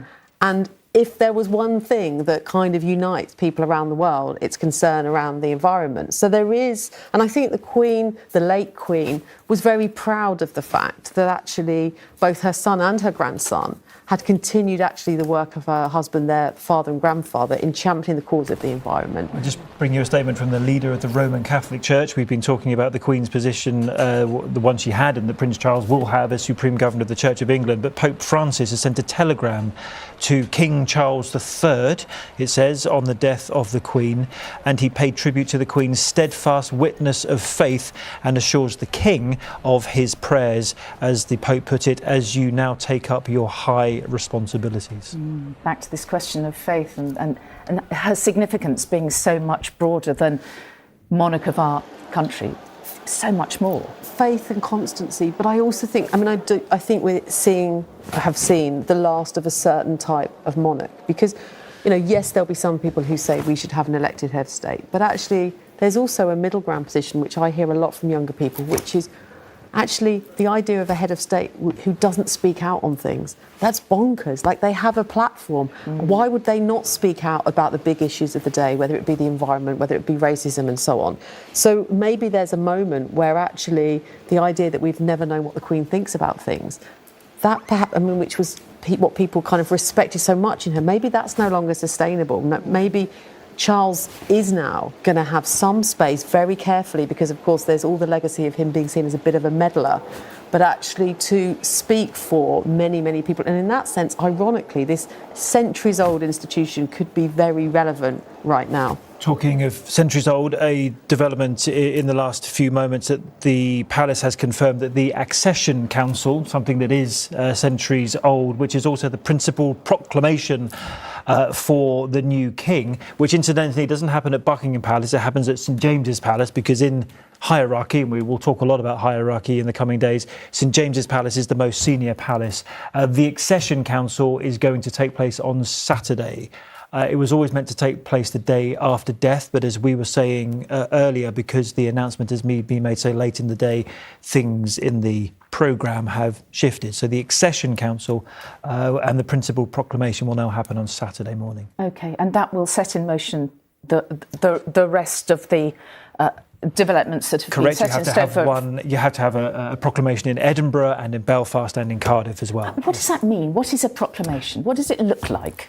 It's basically a tweet before there were tweets. It's somebody, back in the day, it was a town crier. It's someone standing at the gates around the cities and saying, declaring the fact that we have a new king and announcing the royal style, so the full name. So it's making official. Of course, we have a king now, but it's proclaiming the truth, proclaiming the news that we have a new monarch. So we will see on that day there are quite a lot of, I think they are letting the cameras in. That's the suggestion for the Accession Council. Yes. So they stand on a balcony of St James's Palace overlooking Marlborough Place, I think it is, for people who know their central London geography, where they make this principal proclamation of King Charles III. We did think at some stage we would have to wait until then to find out how King Charles will rule, or what name he will rule under, but of course that was made clear earlier by both the Prime Minister Liz Truss and later by the King's office that he will reign as King Charles III. And so sort of top tip for people, it's going to all be happening at the St James's Palace, which is the court of St James. So that's really where all eyes turn.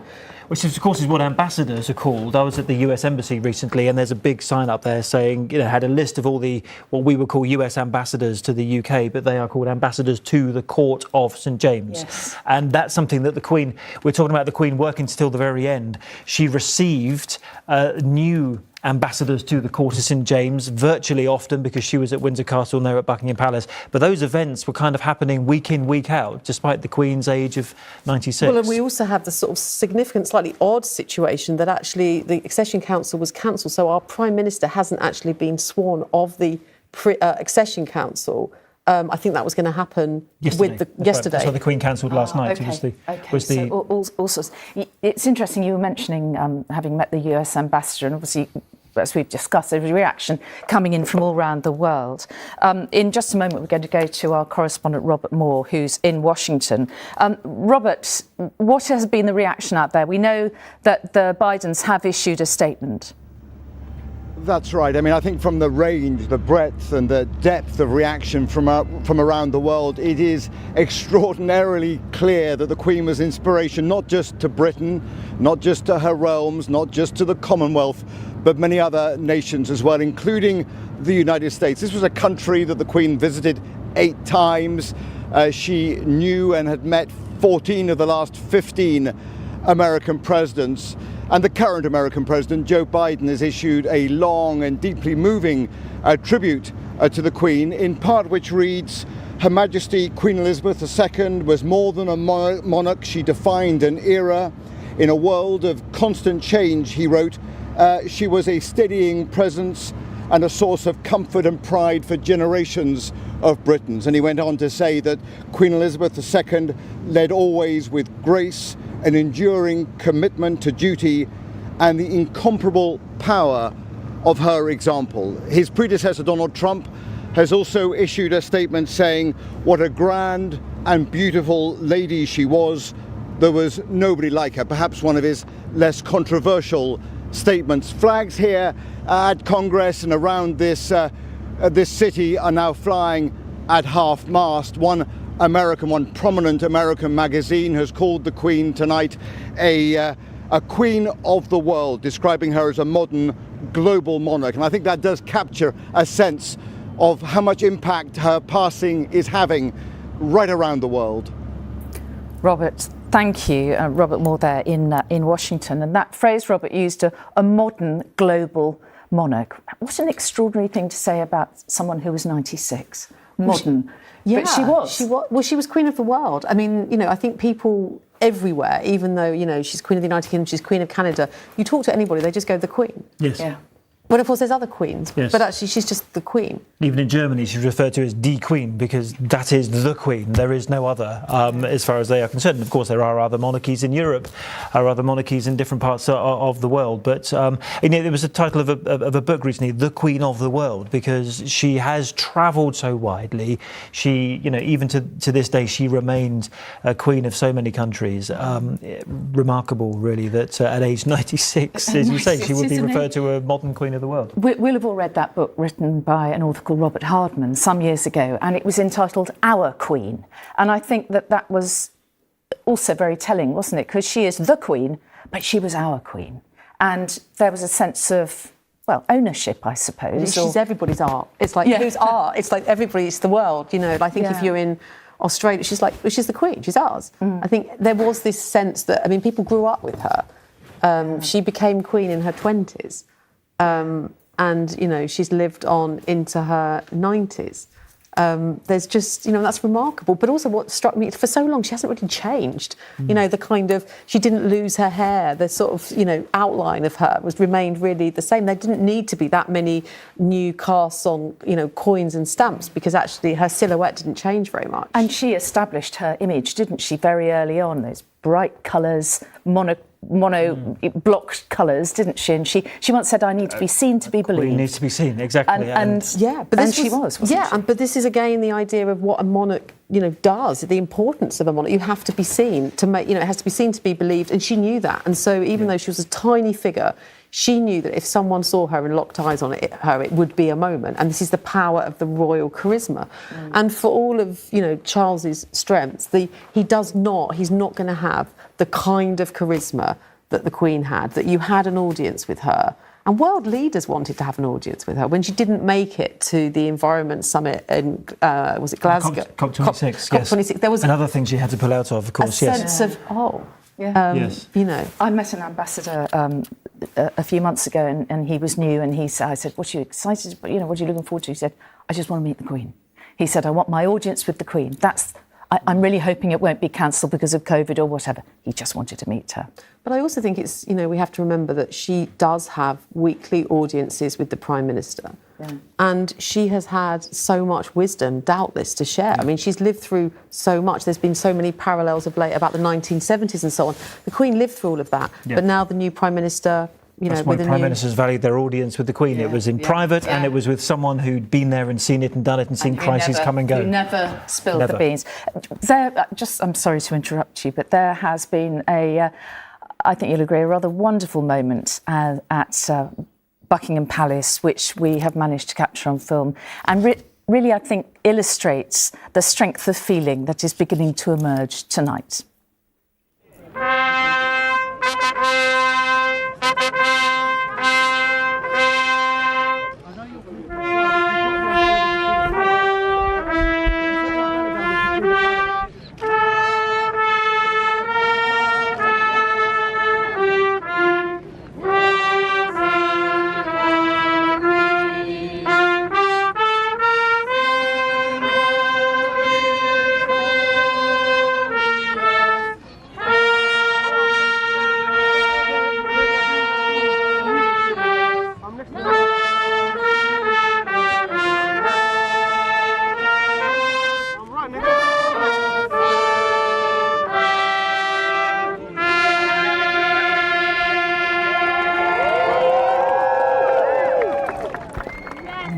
Just a few minutes ago outside, a very, very rainy Buckingham Palace. Anna and Chris, I mean, what a remarkable moment. Those three men brought the trumpets along to play outside the palace. It's going to be weird because at some point tomorrow the national anthem will play and the new words will be sung.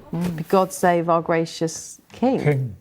Yeah. I mean, that's going to take a lot of getting used to. There's no hiding that fact. We've all grown up with God Save the Queen, and we now, and it seems odd. And you noticed my difficulty saying it earlier, Mary. His Majesty the King. We're so used to saying Her Majesty the Queen. I got it that time. And it's just like I say, a whole series and set of events that will change for us as a country, how we identify and how our outlook on the world. Well, as we mourn the death of the Queen, we also look ahead. Charles has waited his entire life to become king, and today, even as he grieves for his mother, of course, it is a role that he has now taken on. No one else in history has waited to become monarch for so long. And as James Mates explains, as king, Charles will have to shift his style, which up to now has included a series of forthright views.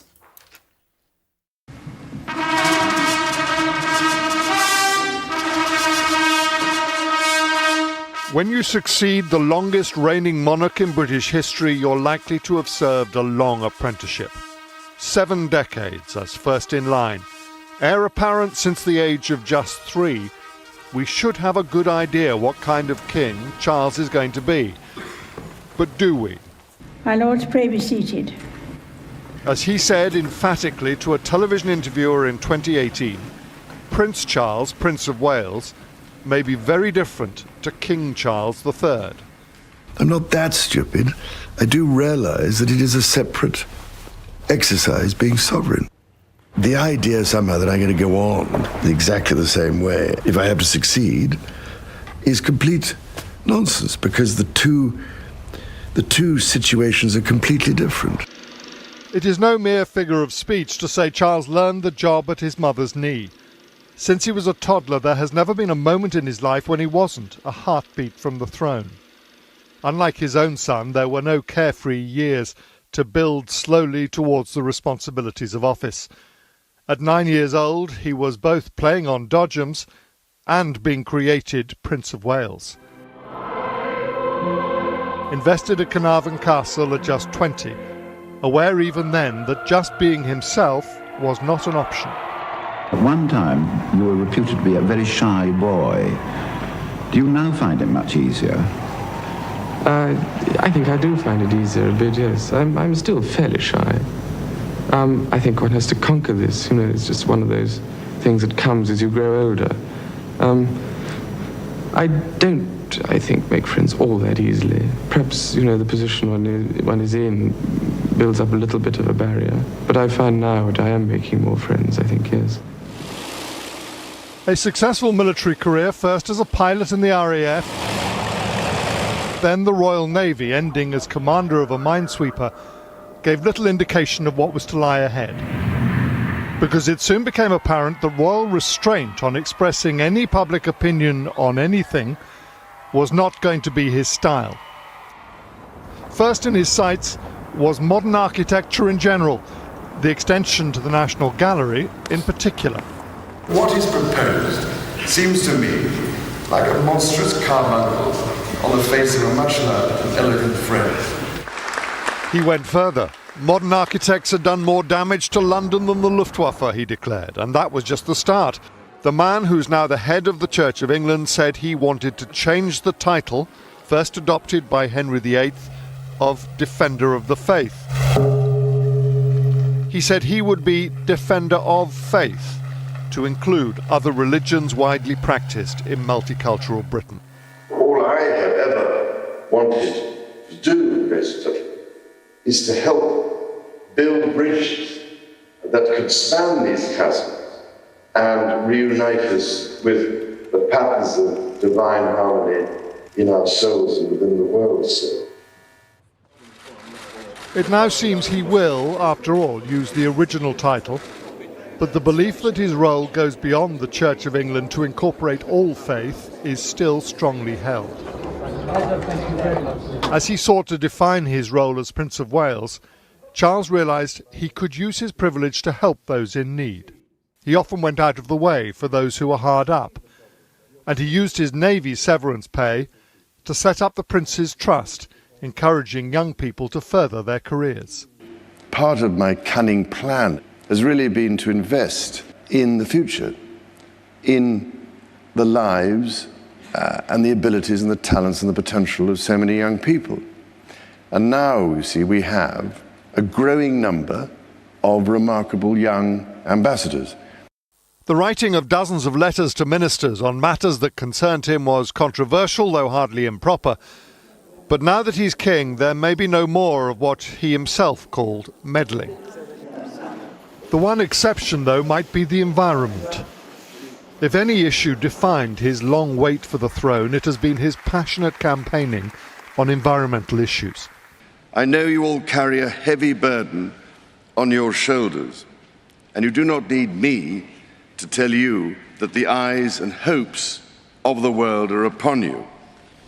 To act with all dispatch and decisively, because time has quite literally run out. He had been early to the debate about genetically modified foods, organic farming, improved land use and sustainability. A contribution generously acknowledged by President Biden at COP26 in Glasgow. We need you badly. Oh, you're very kind to say. No, not just saying it. Yeah. The whole thing going. That's how it all started. Even as he had been taking on more responsibility from his mother, he hadn't shrunk from high-profile environmental tours, whether with penguins in the South Atlantic, releasing turtles onto a beach in Malta, or feeding endangered orangutans in Borneo. In this, the prince could be said to have caught the spirit of the age, been at the forefront of a movement whose reach and urgency have only increased. Such activism and meetings with activists like Greta Thunberg may now be turned down, but they're unlikely to go away. However he plays it from now on, King Charles ascends to the throne in partnership with the woman long considered to have been the love of his life. Camilla is now Queen Consort, a title confirmed by her mother-in-law during the Platinum Jubilee, resolving the long-held issue of how she should be known. Camilla will be an important, maybe even a crucial support as he embarks on the business of kingship. It's easy to forget how close his love for her came to undermining the monarchy and thus the succession. The playboy prince who was persuaded, or persuaded himself, into what seemed the perfect fairy tale marriage to the young Lady Diana Spencer. Fairy tale it was not, and as it broke down and the warring couple staged rival interviews, the confession of adultery by the heir to the throne took the monarchy to a new low. Did you try to be faithful and honourable to your wife when you took on the vow of marriage? Yes, absolutely. And you were? Yes. Until it became irretrievably broken down. After the couple divorced, he needed to redefine his role. But that process was barely underway when Princess Diana was killed in a car crash in Paris. The repercussions of her death were profound. His sensitive, sympathetic response to the death of Diana, the love and care he so visibly gave to their two sons, brought public opinion back to his side. And with time and great tact gained acceptance for his choice of partner and ultimately wife. They will reign together. Any chance of any slowing down at all? Well, I don't know. You may see it slowly, but surely. Managing the family and all its dramas is another part of his inheritance, whether it's his brother Andrew, with his reputation in tatters, or the relationship between the next generation of brothers, in particular, keeping Prince Harry from drifting further away from his British family.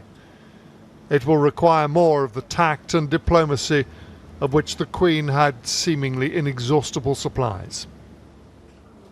The new patriarch at the head of the multi-generational House of Windsor may find family one of his toughest assignments. The monarchy will look and feel very different, but the new king's greatest concern will not be the look or style or manner. It will be continuity. It is just after 9 o'clock. You are watching a special programme remembering the life of Queen Elizabeth II. Her death was announced earlier this evening in a statement from Buckingham Palace. It read, "The Queen died peacefully at Balmoral this afternoon. The King and the Queen Consort will remain at Balmoral this evening and will return to London tomorrow."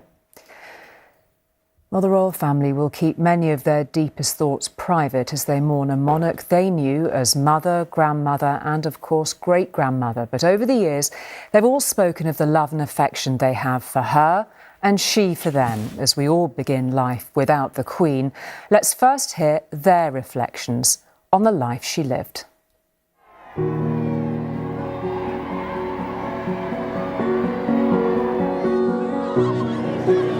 When you think that, in all these years that the Queen has been on the throne, that in itself is a huge achievement. The fact that she's done what she's done for so long, without complaint, without worry. She's been a very public but a very private person at the same time, and I think that's very important. What she's led and what she's achieved and what she's created amongst a huge amount of people from different ethnic backgrounds, different skin colours, different islands, whatever it be, she's created this. I think the achievement is measuring what has happened in that period in terms of her ability to have moved with the times and still be understood in relation to a modern society. She's such a timeless figure that she can reach into the hearts and minds of every generation. She has that wonderful smile which, lights up her whole face, and you can see the real joy she gets from it. We've been privileged to be part of the family and to see it on a more regular basis than other people see it. But it's not something that is put on. That is it. That is the way she is.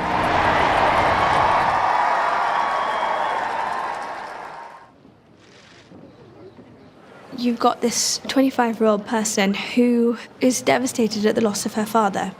Truly, what was it like when you have to go through something like that? And I think the way that she handled it with an effortless grace. And I think at that point, you really realised who this person is.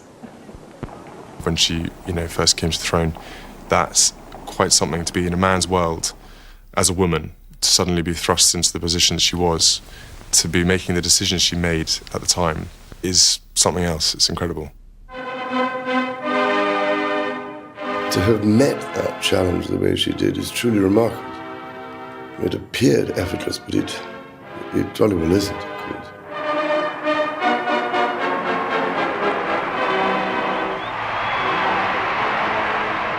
Mummy is probably the way that we would refer to her.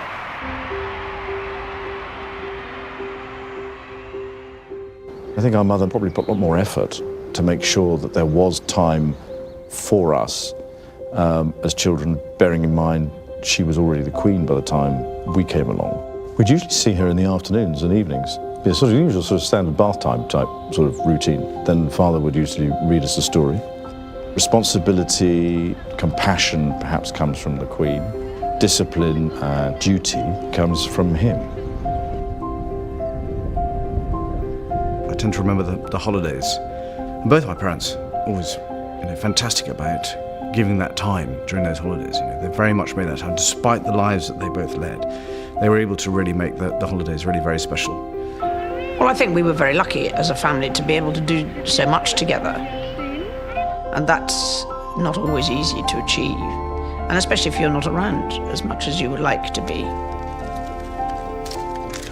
She's an extremely caring grandmother to me as well, so she very much looks at all her family as being close to her, and she loves you know, everyone as much as the next, and doesn't want to single out anyone, doesn't want to put anyone else down. She's very fair. She's so interested in all of us. It's lovely. Granny would take us raspberry picking, and we'd have the raspberry jam that we'd pick that day on the table for tea. She just adores having all of us around her.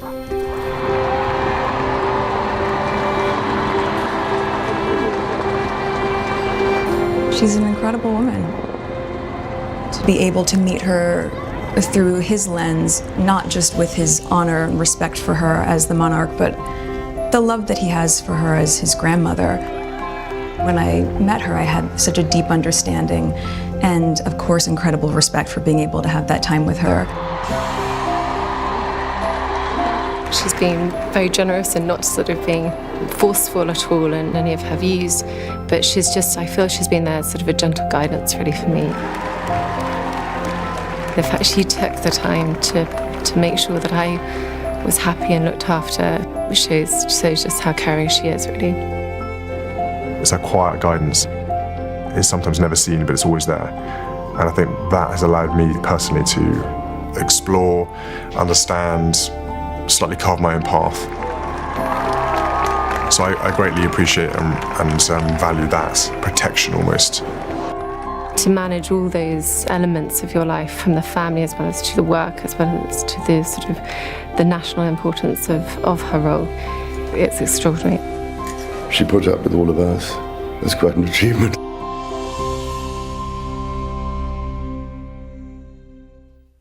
Reflections from the members of the royal family themselves. Well, here in the studio with me this evening are royal editor Chris Shipp and the broadcaster and royal biographer, of course, Jonathan Dimbleby. Good evening, both. Chris, it has been an historic day.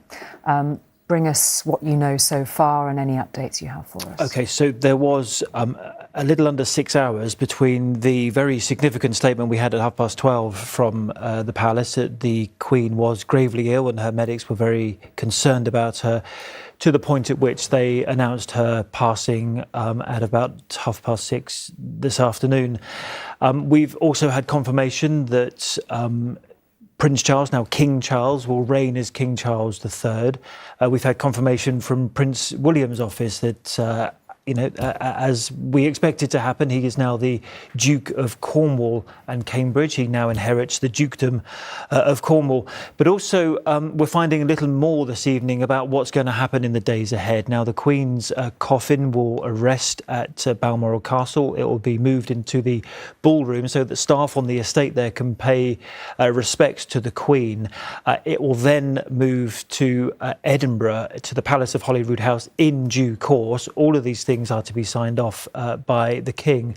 As for the King himself, we now have a King. It's still a difficult thing to say. We're not used to saying that we have a king, but King Charles III and the Queen Consort, as Camilla now is, are expected to return to London tomorrow, where the new king will meet the Prime Minister. Don't forget, they haven't yet met since Liz Truss was appointed on Tuesday. And we're expecting the King to address the nation tomorrow evening. So those events have shifted on a day because of the lateness of the announcement this evening. And then if we look forward to the weekend, that's when we expect things like the Accession Council and what's known as the sort of principal proclamation of the new king. And it has been remarkable, not least for its formalities today. We've seen the announcement displayed on the gates of Buckingham Palace. We've seen so many pre-arranged events happening throughout the last few hours, but essentially a deeply family moment. We've seen the family getting to Balmoral as fast as possible.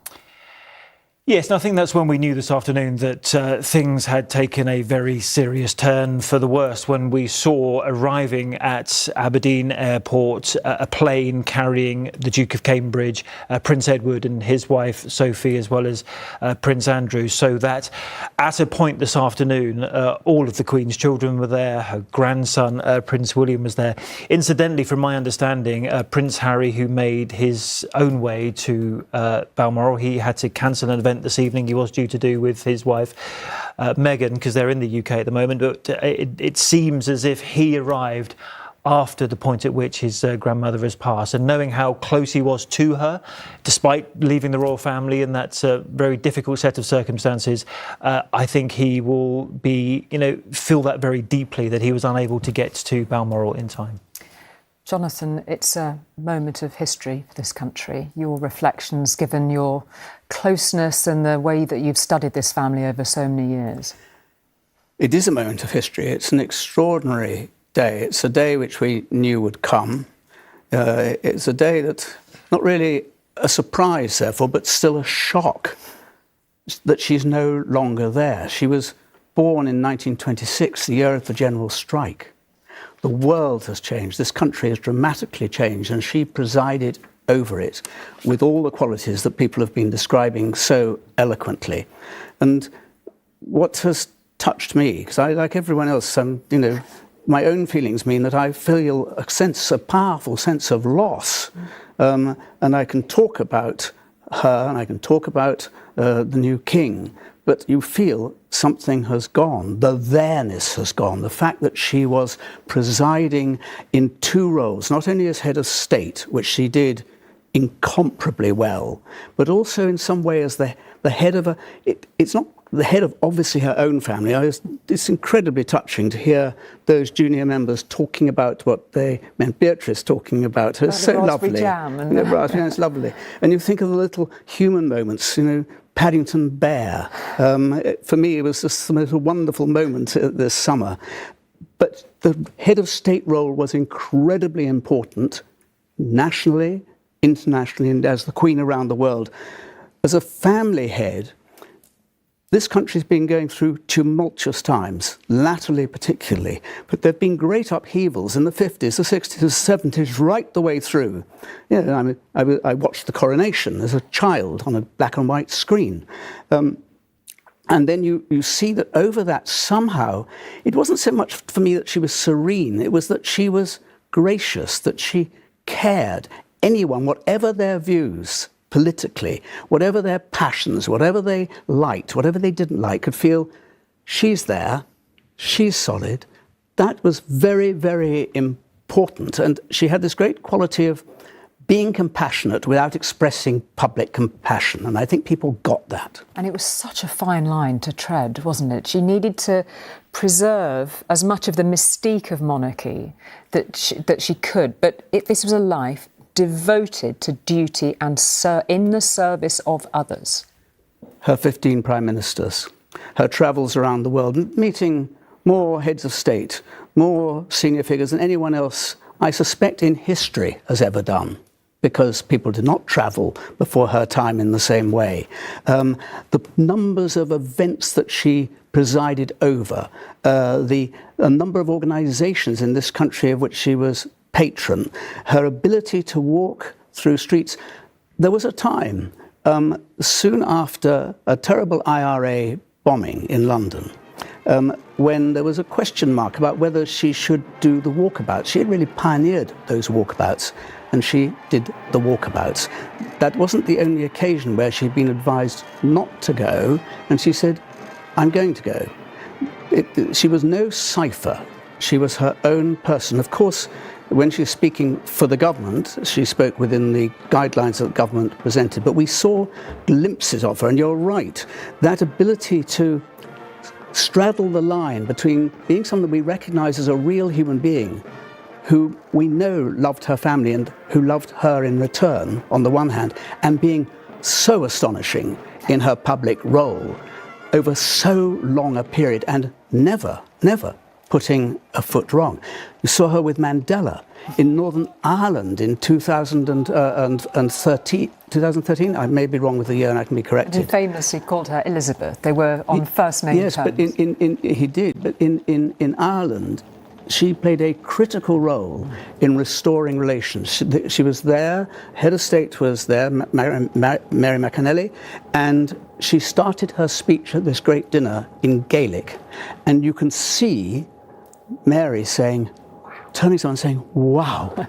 Now that was a symbolic moment. And you talk to anyone who was involved at the time in government, around government, they will say that without her, that was the point at which people said to themselves, we must never allow this battle to happen again. Yes, if there were one moment you could point to critically in our history, that would be one of the key elements. I think it was fundamentally important. And there was, go back a bit, 1965, in the summer of 1965, her first visit to Germany after the war. Still, those of us can remember at the time, there were still people who wouldn't buy Mercedes-Benz cars. She went to the Berlin Wall, which had been created by the Russians, and she was a symbolic figure there, renewing ties with the German nation and the German people. And of course there were worries. Would they turn out to support? They turned out in huge numbers, as they did in Ireland. I mean, they weren't prepared in Ireland for the numbers of people who came in the streets. They thought it'd be a quiet event. On the contrary. So she had that formidable ability to be a person who you think, oh, I want to meet. One more thing. I've spoken in the past, over years, as it were, to politicians, public figures who have very independent views, strong-minded, don't quaver easily. When they go and meet the Queen, I mean, one of them, he's no longer alive, unhappily. Robin Cook, who's the former foreign secretary, said, I was talking to him after a programme in the studio. He said, I've got to go to Windsor because remains a convention. I've got to go to Windsor. What are we going to talk about? And I sort of said, you write racing tip columns. She loves racehorses. Try that. I saw him about 2 weeks later. He said, Jonathan, I had the most wonderful evening. And that was this range of qualities that she had. And that's why, tears start to our eyes when we think she's not there, at the same time as knowing, in my strong view, that this will continue. There will be an evolution that will work, in my view, very effectively. Well, that's a fascinating thought. We will hold it at that moment. Thank you, Jonathan, and we will speak to you, Chris, again, of course, very shortly. We're just seeing some of the extraordinary scenes outside Buckingham Palace there as you were speaking to us, Jonathan. Well, earlier, Prime Minister Liz Truss made a statement to the nation from Downing Street. Labour leader Sir Keir Starmer and Scotland's First Minister Nicola Sturgeon have also paid their own tributes. The death of Her Majesty the Queen is a huge shock to the nation and to the world. Queen Elizabeth II was the rock on which modern Britain was built. Our country has grown and flourished under her reign. Britain is the great country it is today because of her. As we mourn her loss, we should also treasure her life, our longest serving and greatest ever monarch. Above the clashes of politics, she stood not for what the nation fought over, but what it agreed upon. In crisis, she reassured us, reminding us that we are all part of something that stretches back through time, a symbol of the best of us. She has inspired us, on occasion comforted us, and always personified values we hold dear. Throughout her reign, she performed her duties with exceptional wisdom, dedication and fidelity. Well, let's speak to our political editor, Robert Peston, in a rainy Downing Street this evening. Robert, your reflections, first of all, on the tributes that we've heard tonight. And so many of the words are now echoing through these hours, aren't they? Duty, a rock, solidarity, unity, her qualities ringing through these tributes. No, that's certainly right. I was very struck by the tributes paid by two of her prime ministers, John Major talking about her selflessness and, as you say, her profound sense of duty. Tony Blair talking about her as the matriarch of the nation, the sort of glue that binds us all together. And I think there are many people who see her as that sort of source of how we cohere, how we remain solid. We remain our solidarity as the United Kingdom, and that's one of the reasons why her death feels so shocking and such a blow. There will be an opportunity over the next 24 hours, Friday and Saturday, for parliamentarians to pay tribute. We understand that there will be special sessions of Parliament for MPs to, as I say, give those tributes. I've also discovered slightly more about the impact of all of this on the business of government. During the 10-day mourning period, broadly all government business will be suspended. There will be no government announcements. Obviously the Parliament after these special sessions won't sit. And actually that does potentially cause a bit of a headache for Liz Truss. She announced today a policy of enormous importance to British people, £150 billion allocated to putting a cap on energy bills, but that does require some legislation. And so one of the things that's got to be somehow rushed through is the legislation to make sure that people do benefit from that cap on energy bills for the target date of October the 1st. This is all quite tricky stuff. Civil servants are going to be expected to wear sober dress, and I think those who will be seen in public will be expected to wear essentially mourning clothes. And then there's some other things that we've sort of learned from government sources in recent hours. There's going to be a special meeting of, actually I think it may already have started. It was due to start at 9 o'clock, of ministers with representatives of the palace, representatives of the police force, to plan events during the coming, as I say, 10 days of mourning. And one other, I thought, quite important detail, but Chris Shipp was talking about that gap between the announcement at 12:30, I think it was, of the serious illness of Her Majesty, and then we heard, I think, about 6:30 we got the confirmation that she died. Liz Truss, we understand, was told by the Cabinet Secretary of the death at 4:30 this afternoon. So we now know that Her Majesty died at some point before 4:30, and obviously, after that, there were all sorts of arrangements that had to be made before the announcement could be made to the nation. Robert, thank you very much indeed for that. Away from Downing Street, the world of sport has also been paying their respects to Queen Elizabeth. Tomorrow's Test match and horse racing have been cancelled, and in the last few minutes, the EFL has announced tomorrow evening's football matches have been postponed. And in tonight's football, a minute's silence were held before the matches. Our deepest condolences and heartfelt sympathy to the royal family. This was at Old Trafford earlier before kick-off at Manchester United's match against Real Sociedad, while at West Ham Stadium the silence was interrupted by this.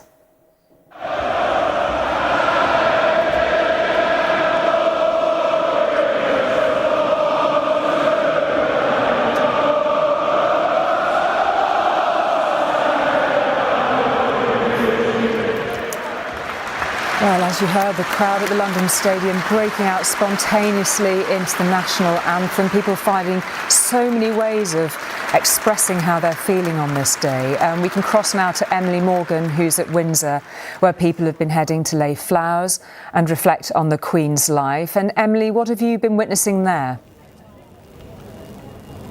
Well, despite darkness having fallen here, people are still coming. You probably can't hear it there, but there's a real silence here. Silence and darkness have descended. A lot of the crowds have now been asked to move from where I'm standing to the Long Walk. Hundreds of people have gathered there. They are laying flowers as we speak. Some of the notes on those flowers I can read out to you. Some of them are very poignant. You were always there, always making us smile. Another one reads, "We love you.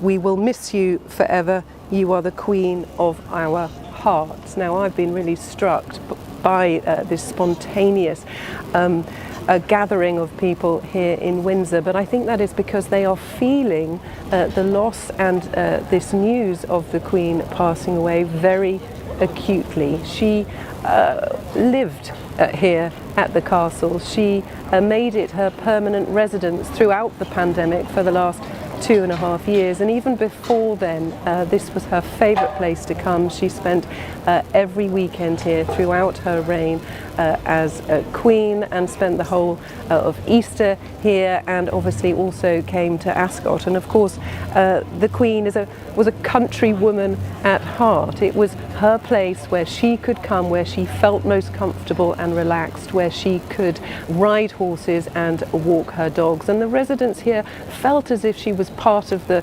community. She was part of where they lived. She was their neighbour. Many of them saw her around the Great Park and felt like they knew her, which is why they're feeling it so acutely here. Now, the Victoria Monument is just down the road there. Candles have been laid down there. Flowers are behind me, and the residents are still coming to pay their respects, stand in silence, and try and process and accept this momentous news. Emily, for the moment, thank you very much indeed for that. Alongside me in the studio, Chris Shipp and Jonathan Dimbleby.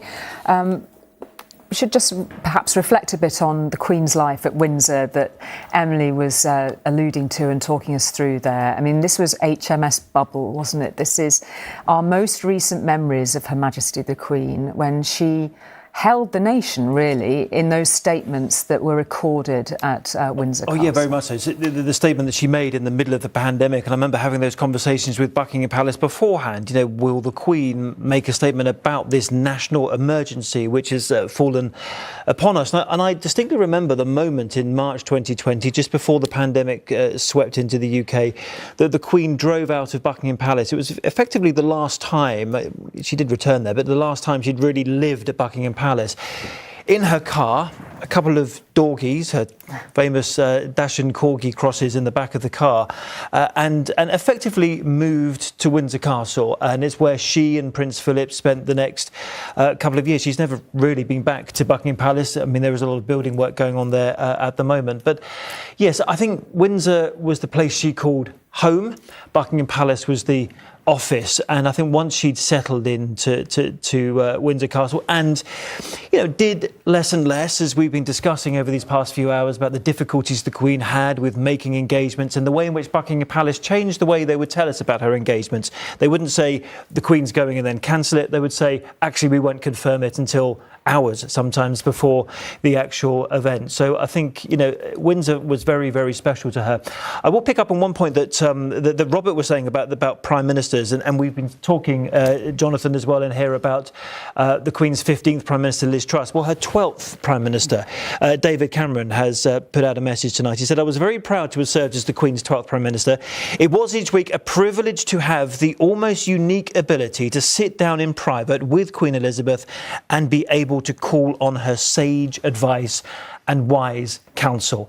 Isn't that something that we've come back to again and again this afternoon and this evening, about the ability of the Queen to give that advice to her prime ministers, because she herself had seen crises come and go, she'd seen prime ministers come and go. She was the one constant, a point that David Cameron was making tonight. Well, while you're speaking about prime ministers, we are now able to speak to one of her former prime ministers, Sir John Major, who joins us this evening. A very good evening to you, Sir John. First of all, your thoughts this evening? Well, I think it's heartbreaking news, and it will be extremely sad news for millions of people across this country and far beyond. The Queen has been in the warp and weft of our lives for 70 years, and there are many people in this country who remember nothing but the Queen being our monarch. So I think there'll be many tears shed tonight, and justifiably so, for a very remarkable woman. I mean, it must be hard for you to compute how many personal memories you must have of your encounters with her in those private moments when she would have listened, offered words of advice. Just talk to us a little bit about those. Well, when people normally ask that question, they have in mind the private audiences the Prime Minister has with the Queen. And of course, that's entirely true. They were very informal. It was just the Queen and the Prime Minister. They would sit together, perhaps for an hour, perhaps longer, mostly longer in my experience, surrounded only by the corgis. There's no record made of the meeting. There's no private secretary present. It's entirely private, and there is no issue that is off the agenda either Her Majesty or the Prime Minister can raise and talk about anything. And they're extraordinarily useful, as every Prime Minister will tell you. But there are other occasions as well. I remember visits to Balmoral when you were a guest of the Queen and Prince Philip, and they were very informal. There would almost certainly be an informal evening out with a barbecue, which Prince Philip would cook. And the Queen at the end of the barbecue would insist on doing the washing up and deny any help from any source. They were very informal. And people forget, behind the facade of majesty and the importance of royalty and the responsibilities that the royal family and particularly the Queen have, there lies individuals who are empathetic, who have their interests, and also have a great responsibility for millions of other people that they discharge. And I think the Queen gave a great example of that throughout the whole of her long period as monarch. You're in that very privileged position, Sir John, of seeing that family queen, if you like, after those wonderful invitations to Balmoral, but also getting a very deep sense of her constitutional role in those moments of high state. Just offer us some reflections on those too. What have we lost in the Queen as head of state? Well, you've lost someone who's remarkably wise and remarkably experienced. There is no one on this earth who has met so many heads of government and read so many national papers of importance and briefing as Her Majesty the Queen. There is nobody in any country in the world who can remotely match that. And that is an extraordinary reservoir of wisdom and experience. The Queen's historic memory of what has happened in the past stretches back far longer than any civil service advisor you will come across. And that is an extremely valuable resource. And I think what people perhaps don't understand is the extent of empathy that there is, the extent to which the Queen actually understands and will question about the lives of people in different parts of the United Kingdom who may be facing difficulties. She's extraordinarily well briefed about the way her subjects live in every part of the United Kingdom, and that never failed to surprise with the sheer depth of understanding and knowledge that she had. They were very useful meetings for Prime Ministers, and any Prime Minister who chose not to listen to the Queen would be a very foolish man indeed. Did she put you on your mettle, Sir John? There was nothing confrontational. No, truly, they were very friendly meetings. There was nothing. They were formal in the sense that one has to be formal with the monarch. Of course they were. But once you began talking, it was in no sense controversial. It was a discussion about events, and an extremely well briefed and worthwhile discussion. And everyone felt at ease very soon after they began entering into those weekly discussions. Where do you think it leaves this country, Sir John? Everybody will have a sense of loss or something shifting if they don't have a particularly close regard for the institution of the monarchy. Everyone will know this is a moment where something has moved, has shifted, a moment of history. Where do you think this leaves the country tonight, Sir John? Well, this is a moment that children who don't realise its significance will remember when they're very elderly people. It is a remarkable moment in history. We've never had a monarch serve so long, and now we have lost that monarch and we move on to King Charles III. So it leaves this country wondering, because of the political difficulties the country faces as well, because they are part of the backcloth to the loss of the Queen, we face very many difficulties over the next few years. And it will be an extraordinarily difficult job for the government, for ministers, and of course for the monarch as well, to navigate a way through all those difficulties. What is very much in our favour is that King Charles III has known of his responsibilities and his duties all his life, and has been very well prepared for them. So I think there is undoubtedly going to be a huge feeling of loss. The Queen will leave a very big hole in our lives because of the permanent presence that she has been. But I think she will be satisfied that she has left a legacy of a new king who will understand the problems, and behind that king, a son and a grandson who can follow on and keep the monarchy secure. So we have always moved on from one monarchy to the next. It's a painful transition, particularly after such a lengthy, successful monarchy, with a queen who astonishingly, over 70 years, has retained a popularity that no other public figure could possibly match. So it is an extraordinary legacy she leaves, and I think King Charles will build on that legacy in the years ahead. And just in conclusion, what's your personal fondest memory tonight, Sir John? There are so many memories, and there are so many that I'm afraid I can't tell you.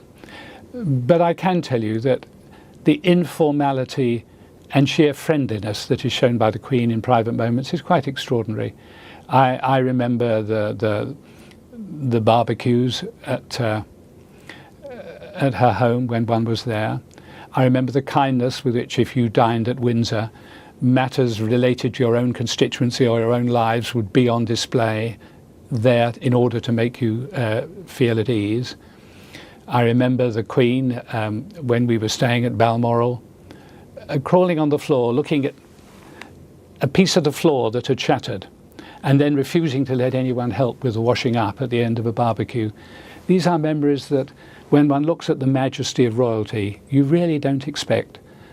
And they make a very profound impression when you see them, and a memory that is imperishable.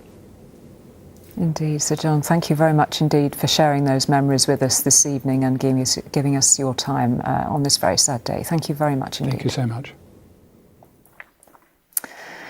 Well, let's get a sense of some of the reaction to the Queen's death that has flooded in from around the world. Charlene has been looking at some of them. Charlene. Yeah, I mean, there have been so many tributes over the last few hours, Julie, unsurprisingly, including leaders of the Commonwealth, other world leaders, politicians and other well-known figures like celebrities, of course. So let's start with the Commonwealth, because Her Majesty has been head of the Commonwealth since 1952, of course.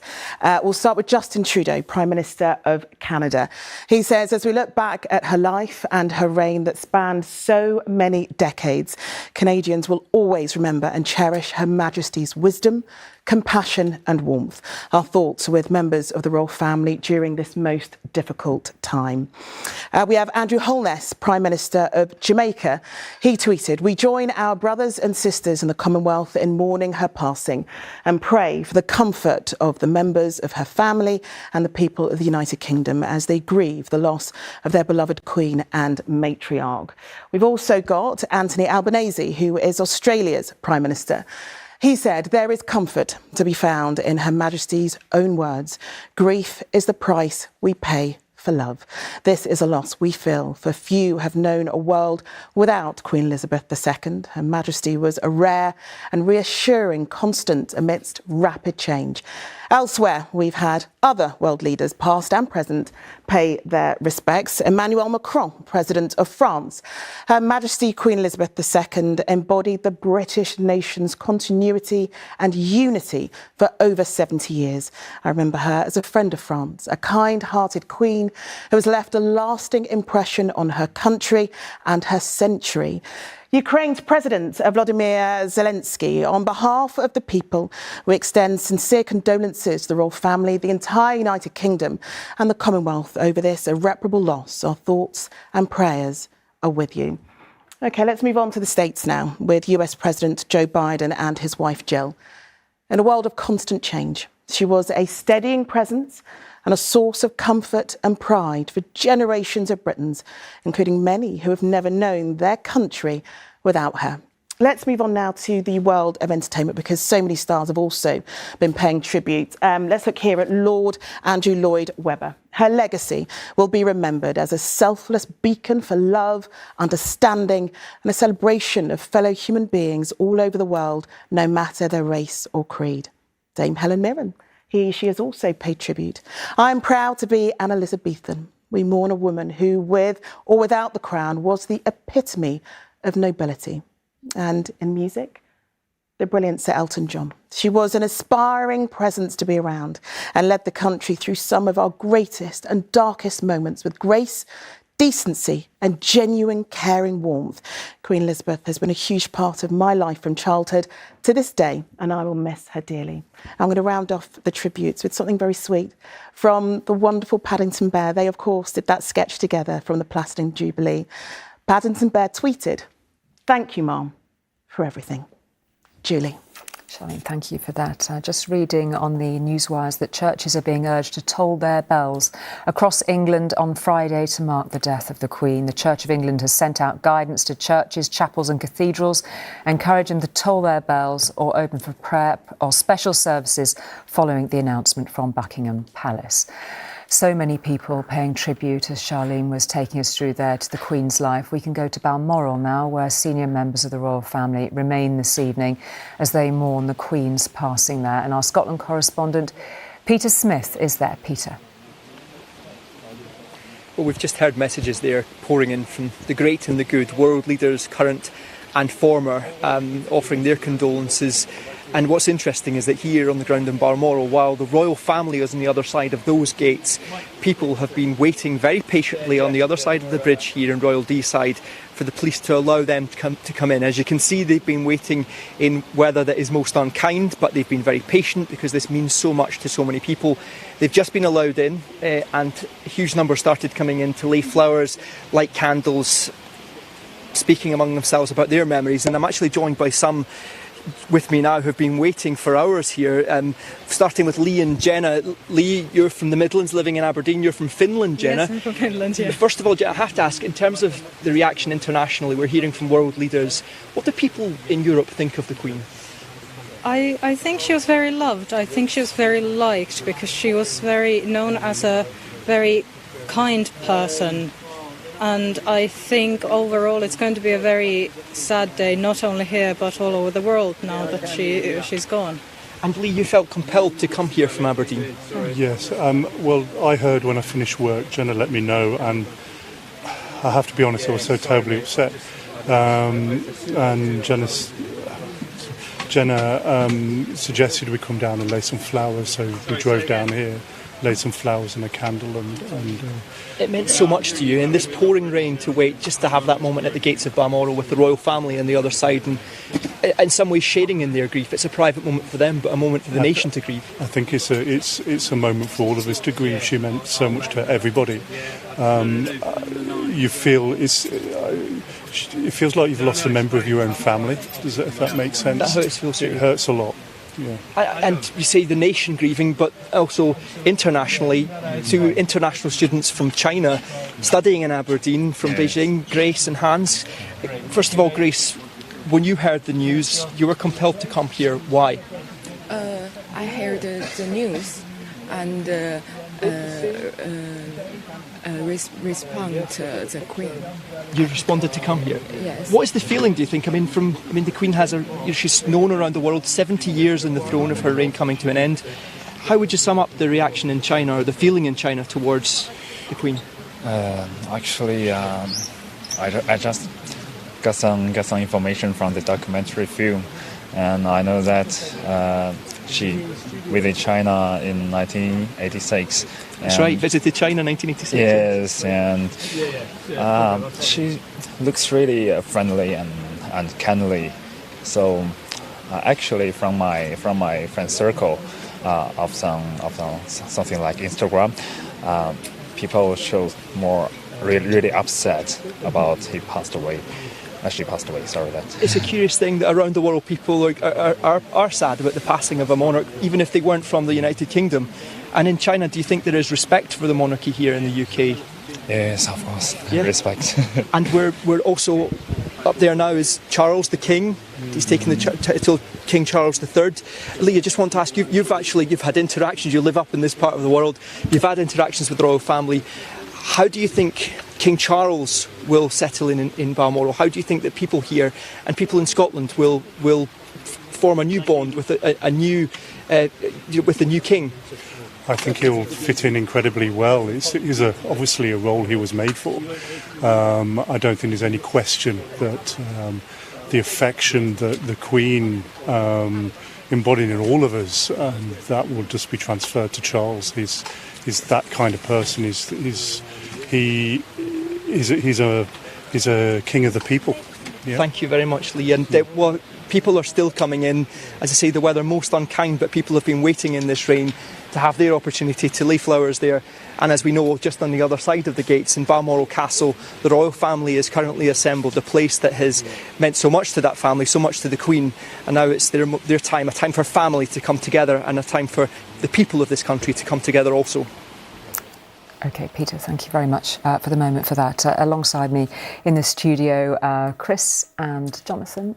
We'll come and have a bit further chat with you in a moment, Jonathan. But Chris, we've got some detail about what's going to be happening in Parliament the next couple of days. Yes, I see. Well, I was struck by one former MP and PM, John Major, just talk about how the Queen had this reservoir of wisdom and experience that stretches back further than any civil servant you will ever hope to work with in Westminster. But it will be tomorrow that MPs themselves get the opportunity to pay their respects to the Queen.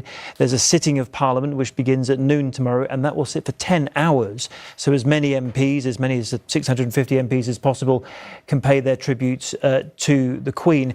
But in a sense, that's looking back. On Saturday, they will be doing some looking forward, and there'll be a special sitting of the House of Commons on Saturday so that the MPs can re-swear their allegiance, because they are servants of the Queen previously, and now they have to re-swear their allegiance of oath to King Charles III. That will happen in a special sitting on Saturday. OK, so many of these little elements that we'll see being built up over the coming days. For the moment, Chris, thank you. As we've been seeing in the rain, they are coming to Balmoral, to Windsor, and of course to Buckingham Palace. Throughout the evening, more and more people have been gathering there, and we can speak to Romilly, who's been witnessing events at Buckingham Palace this evening. Romilly. Yes, that's right, Julie. I just want to show you the scene here outside Buckingham Palace because it does strike me as very British. It has been raining heavily for hours now. It is dark, and yet to my left, to my right, in front of me, there is a river of people coming here with their umbrellas and with their flowers to pay their respects to the Queen. Everybody that I've been speaking to here to a man and woman has said that they felt it was important to come here to express their gratitude for what the Queen has done for the country, for her many, many long years of service. I don't know if you can see behind me over there are people climbing on to Queen Victoria's memorial to get a better view of the Union flag flying at half-mast over Buckingham Palace. There have been spontaneous outbreaks of the national anthem in the crowd. And if we can come here, I want to speak to some of the people who have been waiting here, who've come here to pay their respects to the Queen. You've brought your Union Jacks. Why was it so important to you to come? I think the Queen has been given us so much dedication over her rule, and the British people today have lost the most precious jewel in their crown. She's going to be hard to replace, and it's just total respect. By just being here tonight, you can see the number of people that feel the same. So I'm proud to be British. Absolutely. Thank you. And Jazz, you actually met the Queen at one point. I have, yeah. So firstly, I just watched my condolences to the royal family, obviously on this sad day. But yeah, it's the Queen. She came down to open a Sikh Gurdwara, which is a Sikh temple in West London in Hounslow. And as she came out, she went past me, and I sort of just asked her how did she like it inside. And in a soft, elegant voice, she said it was wonderful. Which she said it, and it was just a great memory to keep. And that's why I've come down here to sort of pay my respect today as well. It's amazing how many people have turned up. And Glenda, can you sum up what the Queen meant to you? She gave her whole life, so the least you can do is give something back. And, you know, it's a little part of my life, and it's something that I can take forward for the rest of mine. And, you know, like she gave hers, we can give her a little bit of our time. And Maurizia, quite a lot of emotion here in the crowd. Yes, there is. I started at the Royal Courts of Justice back in 2004, and the Queen, I was only there 3 weeks, and she came to open up one of our divisions.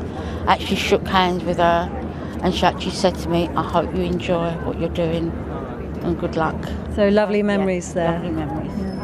And Liz Truss, the Prime Minister, spoke of her shock at the passing of the Queen, and it does seem strange to talk about shock when intellectually, of course, we have known that this moment was coming, that the Queen was 96, that she couldn't go on forever, and yet here in this crowd, this huge crowd at Buckingham Palace, there is still a sense that people just weren't quite prepared for this moment. Indeed, Romilly, thank you for that. Just listening to those voices, Jonathan, it strikes you that all across this country there'll be millions of little memories fizzing tonight about those little personal connections. I think that's exactly what came out of those interviews there. Quite a diverse group of people, everyone with a memory of some kind. And I think that's the remarkable fact. Anyone who met her at any point, anyone who was in the crowd nearby when she came across and smiled and spoke to the neighbour would say, I met the Queen. I saw the Queen. Now, that's an uncanny thing. I don't think that happens with anyone else, occasionally for a brief time, a pop star, for instance, but over such a long period, having that extraordinary effect, that deep affection, and I think people are inevitably. I've spoken to people, before I came into this studio, just friends who are upset, and in a way, we know that her enormous support has been sustained through her reign. People can be Republicans and perfectly legitimately and probably perfectly sound arguments, but that doesn't alter their sense that she has been remarkable, and I bet you there are a good many Republicans out there who will be mourning her loss, because you lose someone who's been part of our lives. And I think that is what you've noticed in the crowd. It doesn't surprise me at all, incidentally, that the crowds turned up in that way in the rain. I think it was a gesture. People can't help themselves, and there's nothing, as it were, deferential about that. It's not deferential at all. It's affection and regard. They're saying, they were, articulating it there, that they know that she turned out for them. Yeah, she would have turned out for them in the rain, which she did again and again and again. I mean, her whole life was, all the images that we have of her getting out of a car, going across and talking to people and smiling and asking them a question and finding something to make that individual feel that they mattered, as indeed they did. But the fact that they felt that she knew they mattered, I think, is what was quintessential about the way in which she set about the role of being the head of the country alongside being the head of the state. The other note that was struck in those lovely conversations that Romilly was having there was one of faith, of her visiting the Sikh gentleman who said she'd been to the Gurdwara, and he had very close, affectionate memories of that moment. It's a very, very important fact about her. We know that she, when she became Queen, solemnly said that she did it in the name of God. Not that she had divine right, but that she was serving God and the people. And that was really serious for her. She was a devout Christian, but she reached out across to all other faiths. There was an event in 2011, major important event at Lambeth Palace. And she said there, made a speech which got a lot of attention, she said that she served Christian faith and all faiths, including those without faith. And a little while after that, a former dean of Westminster told me he was having a meeting with her, and he said how wonderful it was that she'd been so ecumenical, that she'd reached out to all these other faiths, and he said, and those with no faith. That was the key to her. Yeah. She embraced everyone regardless, and everyone could respect that. And yes, people could revere it, they could love it. Everyone had their own different feelings, and those will persist. There will be a sense of a vacuum.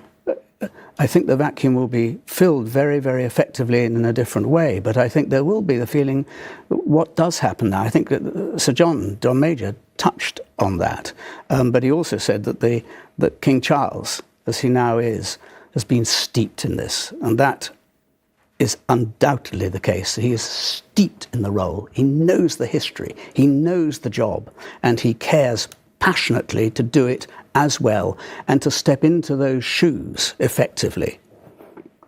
And it is worth noting too, Chris, be interested to get your insight in this, but we've had tributes from global religious leaders. We've had national religious figures, of course, the Archbishop of Canterbury, Cardinal Vincent Nichols of Westminster. We saw the Pope, yep. Chief Rabbi. She has standing amongst these global religious figures. You can't imagine, can you? You cannot imagine any other individual who would have reaped these bouquets sent in honour and awe of her from all over the world. It's just, wouldn't have happened. It couldn't have happened, and it could not happen again. Sorry. And similarly, politically, from prime ministers who support having the Queen as head of state, perhaps you could think of Justin Trudeau, to tributes from prime ministers who actually have been talking openly about replacing the Queen as head of state, like Anthony Albanese in Australia, like the Prime Minister of Jamaica, who, quite famously made William and Kate feel rather awkward on their visit to Jamaica recently. So, but still tributes for the Queen, for her as a person, those personal And she, of course, was very relaxed about countries that wanted to become republics. And if you think, when she came to the throne, she was the queen of an empire. She was an imperial queen, and a lot of possessions. And then this huge change to independence in the countries that became the Commonwealth. Totally relaxed about whether or not, as head of the Commonwealth, the countries in the Commonwealth choose to have the Queen or the Sovereign, or King Charles, as their head of state. They're relaxed about that because they understand the world. They're not, they're not sort of in aspic saying, I want it to be like it was. She's never been like that, and he certainly isn't. But I also think they can see the direction of travel. And, from everything we've been told about King Charles, he's also relaxed. Were, for example, Jamaica want to become a republic, as Barbados did just, 18 months ago or so, were Australia. I mean, that would be a really big story were that to happen. But I think they can probably see the direction of travel, that is that countries will perhaps want to become republics and not have this British monarch in London as their head of state. That's something I think we will see in the coming years. We're just looking at various images from around the castles. Just a brief thought, perhaps, from you, Chris. Behind these walls, behind the walls of Balmoral, that's Windsor obviously tonight, behind the walls of Balmoral, where we know the young princes were when the Queen had to comfort them in the loss of their mother, there is a private family coming to terms with private personal loss tonight. Yes, now I think that is often something that we end up dissecting when we talk about the royal family. Yes, it's an institution of monarchy, but it also is a bunch of individuals who have those family relationships, some of which, as we've discussed many times in the studio, Julie, on News at 10, have had their strains, have had their ups and downs. As we speak tonight, however, all the Queen's children and 2 of her grandchildren are currently in Balmoral, where they are digesting, as we are as a nation, this monumental news about the passing of Queen Elizabeth II and the end of this Elizabethan era. Indeed, Chris. Thank you both for the moment. Let's return to Windsor and to Emily Morgan. And Emily, you were saying earlier how many people have gathered there in the gloom of the night and the rain. Yeah, absolutely. Well, it isn't raining now, thank goodness. It is just dark, but people are still coming. Usually on a Thursday night in Windsor, it is buzzing. People are out and about in the pubs. There are an awful lot of people out and about, but it is not buzzing. It is very quiet, very sombre. Those are the 2 words that really come to mind. And I think the feeling here is that the people of Windsor have lost one of their own. Someone who lived here amongst them. She was part of their community. She was really part of what Windsor is, the heart of Windsor. Now, there was a pile of flowers behind me. That has now been moved to the Long Walk, and that is where people are gathering this evening. Despite the time, despite the fact that it's dark, they are still coming, and there is a sea of flowers down there at the moment. The Victoria Memorial here, just at the end of this road, has also become a focus for people here in Windsor. They're laying flowers down there. There is a ring of police around the memorial, but candles and flowers are still being laid. People here just want to pay their respects and say thank you to the Queen, who has lived Windsor the whole of her life. Emily, thank you. It is now 10 o'clock on the day that marked the end of the second Elizabethan age after the death of the Queen at the age of 96. She died peacefully this afternoon, drawing to a close the longest reign in British history. Her children and grandchildren hurried to Balmoral ahead of the announcement. Prince Charles has called it a moment of great sadness, but said the royal family would be sustained by knowing the deep affection in which she was so widely held here and around the world. Queen Elizabeth II was the rock on which modern Britain was built. Our country has grown and flourished under her reign. Britain is the great country it is today because of her. At Buckingham Palace, a rainbow broke through the clouds as people gathered to remember the monarch who devoted her life to their service. She's the only constant we've all had in our lives. I just want to show me respect. She will leave such a huge legacy, huge, something that hopefully my children will follow. The new King, Charles III, is at Balmoral this evening, preparing to return to London tomorrow, ahead of his official proclamation at the dawn of a new reign.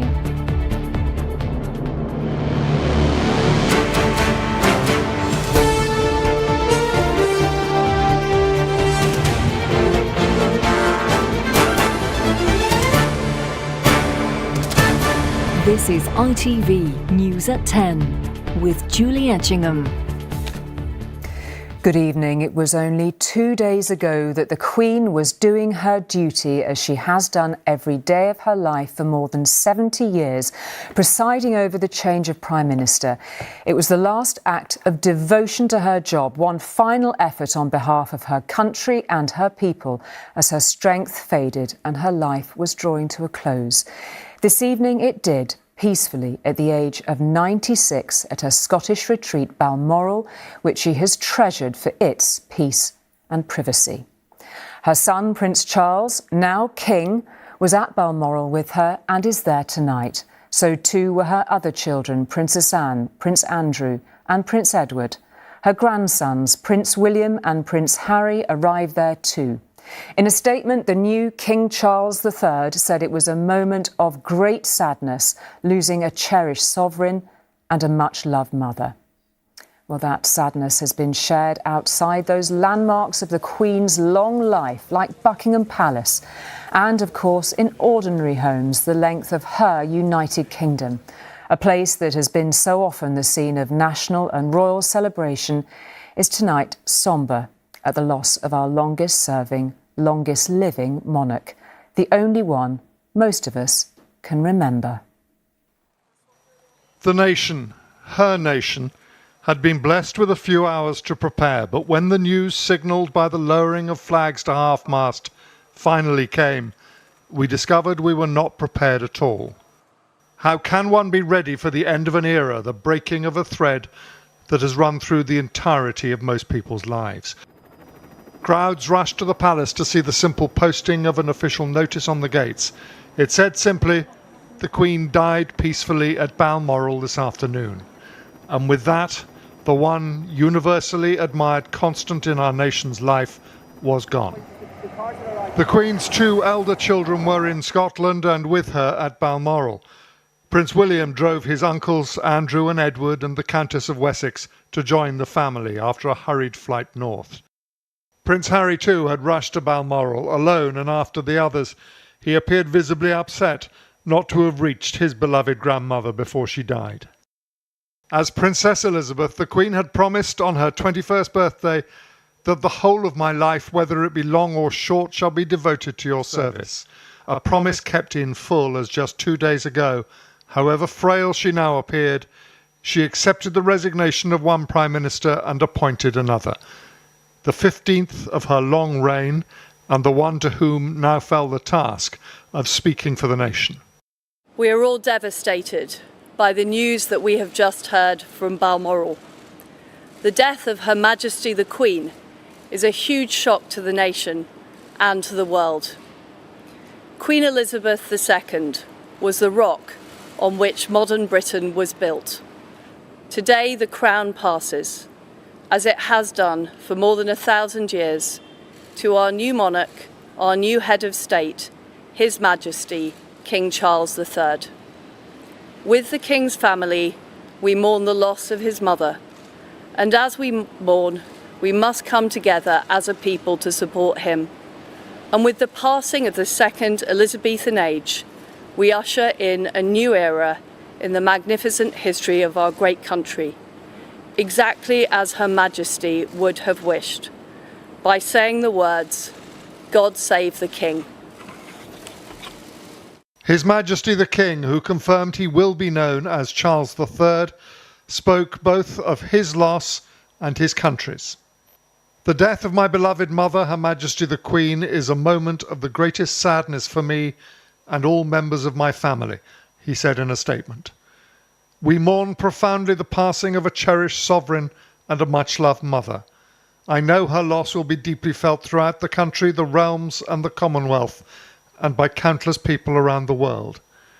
During this period of mourning and change, my family and I will be comforted and sustained by our knowledge of the respect and deep affection in which the Queen was so widely held.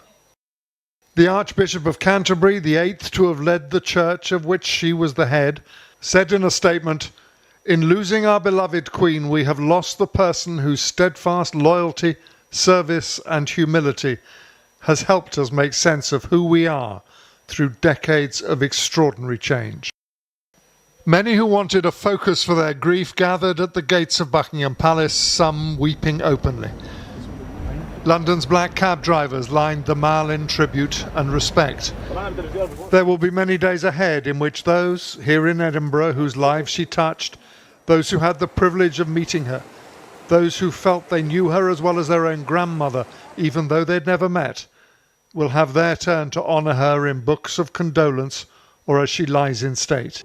But for today, it's the simple act of placing flowers and watching the rainbows that arched briefly over both the palace and Windsor Castle at the moment her death was announced, and of quietly giving thanks for a life of supreme duty. Well, we can take you straight to Balmoral now, and Emma is there for us this evening. Evening to you, Emma. Senior members of the royal family gathered there this afternoon. Of course, we know many still there tonight. Indeed, this is, of course, a hugely significant moment of state, but for those gathered here at Balmoral, for the family, it is an intensely personal moment of very individual grief. We knew that the situation was changing quite dramatically during the course of the day when we started to hear that members of the royal family were coming, making this journey north to be here at Balmoral.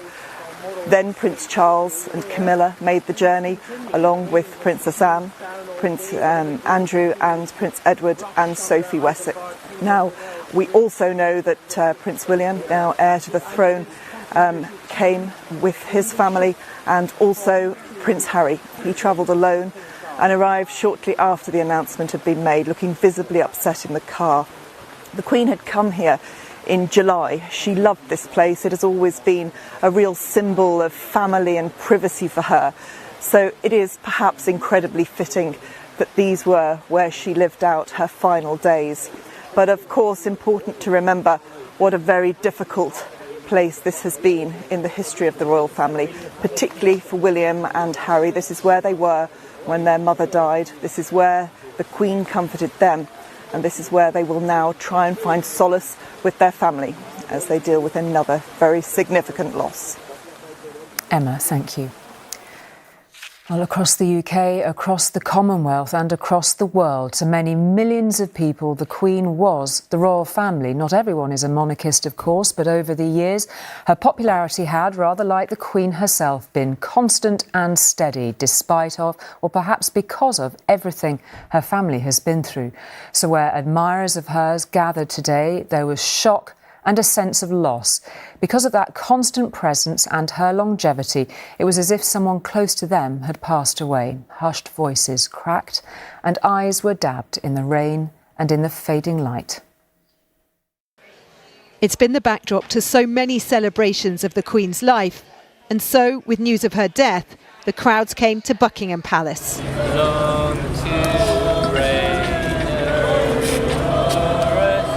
God save our Queen, they sang, even after she'd gone, because despite knowing that this day would come, it felt impossible to take in. She's the only constant we've all had in our lives. I just want to show me respect. Yeah. She will leave such a huge legacy, huge, something that hopefully my children will follow. I followed and my mother followed. I can't say anything more. She's just amazing. Throughout the day, tourists and passers-by alike struggled to take in the news, shock turning to concern, and then simply sadness. It makes me very emotional. She's just always been there for us. She pledged her life, and she has stood by that very word. She has. I didn't think I'd feel so sad personally. I had a little cry walking around the corner. Yeah. That connection, so personal, for a monarch but also a matriarch, as familiar as our own families. In Sandringham, it felt like losing a loved one, and so their thoughts were with those closest to her. I feel for them. I've lost my nan and I've lost a granddad this year, so this little kid's first day, yeah, I get how they feel. We kind of expected, being 96 and having such an amazing life, that, you know, it was going to happen one day, wasn't it? But it's just a shock all of the same, isn't it?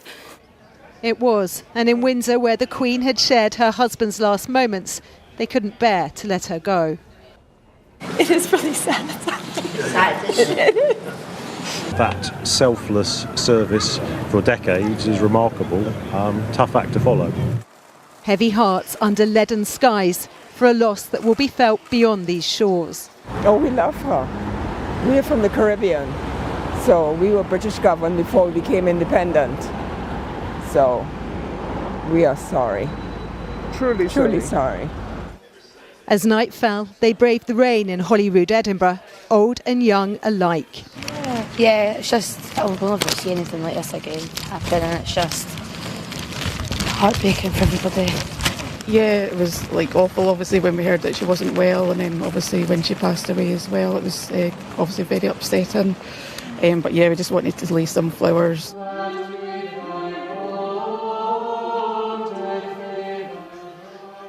In the Minster at York, prayers for the Queen and her family. Tonight, a nation struggling to believe that its guiding light is gone. And Chris, our royal editor, is here, and Rachel was reflecting it in that piece there. Chris, this very quiet spot, Balmoral, the shockwaves that have rippled out from there in the course of these last few hours, and it's hard to overstate, really. Yeah, the shockwaves across this country and also across the world. And, you know, let's remember, Julie, that most people watching tonight, most people in this country do not remember, were not alive to see another monarch on the throne other than Queen Elizabeth II. And if we talk tonight about tributes from Joe Biden saying that she defined an era, to taxi drivers who on our programme tonight have been in tears on the Mall, listening to John Major talk about how she was a sort of a reservoir of experience that you just couldn't get from any other civil servant. Just tributes from absolutely everywhere. Of course, what happens now is the focus will turn to the events that are now being set in place. The Queen's coffin will remain at Balmoral Castle. It will be moved to the ballroom. And Julie, the ballroom is a place where the Queen used to throw the Gillies ball. She was the host. It was a place that she loved to be. But it will rest there so that members of staff on the estate at Balmoral can pay their own personal tribute. Remember, these are people who served the Queen, who knew her very well indeed. We're waiting now for the King. King Charles III has now been confirmed to sign off the events that will then follow. But the coffin is likely then to move to Edinburgh, to the Palace of Holyrood House. It is likely also to lie in rest at St Giles Cathedral in Edinburgh before the move to London. And we are looking ahead now to a period of perhaps 10, 11, 12 days between the announcement of death today and the funeral, and those are significant moments for this country, and the eyes of the world will be on this country. And not least in the Houses of Parliament tomorrow. We know we've had some indication of what is going to be happening there tomorrow too. Yeah, I mean, there are so many changes, but one change is that MPs, not only tomorrow, will pay tribute to the Queen, looking back, of course, but then on Saturday there will be a special sitting so they can swear an oath of allegiance to the new king. And it is just an example of the set of changes, along with the national anthem and stamps and coins and everything else. But I think there is so much to come. But I think for the immediate term, we are focused on paying tribute to the woman who was our Queen for 70 years. For the moment, Chris, thank you very much indeed for that. Well, Emily Morgan is at Windsor Castle, where the Queen left in July to start her summer break in Balmoral. And Emily, Windsor has always been very dear to the Queen, not least particularly in the last couple of years. Tonight, she must be in the thoughts of so many of those who live there and who are effectively her neighbours. Yeah, absolutely. I think what has struck me tonight is the real sense of personal loss people feel here. I've been here all afternoon, even before the news of the Queen's death came. Residents who are coming here, people who live here coming here, just I think really wanting to be close to where the Queen lived, hoping for an update. And of course at around 6:30, when that sad news came through, many more people started to gather, hundreds in fact. It wasn't buzzing, it was sombre, it was silent. A real silence descended on this town. Even now in the darkness, people are still coming to pay their respects, to lay flowers on the long walk. I think a lot of people want to just come to reflect on her life, to perhaps talk to each other, stand near each other, hold hands, and perhaps reflect on memories they might have of her. Of course, for them, she was a massive part of their community, a presence here, a permanent presence here in Windsor. It was her home, and for them, as you say, she was their neighbour, their friend, and quite simply the beating heart of Windsor. Emily, thank you very much indeed for that. Well, from right around the world, as befitted her preeminent position on the international stage, the Queen has been remembered by global leaders past and present. Many she knew as friends. From the United States, President Biden called her a stateswoman of unmatched dignity and constancy.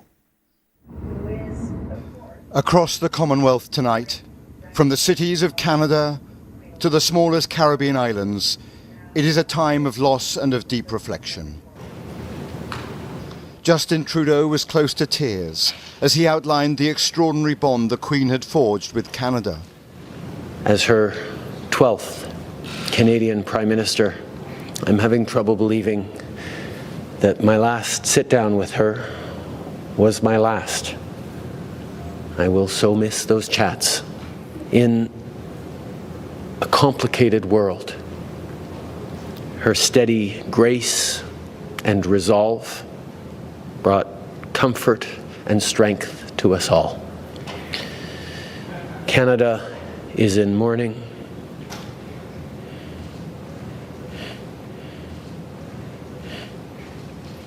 She was one of my favorite people in the world, and I will miss her so. In Washington, the flags over the White House have been lowered, and President Biden has spoken of the incomparable power of her example.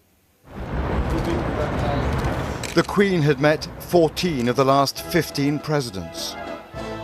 From Harry Truman in 1951, before she ascended to the throne, to Joe Biden last year. Her relationships forged a transatlantic bond, famously so with Ronald Reagan,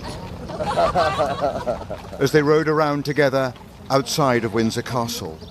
No, this room is full of mirrors. Where would you like us? And with the Obamas, who regarded their visits to see her as among the highlights of his presidency. Even with Donald Trump, despite this famous breach of protocol and his being perhaps a challenging guest, she charmed him over a banquet. And tonight he described the Queen as a grand and beautiful lady and said there was no one like her. Well, Queen Elizabeth continues on the same scale as her tour of the Down Under continent goes into its 5th week. As Australians and New Zealanders wake up to this news, some will recall the Queen's visits from the earliest years of her reign, recognising today the role she played and the continuity she offered.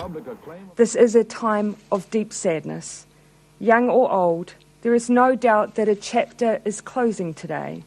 And with that, we share our thanks for an incredible woman who we were lucky enough to call our Queen. From the range and the depth of reaction internationally, it is clear the Queen was an inspiration not just to Britain or her realms or the Commonwealth, but to many other nations as well. One prominent American magazine has called her tonight Queen of the World, a modern global monarch. Throughout her reign, the Queen met not just our allies, but adversaries as well. This was her meeting with Vladimir Putin in 2002. And tonight the Kremlin extended what it called sincere sympathy and support to members of the royal family and all the people of Great Britain.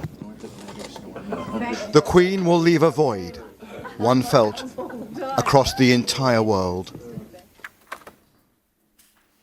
Well, MPs were first told of doctors' concern about the Queen's health at lunchtime during the big political event of the new parliamentary term, the announcement of what Prime Minister Liz Truss had called the energy price guarantee. Suddenly, news from Balmoral, of course, overtook that. And this evening, as we heard, Ms Truss described the Queen as the rock on which modern Britain was built. And Robert joins us now from Downing Street tonight. What a 24 hours the new Prime Minister has had, Robert. And it was quite a moment when you could witness this news rippling around Westminster as it broke this lunchtime.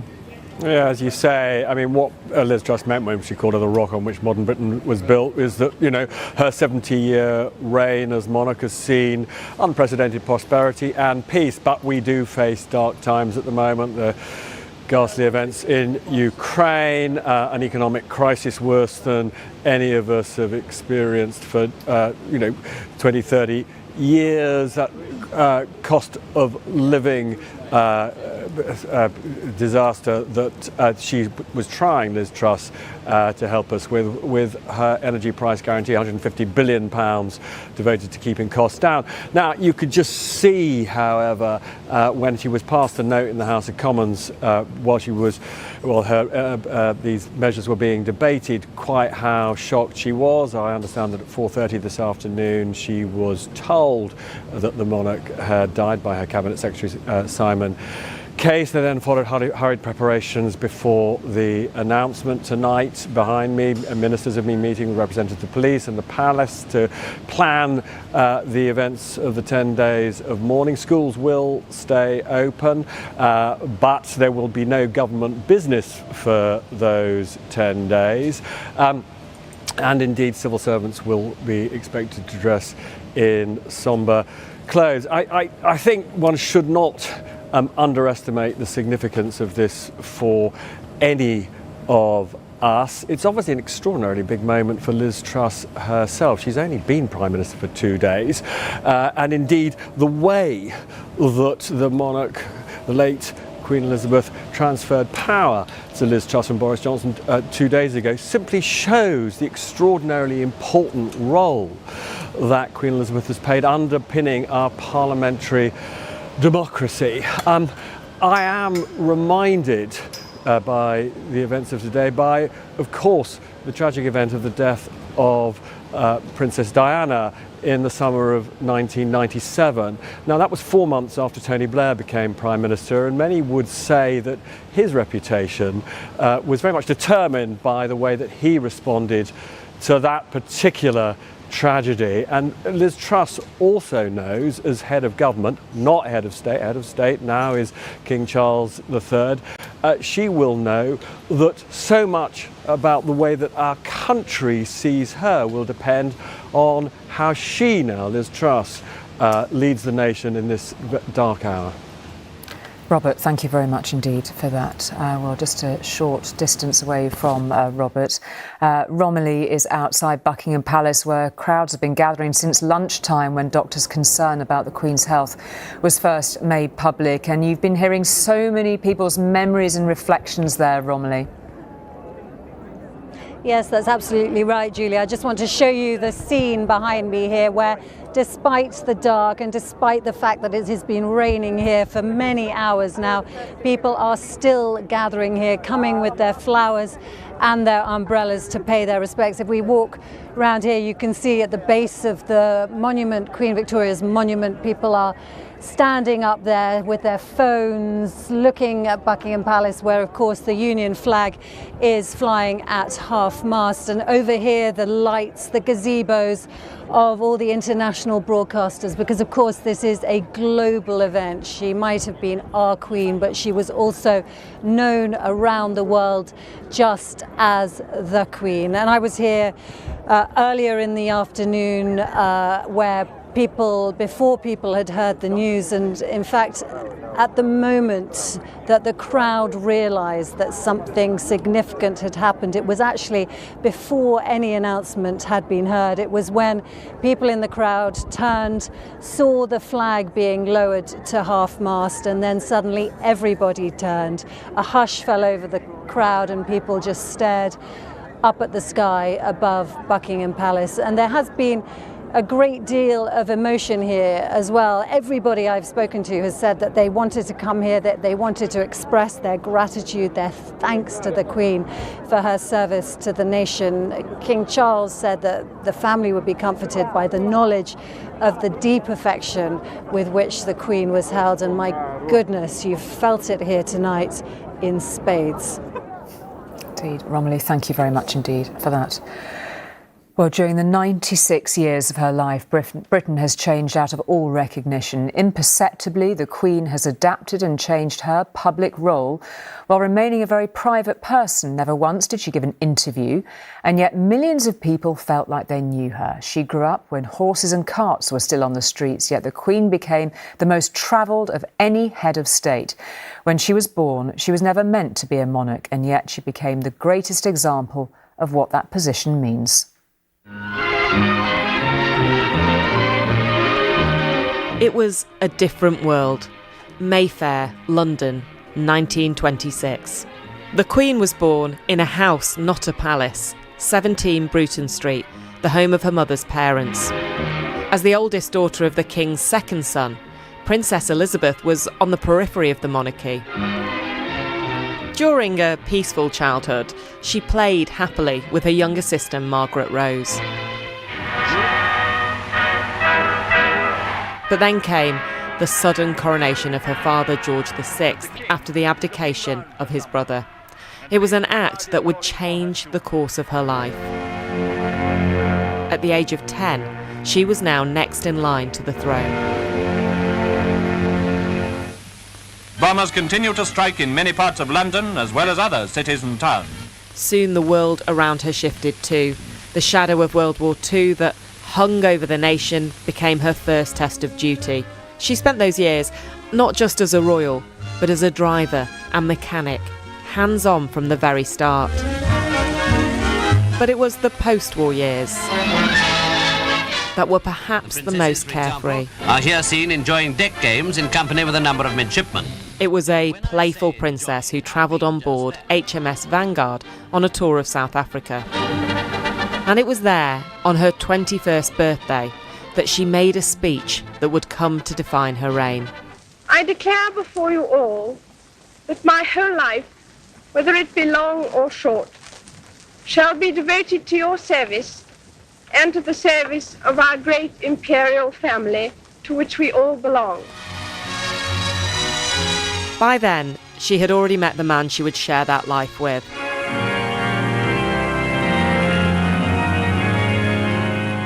Her wedding to Prince Philip in 1947 lit up a post-war Britain still mired in rations and ruins.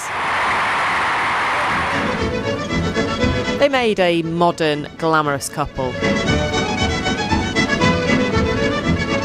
Now the Duke of Edinburgh takes a fatherly hand. There was Charles, then Anne. Then, 18 months later, everything changed. In February 1952, 6 days after waving farewell to his daughter who was flying to Kenya, King George VI died. Thousands of miles away, Princess Elizabeth didn't know it at first, but she was now Queen. Her coronation on the 2nd of June 1953 would mark the start of the second Elizabethan era that would endure long into a new millennium, as she would become the country's longest ever reigning monarch. The Queen's royal tours took her to more than 100 countries as she became an icon for Britain around the world. At home, she swore in 15 prime ministers with whom she held weekly meetings. She gave royal assent to laws, opened Parliament and bestowed honours. Andrew and Edward arrived in the 1960s, completing her family. The Queen's eldest son, Charles, married Lady Diana Spencer in 1981. It seemed like a fairy tale romance in which the whole country could share. But it was not to be. Tough times lay ahead. As Charles and Diana split, so did Prince Andrew's marriage to Sarah Ferguson. And there was a huge fire at Windsor Castle. 1992 is not a year on which I shall look back with undiluted pleasure. It has turned out to be an annus horribilis. But that storm was not to be the most severe to hit the royal family. Grief overwhelmed the country when Princess Diana died. The Queen kept her grandsons away from the public gaze at Balmoral, but the mood turned to anger as people demanded a response. 5 days later, she returned to Buckingham Palace and delivered a tribute live on television, finding the words that restored her place in the nation's heart. She was an exceptional and gifted human being. I admired and respected her for her energy and commitment to others, and especially for her devotion to her 2 boys. As they grew, those 2 boys remained at the heart of the monarchy. William's marriage to Kate in 2011 brought new heights of popularity for the royals. Good evening, Mr. Bond. And then came 2012, 2 decades after the Queen's Annus Horribilis, a year that cheered the nation. London hosted the Olympics,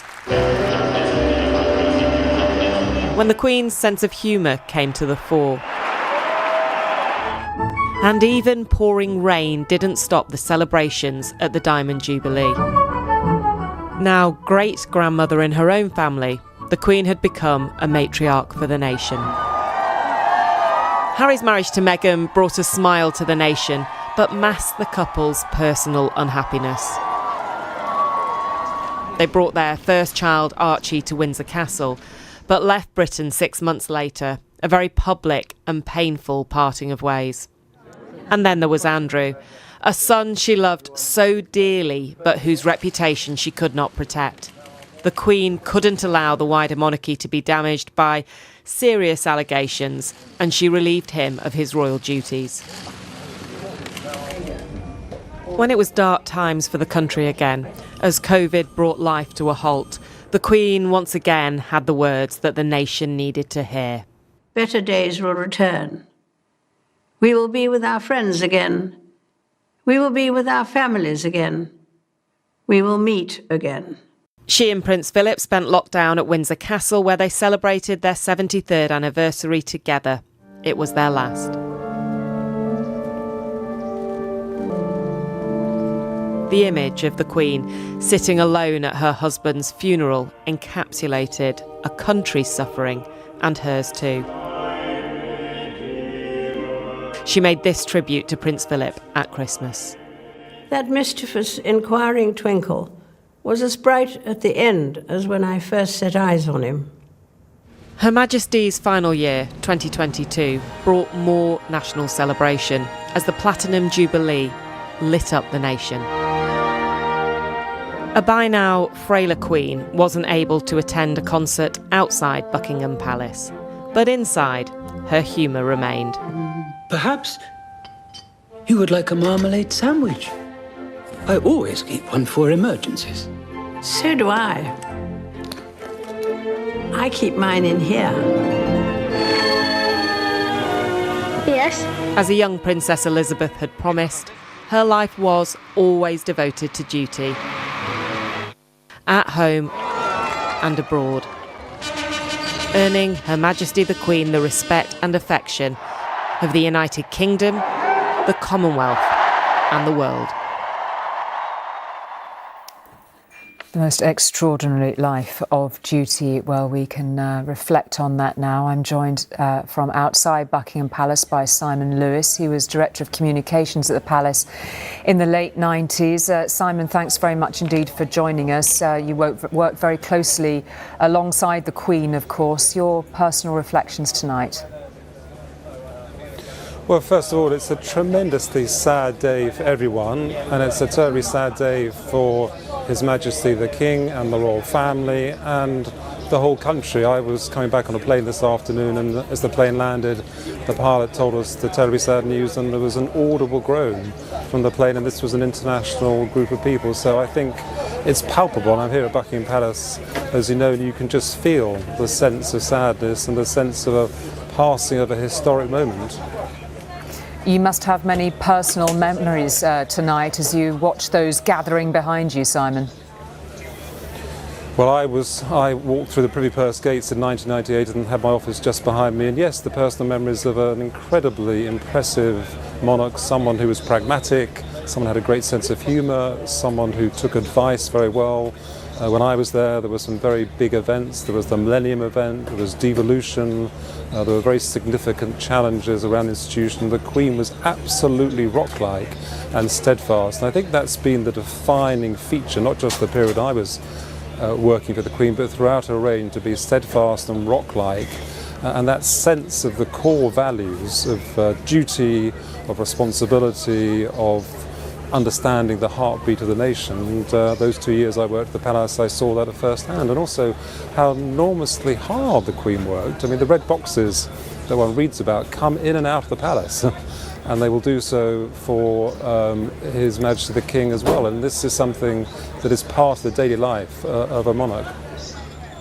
You did have to assist in helping the monarchy adapt and change at that very critical moment in 1998, Simon, of course. It was a very difficult time, wasn't it, in the wake of the death of Princess Diana. We know, of course, that the Duke, the late Duke, helped enormously in that. But here is a Queen who, yes, was steadfast and had a constancy, but had to be adaptable too. Yes, and of course they were a great team, and that was a defining feature of her reign up until very recently. I think the Queen always understood the country and where it was going, and I think one of the amazingly impressive achievements is the Queen was always sort of in step and slightly ahead of where the country was, and so the changes that she made both to Buckingham Palace and the way she did things were almost imperceptible. But actually when we look back, and it's been very interesting listening to some of the coverage tonight, you can see that the Queen changed in line with the country. And I also felt that she could see, as could other members of the royal family, at crucial moments it was necessary to adapt. And that period when I was at the Palace was certainly one of them. But it was never major change, it was adaptation, which of course is what an institution should be about. You will know intimately, of course, how many years plans like the ones that we're seeing unfold now, today and in the coming days have been in place. It's hard to sort of overstate what a challenge it is for those who are working behind the scenes to make sure that King Charles III arrives smoothly back to London tomorrow, as we understand he will be, and that the following few days pass smoothly and evenly for the country as it feels itself rocked on its heels. Well, King Charles is the best prepared monarch in history, and that's hugely important. And of course, over the recent period, we've seen effectively a transfer of certain powers which has been carefully planned. And yes, you're right, huge amounts of planning has gone into this moment, this day. Obviously, the emotional side of it, you can never anticipate. After all, this is a family, a grieving family, as well as an institution in change. But the meticulous planning, the way that his advisors would have thought about the next few days. The fact that it's all kind of happening as we sort of stand here and think about what's happening over the next few days, it has been very meticulous, and I think the royal family have always been very pragmatic about knowing there will come a moment when each of them will have to sort of agree the plans that will lead to where we are today. And what is your fondest memory of the Queen tonight, Simon? You must be reflecting on so many experiences with the royal family. Well, two very quick ones. When I was appointed, the Queen and the Duke very kindly invited me up to Balmoral to spend a few days with them. On the first night we went out for one of the famous barbecues, but I hadn't realised that I actually was asked to drive the Queen herself in one of her Range Rovers, and I was slightly nervous, I have to say, about driving the Queen on my own to this occasion. And the other one was presenting a plan to the Queen for a particular event, which I thought had been very well put together, quite sort of a big event. And she paused and she said, "I don't think so, Simon, that's far too grand for us." So I think that sense of humour and that ability to understand, there were certain occasions where, you know, her instincts would take over. But no, a terribly, terribly sad day and a momentous day for the country and for the institution. Indeed. Well, thank you for sharing those with us, Simon, and thank you for joining us on Music 10 tonight. Thank you. Well, the new king has had a lifetime of preparation, of course. Unlike his mother, who was not first in line to the throne when she was born, Charles has always known when he was a young man, outwardly, modern life seemed to be passing him by. But the causes he championed and the campaigns he founded proved him to be future-focused and, if anything, ahead of his time.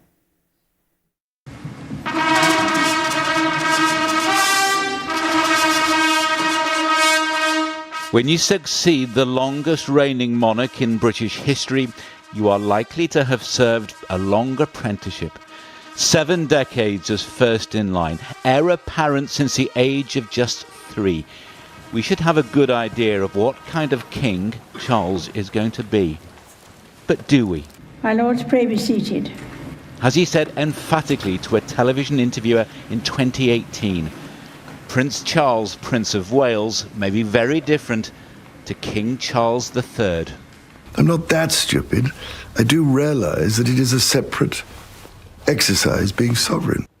The idea somehow that I'm going to go on exactly the same way if I have to succeed is complete nonsense, because the two situations are completely different. It is no mere figure of speech to say Charles learned the job at his mother's knee. Since he was a toddler, there was never a moment in his childhood or adolescence when he wasn't a heartbeat from the throne. Unlike his own son, there was no carefree years to build slowly towards the responsibilities of office. Aged 9, he was both playing on dodgems and being created Prince of Wales. Invested at Carnarvon Castle at just 20, aware even then that just being himself was not an option. At one time, you were reputed to be a very shy boy. Do you now find it much easier? I think I do find it easier a bit, yes. I'm still fairly shy. I think one has to conquer this, you know, it's just one of those things that comes as you grow older. I don't, I think, make friends all that easily. Perhaps, you know, the position one is in builds up a little bit of a barrier. But I find now that I am making more friends, I think, yes. A successful military career, first as a pilot in the RAF, then the Royal Navy, ending as commander of a minesweeper, gave little indication of what was to lie ahead, because it soon became apparent that royal restraint on expressing any public opinion on anything was not going to be his style. First in his sights was modern architecture in general, the extension of the National Gallery in particular. What is proposed seems to me like a monstrous carbuncle on the face of a much loved and elegant friend.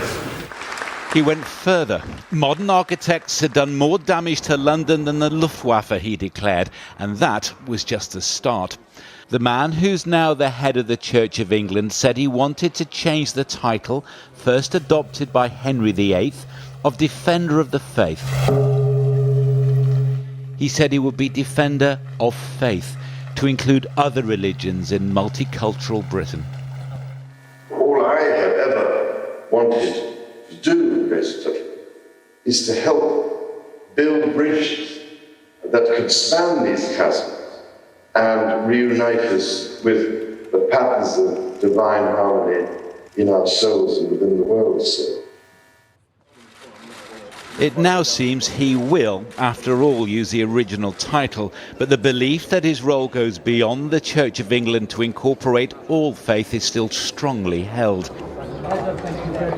As he sought to define his role as Prince of Wales, Charles realised he could use his privilege to help those in need. He often went out of the way for those who were hard up, and he used his Navy severance pay to set up the Prince's Trust, encouraging young people to further their careers.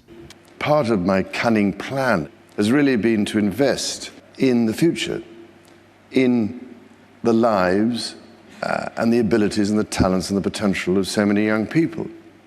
And now, you see, we have a growing number of remarkable young ambassadors. The writing of dozens of letters to ministers on matters that concerned him was controversial, though hardly improper. But now that he's king, there may be no more of what he himself called meddling. The one exception might be the environment. If any issue defined his long wait for the throne, it has been his passionate campaigning on environmental issues. I know you all carry a heavy burden on your shoulders, and you do not need me to tell you that the eyes and hopes of the world are upon you, to act with all dispatch and decisively, because time has quite literally run out. He was early to the debate about genetically modified foods, organic farming, improved land use and sustainability. A contribution generously acknowledged by President Biden at COP26 in Glasgow. He needs you badly. Oh, you're very kind. No, not just saying it. Yeah. The whole thing going. That's how it all started. Even as he took on more responsibility from his mother, he didn't shrink from high-profile environmental tours, whether with penguins in the South Atlantic, releasing turtles onto a beach in Malta, or feeding endangered orangutans in Borneo. In this, the prince could be said to have caught the spirit of the age and been at the forefront of a movement whose reach and urgency have only increased. Such activism and meetings with activists like Greta Thunberg may now be toned down, but are unlikely to go away. However he plays it from now on, King Charles ascends to the throne in partnership with the woman long considered to have been the love of his life. Camilla is now Queen Consort, a title confirmed by her mother-in-law during the Platinum Jubilee, resolving the long-held issue on how she should be known.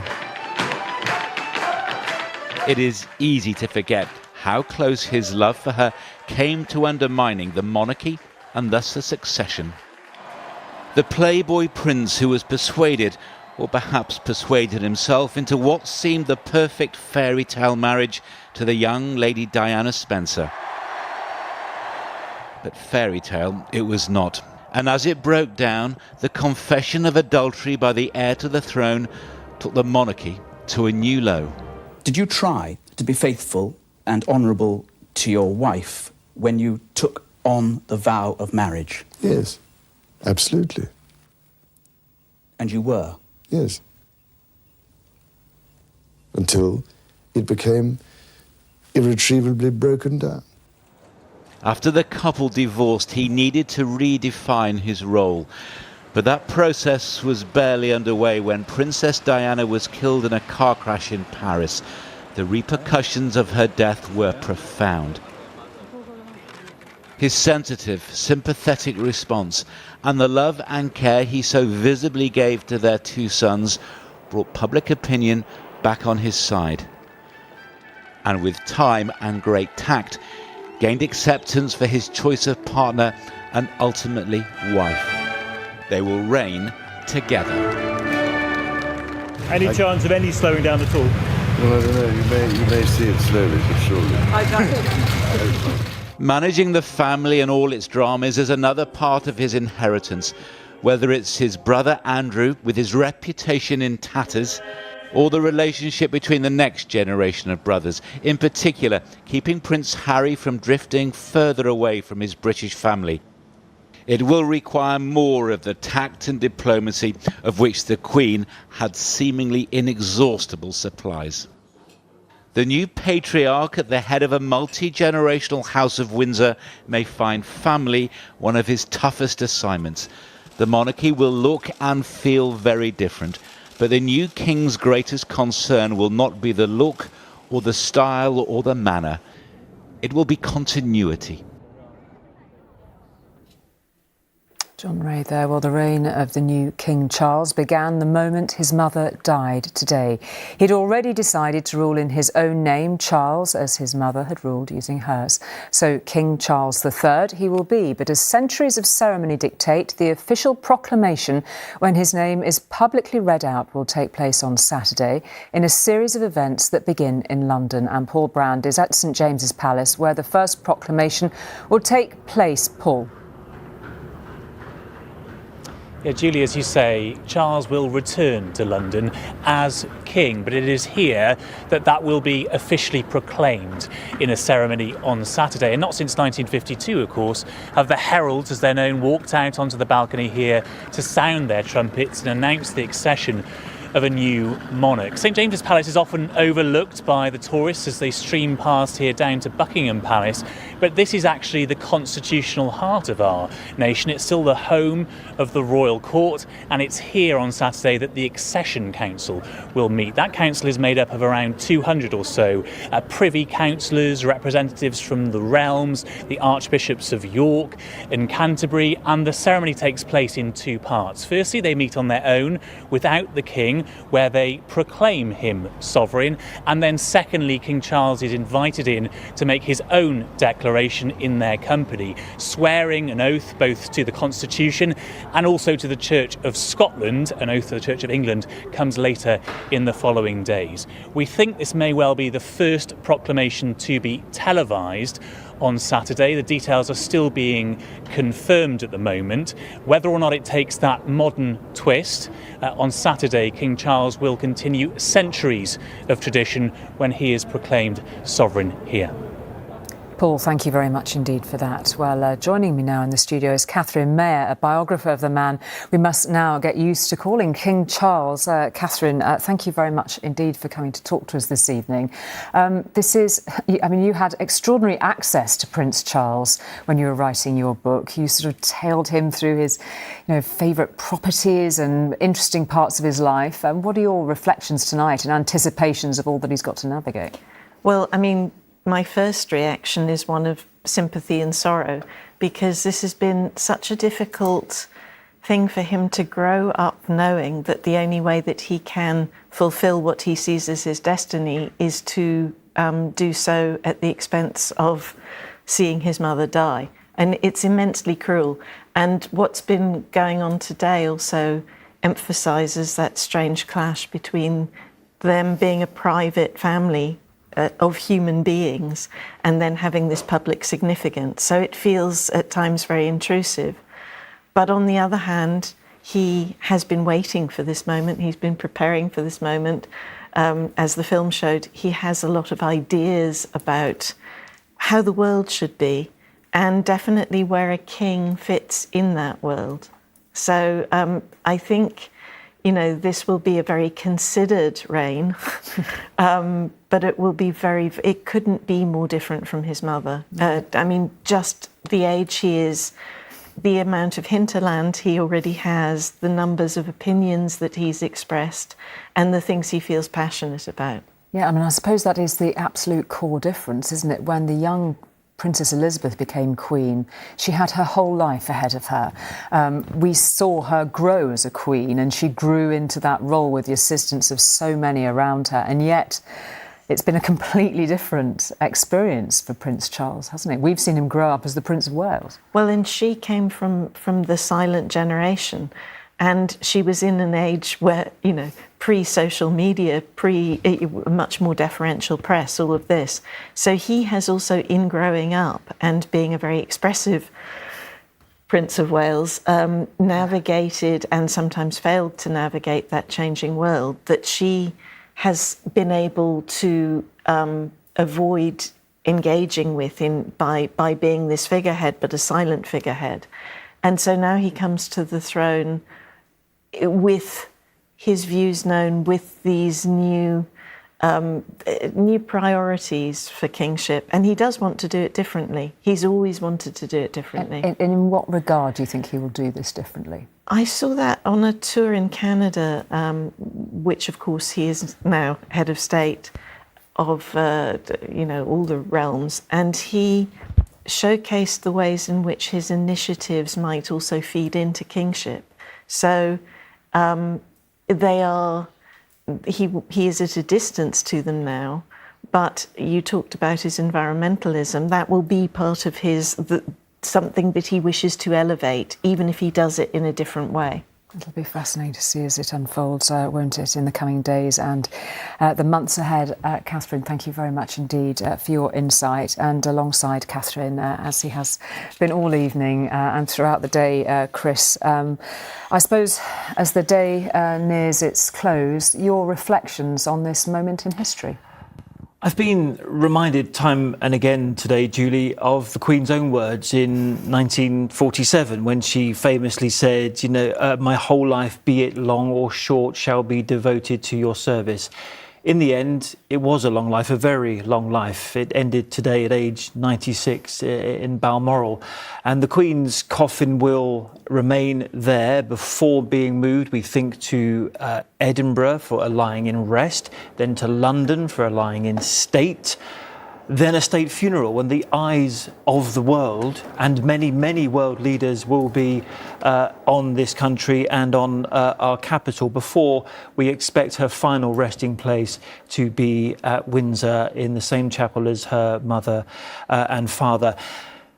As for her son, as for King Charles, if you've just been discussing, he and the Queen Consort are likely to come to London tomorrow, and then he will, of course, enter Buckingham Palace for the first time as king. And what a moment that will be. I think we can talk about a great change we're experiencing at the moment. And very many days ahead now of ceremony and private and public moments for this family. Yes, this is a time of great political change and a time of great uncertainty, I think, both at home and abroad at the moment, the passing of a very much loved and respected monarch. But as the King himself said today, he is comforted and sustained by the respect and affection that the whole world holds for his mother. Perhaps he would have heard the emotional tribute from Justin Trudeau of Canada when he said, she was one of my favourite people in the world, and I think many people tonight might just identify with that sentiment as well. Indeed, Chris. Thank you very much indeed. Well, the Queen's death is commemorated across all of tomorrow's front pages, as you might expect. The Times shows the Queen at her coronation and captions the picture, "A life in service." The Telegraph uses the words the Queen herself quoted in a message to the families of the victims of the 9/11 attacks. "Grief is the price we pay for love."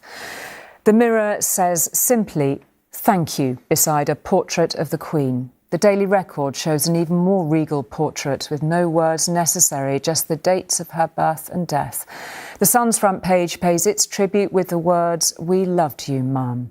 And perhaps the last word or last image should go to the Racing Post, well known as one of the Queen's favourite reads.